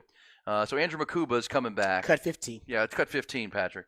But Andrew Makuba is back in I think Sark, he knows what he's getting in this guy, and they needed someone like this in the back end to go with Jahdae Barron. Listen to him talking about the former LBJ Jaguar and what he's already noticed from him in the first month or so he's been on campus. Yeah, I mean, I think, especially for Makuba, you don't be a 3-year, frontline starter at a Clemson, decide to come back to Texas if you're not serious about coming back to Texas and being part of our program and what we're doing. I think it's helpful that he and Jahdae Barron have a really good relationship, and Jahdae has kind of gotten him up to speed quickly on the things that are important in our program. But man, when you can get a guy with that experience and that type of playmaking ability is big for us. But again, I think he's serious about his approach. That's probably my biggest observation of him early on is he came here for a reason, and I think he's dialed into what he's working on and how he's trying to get to the, everybody wants to focus on the result, but I think he's dialed into the process of it, knowing the result that he's looking for in the end. There you go, Makuba, bringing a mature veteran leader to that back end to go with Jahdae Barron, Rod, with the further development of Derek Williams. That can be a strength of this team this year, potentially. The truth is that, Sark, he was remarking on that media availability that all of his coaches had been considered for other jobs, and maybe that is true, but I did wonder if that was the case with the secondary. Because every other position group on the 40 acres has shown tremendous improvement from year 1 to year 2 or year 3, right? Whether you're talking about the defensive line, whether you're talking about the O-line, whether you're talking about wide receivers, whether you're talking about tight ends, running backs, linebackers, they were stellar when, Jalen Ford and Overshown. They were stellar at almost every level of the defense and offense except defensive backfield. Yep. And the secondary. Right, you lost 2 games this year. Essentially, you lost 2 games because you played against elite quarterbacks in those 2 games with Dillon Gabriel, first team All Big 12, and then Michael Penix, who's going to end up being a second-round pick in the league. And those 2 quarterbacks were able to beat you because your secondary was exposed in those games. You can look at the last 2 years. What does Texas have the last 2 years? How many losses total? 7 losses total? Mm-hmm. More than half of those losses guys are to elite quarterbacks. Think about it. Yeah. Michael Penix in that group. Max Duggan was a Heisman finalist. You end up losing to him 2 years ago. You know what I mean? Like Bryce Young was a Heisman Trophy winner and all that. So I'm not being overly critical. I'm trying not to be, because the quarterbacks you've lost a lot. These guys have been elite players, but it just shows you That is the last phase of roster construction for Sark. They got 6 DBs coming in this class. That includes Makuba in the transfer portal, but 5 DBs, and they're starting to recruit certain types and certain characteristics and certain traits at DBs, versatility being one of them. Guys who can run. They got any more foot speed in the secondary. They need coverage ability. I always say you can't coach coverage. All right, you can recruit it. You can't coach it. You can't coach speed. All right, you can recruit it, but you can't coach it. Guys can get a little bit faster, but speed is speed. You're born with it. And I think now they're starting to recruit more of those traits in the backfield that they know that they can't coach up. Because I think they've tried to coach them up, guys, and it has not worked. Think about it. Yeah, they had a ceiling to what their skill set was. Yeah, because think about it. The D-line, those guys, they inherited. They coached up. Linebackers, inherited, coached up. Secondary, they inherited. They were tough for them to coach it up, though. They couldn't coach it up enough. Right? They coached up every other position they inherited talent in, D-line, linebacker, but they couldn't do it in the secondary. That's because you cannot coach coverage. You have to recruit it. You cannot coach foot speed. You have to recruit it, and they didn't have enough of that in the back end. You cannot coach hips. You can't coach hips, Ryan Watts. All right? You got to be born with loose hips. Yeah, that's right. So I just think that they finally get better, but you're always going to have a ceiling if you don't have it naturally. And I think that's why they were exposed versus by the elite quarterbacks, which they'll face, twice, 2 or 3 times a year, maybe they'll face best quarterback they'll face this year is Carson Beck. And then, yeah, exactly. Right? Carson Beck, who's a real good player. He's a good player, but my point is you won't see many of those, but that is your next hurdle to get you over the top is you got to get your secondary to the point. You got to get it up to speed where you can defend against elite QBs. Because right now you can't do that. I think Makuba, Barron, and Derek Williams give you a real good start. They do. And Terrence Brooks and Manny Muhammad on the corners, and then the depth behind that. Real quick piece of breaking news that's come out in the last 10 minutes or so, Rod. Real quick, we have a breaking news sounder, Patrick Davis. This is going to be a surprise to some. According to Colt Barber of 630-65, Dave Aranda has hired former TCU head coach Gary Patterson to his staff as a senior-level strategic consultant. Okay. All right. Interesting. So Bruce Feldman has then confirmed the hire of the former TCU head coach to the Bears staff as a senior consultant.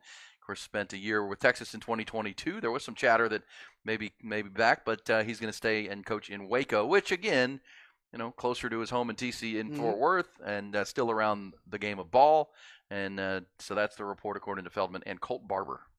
Wow, that's interesting. I'm not gonna lie, that's interesting. I'm trying to figure out what the motivation could be for Coach Patterson to do that. Because unless he didn't have other offers, and I'm almost sure Coach Patterson had some other offers, and he chose Baylor with a coach. I'll say coach is on the hot seat, but it's warming up.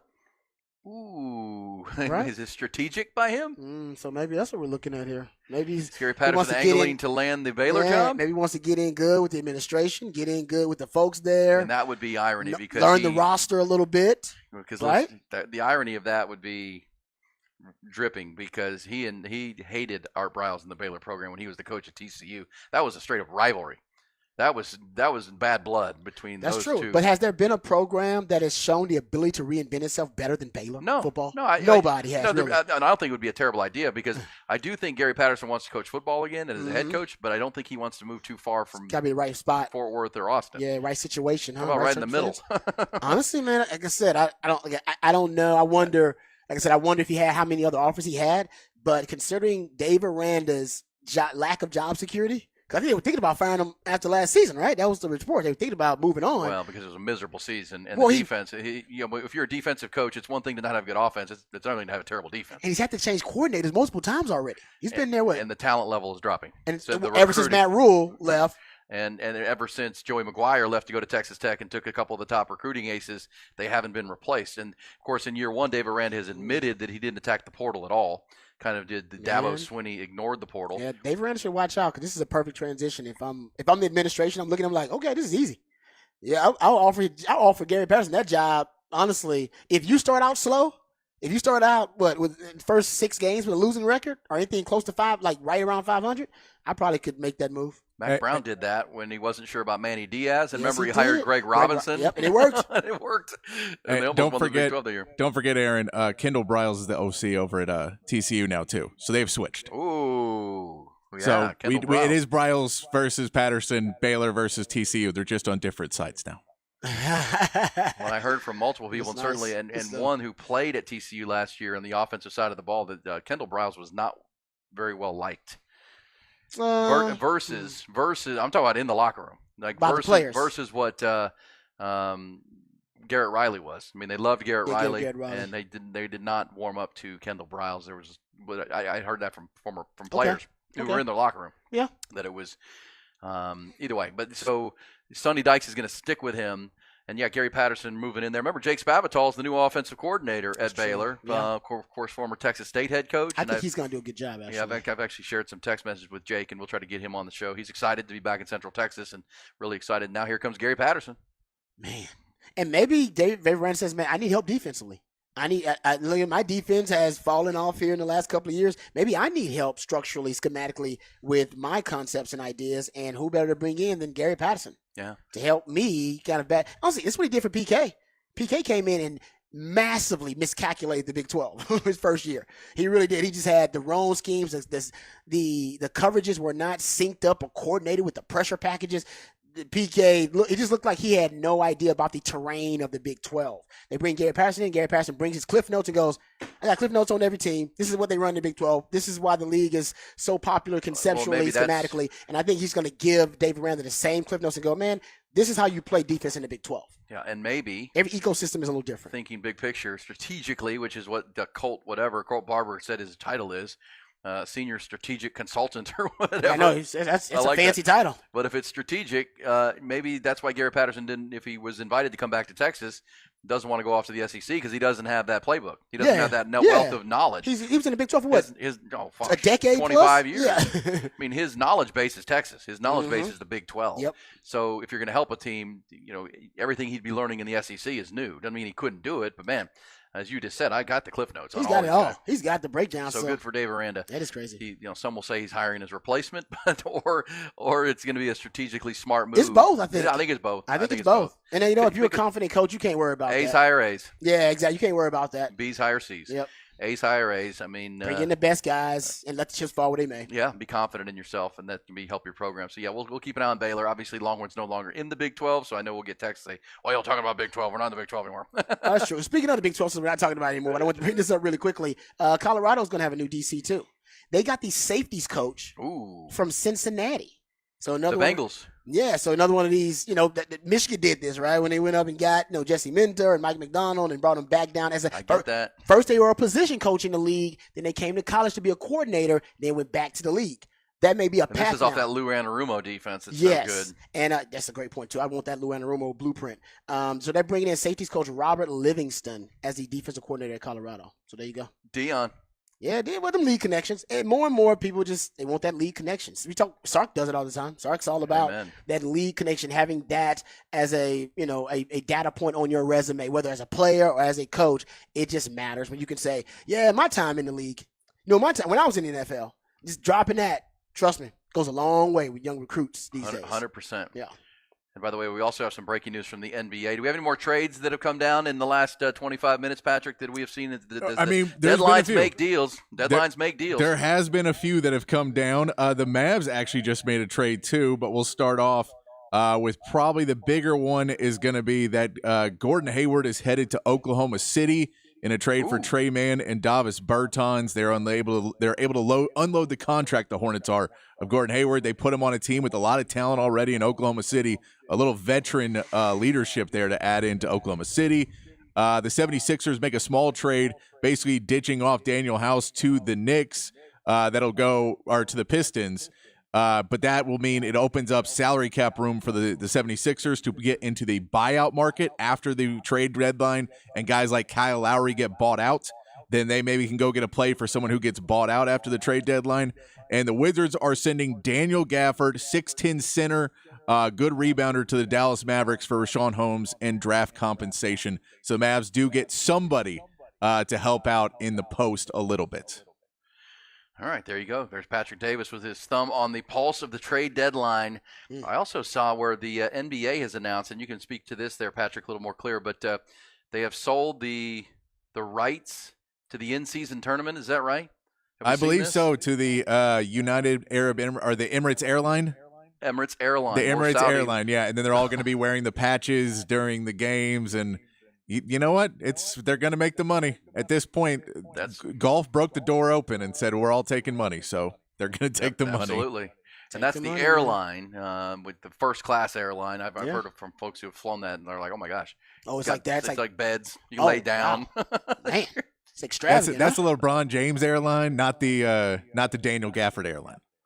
Yeah, Emirates is the airline has bought the rights to the in-season tournament. And remember, it was Adam Silver who said, man, LeBron, I need you to take this seriously. I need you to make it big because we want to sell this thing for $1 billion and everyone will make more money. And how much do they sell it for? I don't see numbers on the Emirates deal, but I'm sure it ain't chump change. Oh, it ain't chump change because they don't really they don't have the same value of the dollar that we do. They don't need it to make money for them right away. A lot of people invest with return on investment as their number one priority. It doesn't seem like that is Liv's top priority. Well, not Liv, but the public investment. Yeah, this is the airline. I don't know how much they are sharing in that. But another piece of coaching news this morning, man, the NFC East is incestuous right now with the Cowboys division because the Cowboys have denied the Washington Commanders 2 separate coach interviews that they were trying to get. I saw that. Commanders and Dan Quinn wanted to talk to their tight ends coach, and they wanted to talk to another member of their coaching staff. I think it was you mentioned it to me, but they're Al Harris. Al Harris, yeah, they wanted to talk to Al Harris, and then the tight ends coach, who Dan Quinn wanted to make the offensive line coach, and he thought by naming. So you can't block another team if they're trying to give the promotion. A promotion. Yeah. But Dan Quinn was apparently trying to hire him as an offensive line coach and maybe considered that a promotion from tight ends coach. And the Cowboys said, no. Still a position You can't coach. talk to him. Yeah. But with all that being said, Dan Quinn is trying to raid that Cowboys staff, it appears. And the Cowboys are trying to hold that off as while they wait to hire their new defensive coordinator, which they haven't done yet. But the Washington Commanders are expected to hire, according to Jeremy Fowler, former Philadelphia Eagles offensive coordinator Brian Johnson, to a prominent offensive staff role.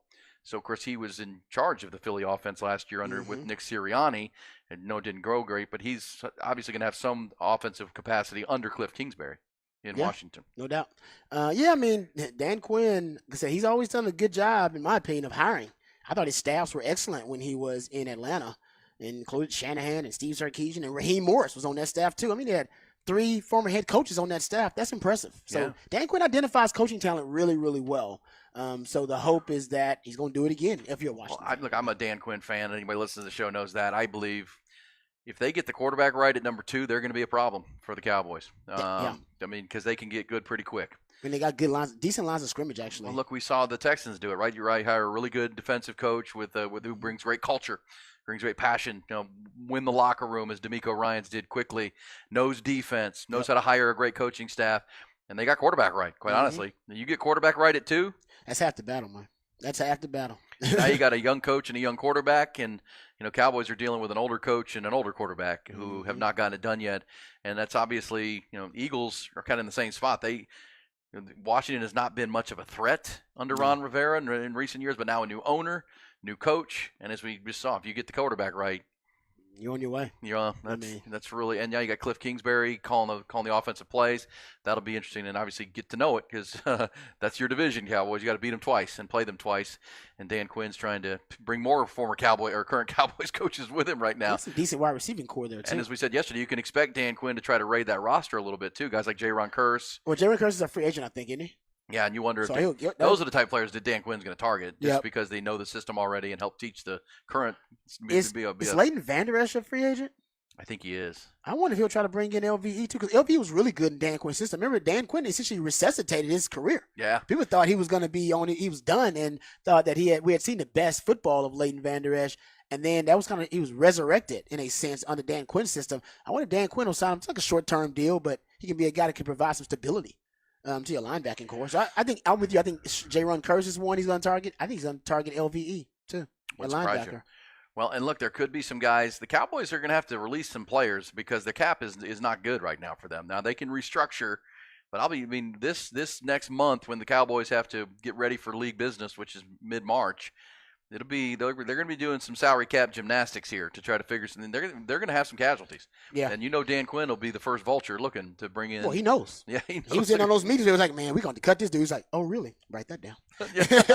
Writing that down right there. I got to cut that guy. Yeah. So he's in his meetings now. Watching, okay, we can expect this guy to be cut. Yes, he knows. First in line. He knows. So that's kind of that. That's but they know Dan Quinn really well too. The hope is that the Cowboys know his system so well that his defensive system won't be as effective versus the Cowboys because they know all the little vulnerabilities. Yeah. He's shared that with them, like, yeah, we get beat doing this, and this with my Sure. defense. No, that's why I say incestuous. It's good because the Cowboys have great familiarity of Dan Quinn. Dan Quinn the same the way the back way. Now Eagles too. The Eagles now with Kellen Moore. Oh man. And obviously they know each other anyway because they're already in the same division. Right. Now they're incestuously swapping out coaches. Yeah, you're right. Who's gonna come out? Basically, who is that more advantageous to? That's what we're gonna try to figure out. We'll find out. Like who's using that information best? Yeah. All right, so Washington making moves. Gary Patterson back to college football. GP up at Baylor.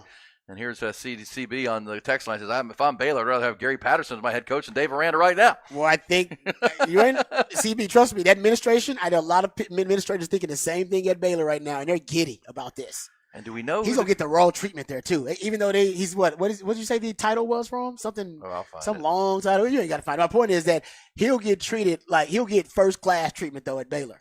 Because I think they do want him potentially, if Dave Aranda doesn't have a good season this year, they would love him to seamlessly transition right into that role. He has been hired to Baylor staff, according to Colt Barber, as a senior level strategic consultant. See, there you go. He's gonna get the best treatment and might be the highest paid strategic whatever consultant by a private school. Yeah, ever, because they have to disclose his pay. Yeah, they want him around. And for Texas, Texas would have wanted him around too, but there was no spot for Gary Patterson. No spot, and I think he wants to be in the Big 12. That's where his knowledge is greatest. He can be of help and be strategic and consult. Yeah. All right, we'll come back. Rod will take us behind the BOC here. More from Sark coming up. Also, we got it. Who are the Cowboys going to hire as their defensive coordinator? They're interviewing everybody in the world, which is a good thing.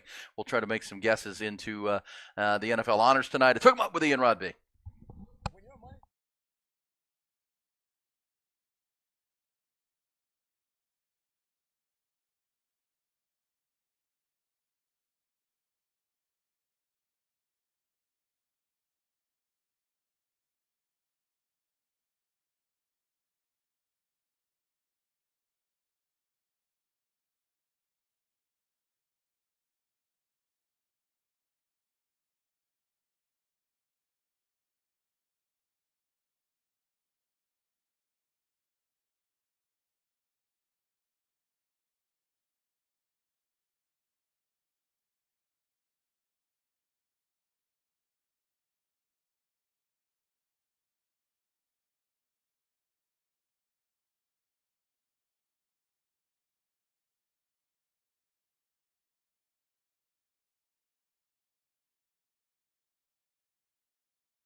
Before we go behind the burnt orange curtain, I need Rod to give me his prediction. Who are the Cowboys going to hire as defensive coordinator? Do we have a thought? Are we still on Mike Zimmer? It should be Zimmer. I agree with that. Out of all the old heads that they're interviewing now, which say Ron Rivera, Zimmer's in there now, Rex Ryan's in there now. I think the one I'm most comfortable with is Zimmer because I believe he has probably been involved with the game more recently than I know they've been coaches, but in terms of them play calling, like being a defensive play caller and being involved, I think he has a more recent history. 2021. Yes, where when he is. got out. Yeah, he was actually involved in calling some of the defensive calls. For Rex Ryan, that's not the case, and also for Ron Rivera, who I love. I think Ron Rivera is a great person. My former coach with the Bears. I don't know if he's called defensive plays in years. We're talking coaching conversations with Gary Patterson. If you're just tuning in, is taking a job as a consultant with Baylor, and Dave Aranda, Steve Sarkisian, and you're going to hear Sark coming up with the Rod behind the burnt orange curtain. Cowboys need a defensive coordinator. I wanted to play this for you, though, Rod. I just found this come across. So all the coaches had their news conferences yesterday in college football because of National Signing Day. And Jed Fish is the new coach in in Washington. Oh, yeah. Came in from Arizona to replace Kalen DeBoer, who went to Alabama, in this musical chairs of coaches. Now, here, Jed Fish came from the NFL to college. Yep. And you'll hear him talking about this. This is a really good quote because you'll hear him say, some people sell NIL, we sell the NFL. You know who he's hired to be his two coordinators? Oh. The son of Bill Belichick. Yeah. Steve Belichick, and the son of Pete Carroll. Yeah, I saw that. To be the offensive coordinator. And listen to Jed Fish explaining to the fan base why that's the direction they're going to go. I think NFL is a lot more important than NIL. And I think when you have an opportunity to sell the NFL, you should do it. The difference of some programs is they want to, sell it. We can tell it. We can tell you what it's actually like. Steve Belichick and Brennan Carroll have lived, breathed, and were born into the National Football League. There is no question that both of our coordinators, forget their 14 years or 7 years of coaching experience in it, they have 40 years or 36 years of living in it. I would expect that we'll have 2 of the 4 members of the Mount Rushmore walking around our building very often. And I think when you can get that done, that's an incredible opportunity for the kids. On top of that, I've been fortunate to coach in the NFL myself for 14 years. Running back coach, played in the NFL for 7 years. And the safeties coach we just hired, played in the NFL, was a 5th-round pick. And when you get all those guys here, we can tell these kids what it looks like, what it feels like, what to expect, what's real money look like, not NIL money, but actually the real money, the real salaries, the opportunity to get a second contract and make 10x 20x, 30x what you ever dreamt of making on a college program. And we hope that not only does our messaging hit, but we hope our scheme hits. And that when the NFL watches our games, which they all will, they will see what it looks like at the collegiate level to run NFL scheme. And we hope that translates to the draft. Yeah, I mean, like I said, Sark's doing the same thing, right? Sark wants to have guys with that NFL pedigree on their resume, player or coach, so that they can describe to recruits and talk to recruits about their path to the NFL and how they can direct their path to the NFL and what it takes to make it to the NFL, because that's every teenager's dream. Every teenager that's been recruited to play football at the next level, they may vary in why they want to go to a certain school. They may vary in what systems they want to play in. Because sometimes they don't even know what position they're going to end up playing, right? But one thing they all want, every last one of them, is to play in the league.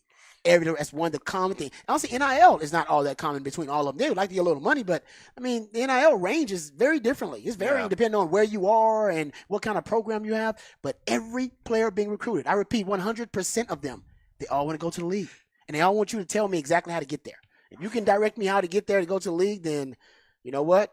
You base your preaching me. That's gospel to me. And coach them up. And coach them up like to be capable. Yeah, so I think that's what's going on now. And I think there's a movement now in college level for that. Yeah, because we had the story last week about the coaches who wanted to get the heck out of college and go to the NFL. Now you got a coach saying, look, we're using the NFL, and that's going to be a big recruiting tool for us. And he mentioned, Pete Carroll, and you can expect to see the two of the GOATs walking around our facility. Now, that's a good question. Is it 2 GOATs? Is it Bill Belichick the GOAT, and Pete Carroll's GOATness is in a separate category because he's a GOAT because he won a college and a pro one? And he's in Seattle, so you can. So he's going to call him a GOAT regardless. Yeah, in Seattle, you can consider him a GOAT. That's a good point. They love Pete Carroll. It's all about you're speaking to your constituents. Yes. There you go.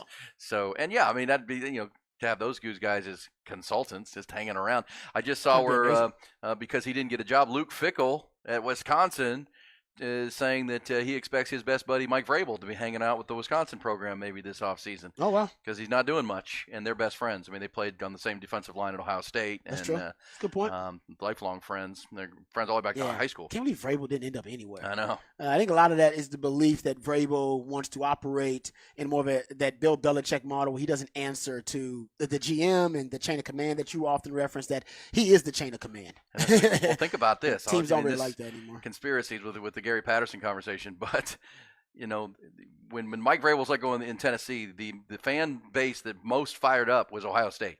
They immediately said, "Oh, Ryan Day." If Ryan Day falters, and you got Mike Vrabel hanging out at Wisconsin with his buddy Fickle. Okay, that's interesting. Man, Ryan Day, just what a weird career arc for a coach. Like, how did he go from being to now being? Can't be at Michigan. He was vilified. Yeah, now he's being vilified after. I mean, how many games he lost there? Has he lost? He's 40-0 against all other Big Ten competition. He's 40-3 in the Big Ten. It's amazing. And the 3 losses are all to Michigan. Good Lord! And now Ohio State fans can't stand him because he can't be Michigan. They aren't happy with him, and they love them some Mike Vrabel. Isn't that amazing? They love them some Mike Vrabel. Beating your rival means so much. Oh. It just means so much to teams. And in that place, having grown up there, it's nothing means more. Nothing means more. Nothing means more. Hey, let's get means a lot to Texas fans too. And Steve Sarkisian held court yesterday. Let's get behind the burnt orange curtain. And they were all asking themselves can we have the same 23? question. What is behind that curtain? All right, now Sark addressed a number of different topics at his media availability. We'll hear him talking about the recruiting department changes and what the GM position entails at Texas. But two cuts I really wanted to get to is about recruiting. And Sark's mentality about recruiting and his approach to recruiting, which I think has shifted just a little bit. The first cut is him talking about the out-of-state recruiting, which we all agree has increased tremendously for Sark. They're hitting the West Coast hard. They're hitting SEC country hard with some of these newer recruits with guys like the short choice. So they're recruiting out of the state, probably, in my opinion, as much as they have in a long time at Texas. And here's Sark talking about that out-of-state recruiting approach. Yeah, I think historically, for me, having a lot of the ties in California has been beneficial. The idea that we could go to California last year and get a Brandon Baker and continue to build upon that. And the idea that footprint in California now is moving east with some of those schools, moving to the Big Ten and to the ACC, that now pretty much every kid in that state is going to be willing to go out of state. And so Coach Nance and I have a great history together. I know that he is an ace recruiter on the West Coast and in California. I know we just touched on my time is getting pulled a little thinner of that. I can just get to California. So to get someone with a strong footprint in California was big for me. But I also know we're adjusting and we're moving out of the Big 12 where majority of the teams are in the state of Texas and we're all here. We're moving east and we're going to Louisiana, Alabama, Georgia. That's now becoming a little bit more of our footprint. And so having Tashard Choice and the work that he's been doing in Georgia and Florida, now to add Coach Baker with his ties to growing up in Georgia and starting his coaching career in Georgia, but also having worked with the Dolphins. Again, we're going to make our hay in recruiting in the state of Texas, and that goes without saying. But the idea that we've got a brand now that nationally is viewed upon as one of the top teams in the country, where you can get a player or two from those states that are quality players, I think it's worth our while to dive a little deeper into that. Yeah, when you get hot as a program, that's when you go national. Texas will always be able to recruit locally, because locally they'll always be the flagship program in the state. Yes, I know Mike Elko has something different to say. But when you hit it big, like Texas did this year, going to college football playoff, that's when you want to start recruiting nationally, because basically the domino effect of that and the influence of that run you just made, it'll be on the younger guys. It'll be this run in 2023 for Texas. They'll see the effect of it in 2025. Right, in 2026. And that's why you want to go national, because that's when your brand has been recognized nationally as an elite brand. Right, so you can always recruit locally, but now that's why Sark, I think now is like, now we got to change up. We got to maximize the value, not only of our SEC move, which that's happening, but also the arc of the program right now. Program is doing really well nationally. It's recognized and respected. That's when you go national and you go recruit national. That's what he's doing now. That's what he's talking about. Especially in fish where the fish are. I mean, as you've talked about, the real talent-rich areas of the country is where you really want to be fishing. The best talent, and look, wait till the Longhorns get through April and they have 8 or 9 guys drafted. Exactly, that's another one. Yes, great point. Yeah, to what we just talked about with Jedd Fish, that last year 5, this year could be 9, and it's like, okay, that's an it program now. That's exactly right. They're playing for championships. They're developing their talent. There's NIL money available, and the coaching is really, really good. Yeah, there's like not a lot of things to negatively recruit against Texas with. I mean, when they're checking all the boxes like that. So I think that's why the push is to go national. And the truth is, guys, you'll never have another coach that rules the Iron Throne like Mack Brown did. It just doesn't exist anymore. Recruiting is too nationalized now. There's too much competition in the state of Texas. It wasn't the case when Mack first got here. So Mack used to get the best athletes in the state, and everybody else got his leftovers. It was trickle-down economics. Mack took the best, and everybody else got their seconds, which, helped Texas dominate for a decade. But after that, after Texas could no longer walk into a living room and say, we're the best football program in the state with the best facilities, and we win more games, and we send guys to the league. They cannot go into every living room and make that case, which they couldn't after 2010. That's when Texas no longer ruled the Iron Throne. They did not get the best athletes in the state every year. They got most of them, a lot of them, but not every year. And I think that's what Sark is getting to now, where he knows it's still going to be hard to get the top athletes in the state every year, even now, because the competition level is just too high. Ohio State's recruiting in Texas. Oregon's recruiting in Texas. Alabama's recruiting in Georgia's recruiting. Everybody's recruiting Texas because they know the talent pool is so rich. So what you got to do is infiltrate and invade their spaces. They're coming to yours. Cherry pick the main guys you want, right? Yeah. The Anthony Hills, the Colin Simmons, the great players in the state. But yes, then it doesn't preclude you from cherry picking around the country too. And that's why the coaching staff has been built like it has, with exactly right. West Coast ties, to East Coast ties, to Tashard Choice, now the new defensive line coach with deep ties in Florida and the deep South. That's what you want. Of course, Terry Joseph and Blake Gideon in the state of Louisiana. For sure, 100%, and makes a lot of sense for sure. Real quick, some breaking news is coming down, Rod, before we hear another coach start. According to multiple reports now, that we talked about who's going in the Hall of Fame tonight. There are some, because they do the NFL writers gather and they go through a long process to vote who the class is going to be. It says here that Julius Peppers, Devin Hester, and Steve McMichael have been selected to the Pro Football Hall of Fame. If that doesn't happen, I hope I'm not reporting, but that's all over the place now. But this is coming out that, because the word leaks out once they agree on who's going to be the class. But Steve McMichael, if that's true tonight, we hope it is. He's, of course, in failing health. He would become the 5th all-time Longhorn into the Hall of Fame. I know. I didn't realize it was that many, actually. Bobby Lane. Earl Campbell. Tom Landry. Tom Landry is 3. And Bobby Dillon. I wouldn't have got that one. The ball-hawking safety. I would have gotten Bobby Dillon, yeah. I wouldn't have gotten that one. Yeah, and Tom Landry passes a lot of people by. Yeah, because the Longhorns don't celebrate him enough. That's our fault. I mean, he should be Tom Landry statues and pictures of all over this damn place. It's not. He's a DB too, DBU. Come on, man. Come on, man. Should be the Tom Landry DBU room. Every time we hear it, every time somebody hears that stat for the first time, they go, Tom Landry's not a Longhorn. Like, yes, he is. Proud Longhorn. He's a proud Longhorn, damn it. We're proud to have him. So yeah, that'd be phenomenal. And I hope that is the case. Congratulations, 100% to him and his family. I know they've been going through a lot of tough. He's battling. Yes, they've been going through a lot of tough things lately. Okay, last cut we're gonna play here. This is Sark talking about recruiting locally. We just heard him talk about recruiting outside the state. What's his mentality and approach to recruiting inside the state now? Well, it's helpful. I mean, it's a lot easier for me to recruit locally. I don't have to get on a plane every day, but I can jump on the 35 or something and head up to Pflugerville or Round Rock or Manor or Bastrop or wherever, right? I mean, we've got some local players here that have been high quality players. We've also done a real analysis on a lot of quality players from this local area that went and played at other places that have gone on to have great careers and are in the NFL doing really good things too. And okay, well, why didn't they come to Texas, and how do we avoid that in the future? And so the idea that Jade's having success, Makuba's back, Alfred Collins is having a good career, is looking forward to a great senior year. Ethan Burke's having success from Westlake. So those are just to name a few guys.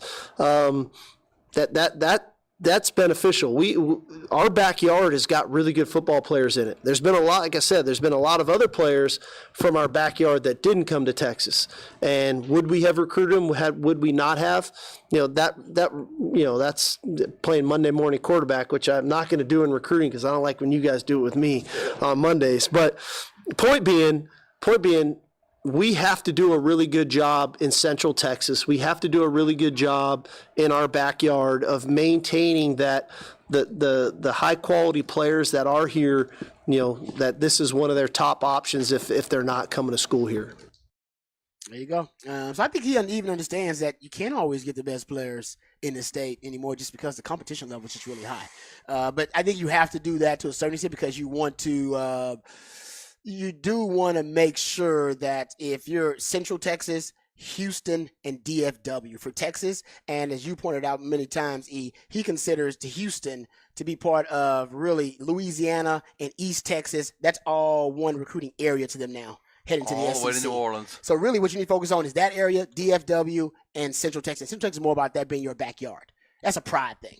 I'm becoming our backyard. And it's getting more and more fertile. Yes, it is. More and more fertile. No, That's true. I'll tell you, I love the end too. Is he knows now with social media, with all the pictures of their top 5 teams and top 8 teams, he's like, I want to see a Longhorn on all of those, because the more people see the Longhorn, the more the recruits think about us. That's true. Right. That's Amen, right. brother. 100% with Patrick Davis. We'll come back. Patrick and What's Poppin' will give us one more update on the NBA's trade deadline. We'll keep an eye on this Steve McMichael conversation. Looks like he may be going to the Hall of Fame, which would be unbelievably cool. And the other What's Poppin' conversations of the night, including the NFL honors coming your way tonight. Hook 'em up with Ian Rob D.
What's poppin'? Brand new whip, just hopped in.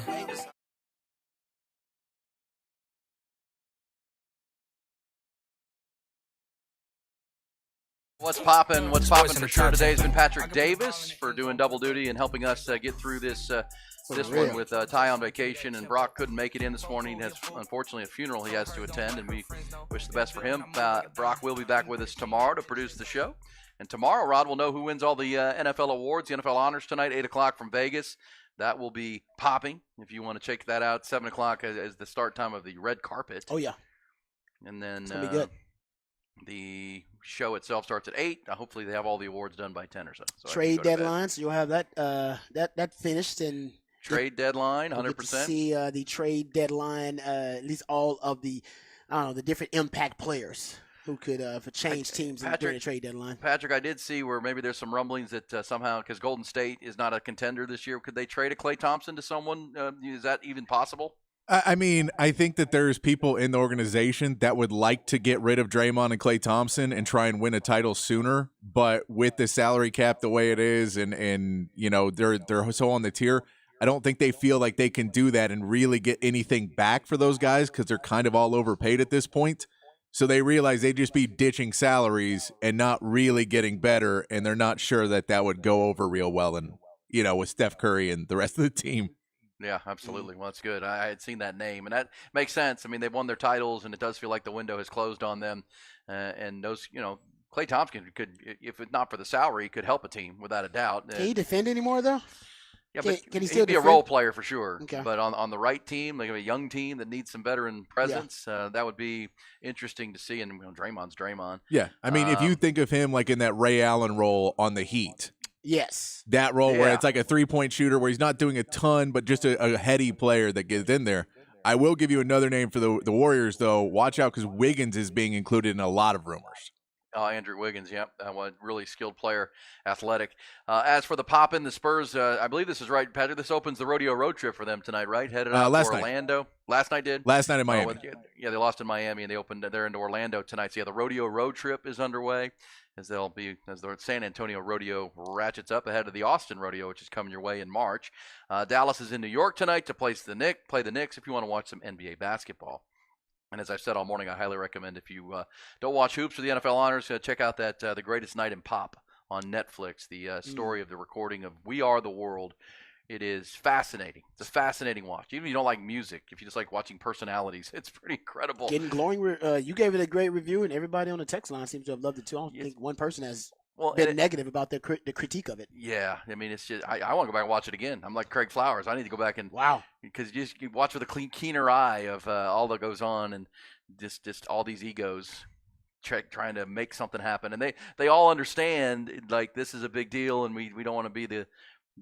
This is all for a bigger cause than me, right? Yeah. This is for starving children. Yeah, it's about worldwide hunger and Oh man, but I'd kind of rather not be here, that kind of stuff. Well, because like I said, most of those guys are introverts. You think just because they're iconic, musicians, you would think, oh man, they're so uber talented. There's no way that they wouldn't be comfortable and they wouldn't be secure and confident at all times. Actually, just like us, they're insecure sometimes. Yeah, but I will say, and this you'll see it. Waylon Jennings said, "I'm out of here." He didn't like it. He like, walked out. I don't like the vibe here, man. This ain't no good vibe. Once Stevie Wonder started trying to change the words and put some Swahili into it, and Waylon was like, I'm out. I'm out. See ya. Now, imagine, too, you talked earlier about going around and getting autographs. Imagine you're a super mega star and no one's asking for yours. That would be upsetting. That is one of those things where you're like, have to sit there and just be like, I mean, I have a pin. If anybody needs a pin, I got one. That's a great point. And think about that. Feelings were hurt, too, I'm sure. Feelings were hurt. Oh, yeah. Well, and I was still amazed. Not to spoil too much, but Diana Ross did go up to Daryl Hall of Hall & Oates and say, "You're my favorite. I love your music. Will you sign my music sheet?" Man, can you imagine Diana Ross? They probably still coming have up that to you. That's one of their career highlights. That Diana Ross came up to them. You're my favorite musician of all time. I love that. Wow. You're Daryl Hall. You're a pretty big star at the time, but it's kind of like, damn, that's Diana Ross. That's Diana Ross, man. Yeah, no, that's pretty big time. I'm not gonna lie. You're right about that. I come away. I'm a big fan of Lionel Richie anyhow because I watch American Idol with my wife all the time, and he's the best judge I've ever seen. He's aged well though. How old is? I know he's had a lot of surgery. 70s. He's had a lot of surgery too. But he is the kindest, most nurturing judge that's ever been on a music show. And I'm surprised that plays on that American Idol stuff because usually they want somebody who's a little harsh. No, right? they've gone away from the mean. They've gone away from Simon Cowell. Even Simon Cowell has softened. So they don't have a Simon Cowell on the panel anymore. No, someone who kind of. Katy Perry's probably the toughest on him. Really? Yeah, Katy Perry. But yes, but with Lionel, if you watch this, Lionel Richie could run be the CEO of a corporation. He's got that type of ability to get along with collaborate everybody and connect people. Yeah. And because he's the glue to the whole damn thing. I mean, there are a lot of moments where you feel like, man, this thing could all fall apart. Yeah. These guys are all ready to take off. And then Lionel Richie ends up getting everybody on the same page yes, once again. Yes. Yeah. Really and he has to good. go talk to individuals to help do that. Everybody needs a different motivation That's with right. that group. Yeah, Yeah. It's impressive for sure. That's what coaches do, man. That's what Richie coaches. might be a good coach. Richie might be Might be a good coach, man. Yeah, that's good. And he was a huge star. He was a huge star because he had just. He still performs, doesn't he? Still perform? Oh yeah, well, I saw him at Moody at the Center Yeah, last fall. not too long ago. We And he talked looks about good, that. sounds good. He still got hit after hit, and he sang "We Are the World." How?